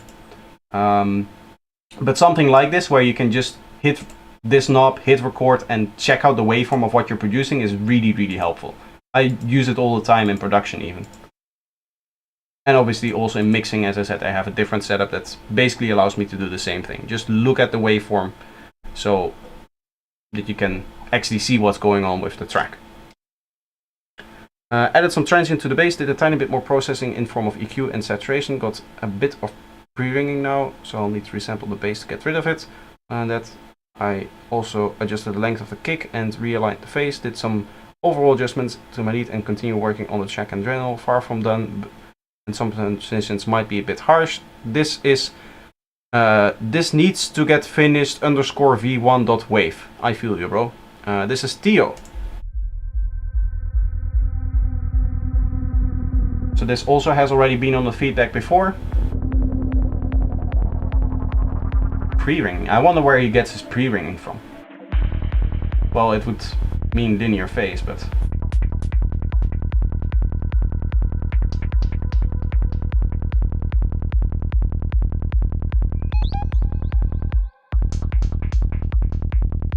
I don't see any pre-ringing, unless... No, this looks like normal post-ringing to me. I didn't actually know that you could zoom in like this, by the way. But this is indeed not cleaned, we can conclude. Because this, I would fade out to 0 here. I would resample this bass note, and then just this would be just going to silence. I wouldn't have this last oscillation in here. There's no reason for this to just again go away from 0. You just cut it here and then fade from here.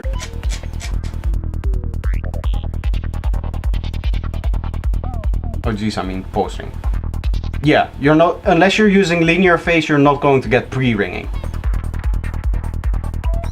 Pre-ringing is actually tends to be a bigger problem than post-ringing, because it always happens in front of the transient, right? Post-ringing, you can cut that away so that it doesn't happen in front of the transient. If you had a linear phase filter, your transients are going to get smeared, 100%. So I get, yeah, you can resample, and remove pre-ringing if you just remove everything before the transient.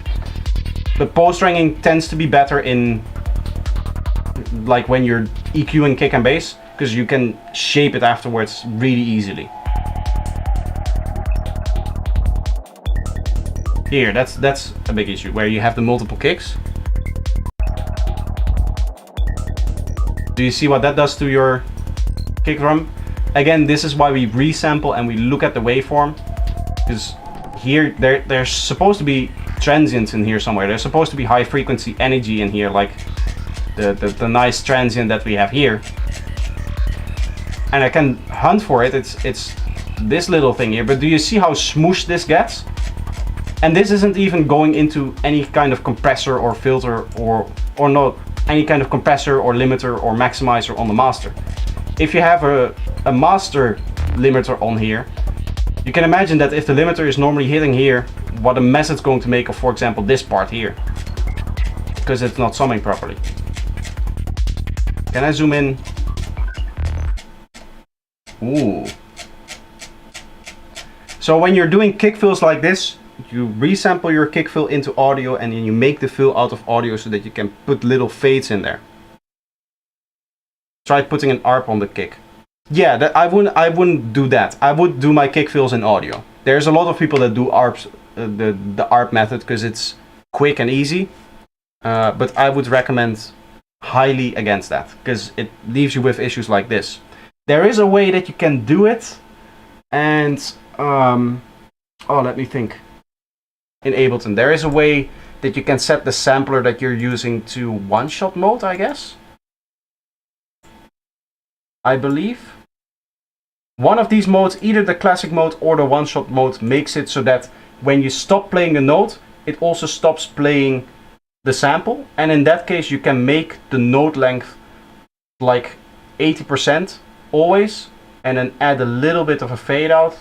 A few milliseconds, like 2 milliseconds or something, and then it should fix it. Maybe that's an option for you, if you can get cleaner things. You can just check that again. I do a waveform check like you can see here with any kind of analyzer. You can just do that. As I said before, you can record your master and just look at the waveform in Ableton directly, or if you have Signalizer, you can use Signalizer like we're doing here. But that should be things that you can check and just see, okay, am I getting a clean kick? And if it is like that, then perfect. I'm sorry. The Braka Psy. FP03. That's easier to pronounce, the title. FP03. Let's go. And this is going to be the last track of the stream, everybody. I finished an entire bottle of Pepsi Max during this stream. It is very warm, I'm sweating. Now with the new camera you should be able to actually see, if I go in full screen, that I'm sweating here.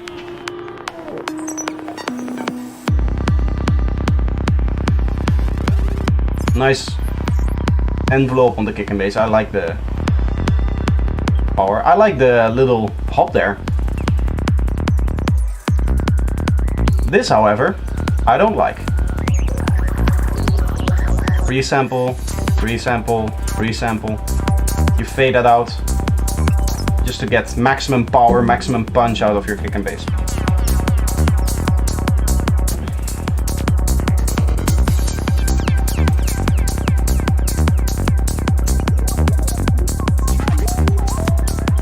And didn't use sampled bass on it. I understand if it's not finished that you still would resample it, but I just point it out every time.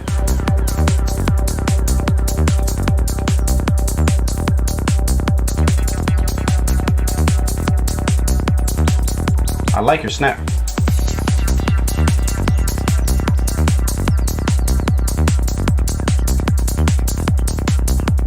That's actually a really good snare.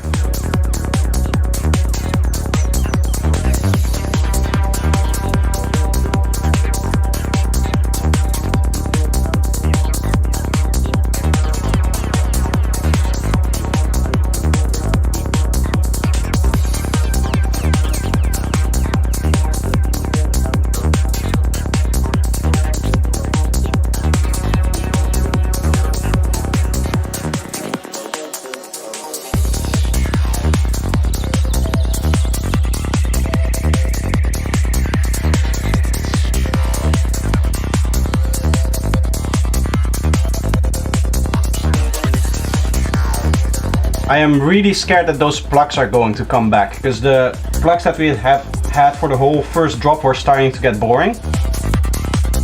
Not really the sequence behind it, but the kind of like main lead plugs. But I like that we're completely moved on to new elements here.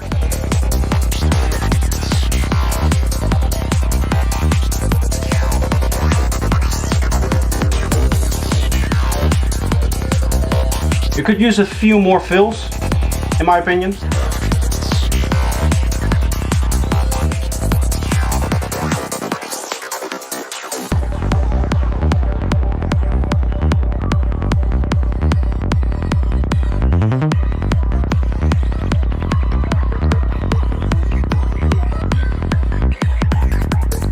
Just wait, I know there's going to be more fills in here, but I mean more fills per section of drop. Like, I believe the section that we just heard was 32 bars, and then that means that the one in front of it was 64 bars. And in between that space, I believe the fill length was like 1 bar. So a few more fills could be useful. And I really mean a fill where you just stop the kick and bass and then continue again. Because that's where you have the space to switch up an element, to introduce something new, to do some cool stuff. I don't mean like a kick fill, right? Where the kick just kind of continues to play but faster. There is like 2 types of fills like that, especially in this kind of darker, more psychedelic kind of psytrance, where it tends to be that the drops are a little bit longer and fills tend to be a little bit less important. But for my personal taste, I still like actual like fills, where you just have a little bit of space and then you can do something cool with like some kind of mangling on some lead element, that the old element stops and then the new element comes in.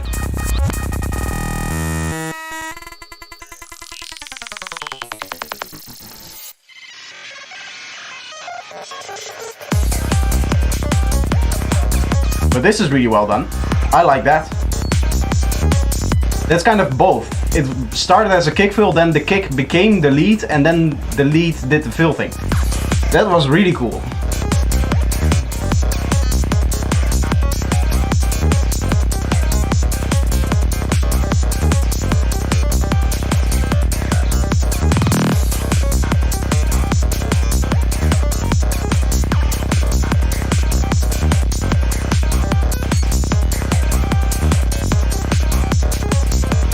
I made now a fill generator with interesting perks already arpeggiated. Yeah, something like that, like a drum fill even, some different, maybe like acoustic drums. That's something you hear often if you want to keep a bit more of the energy in your fill.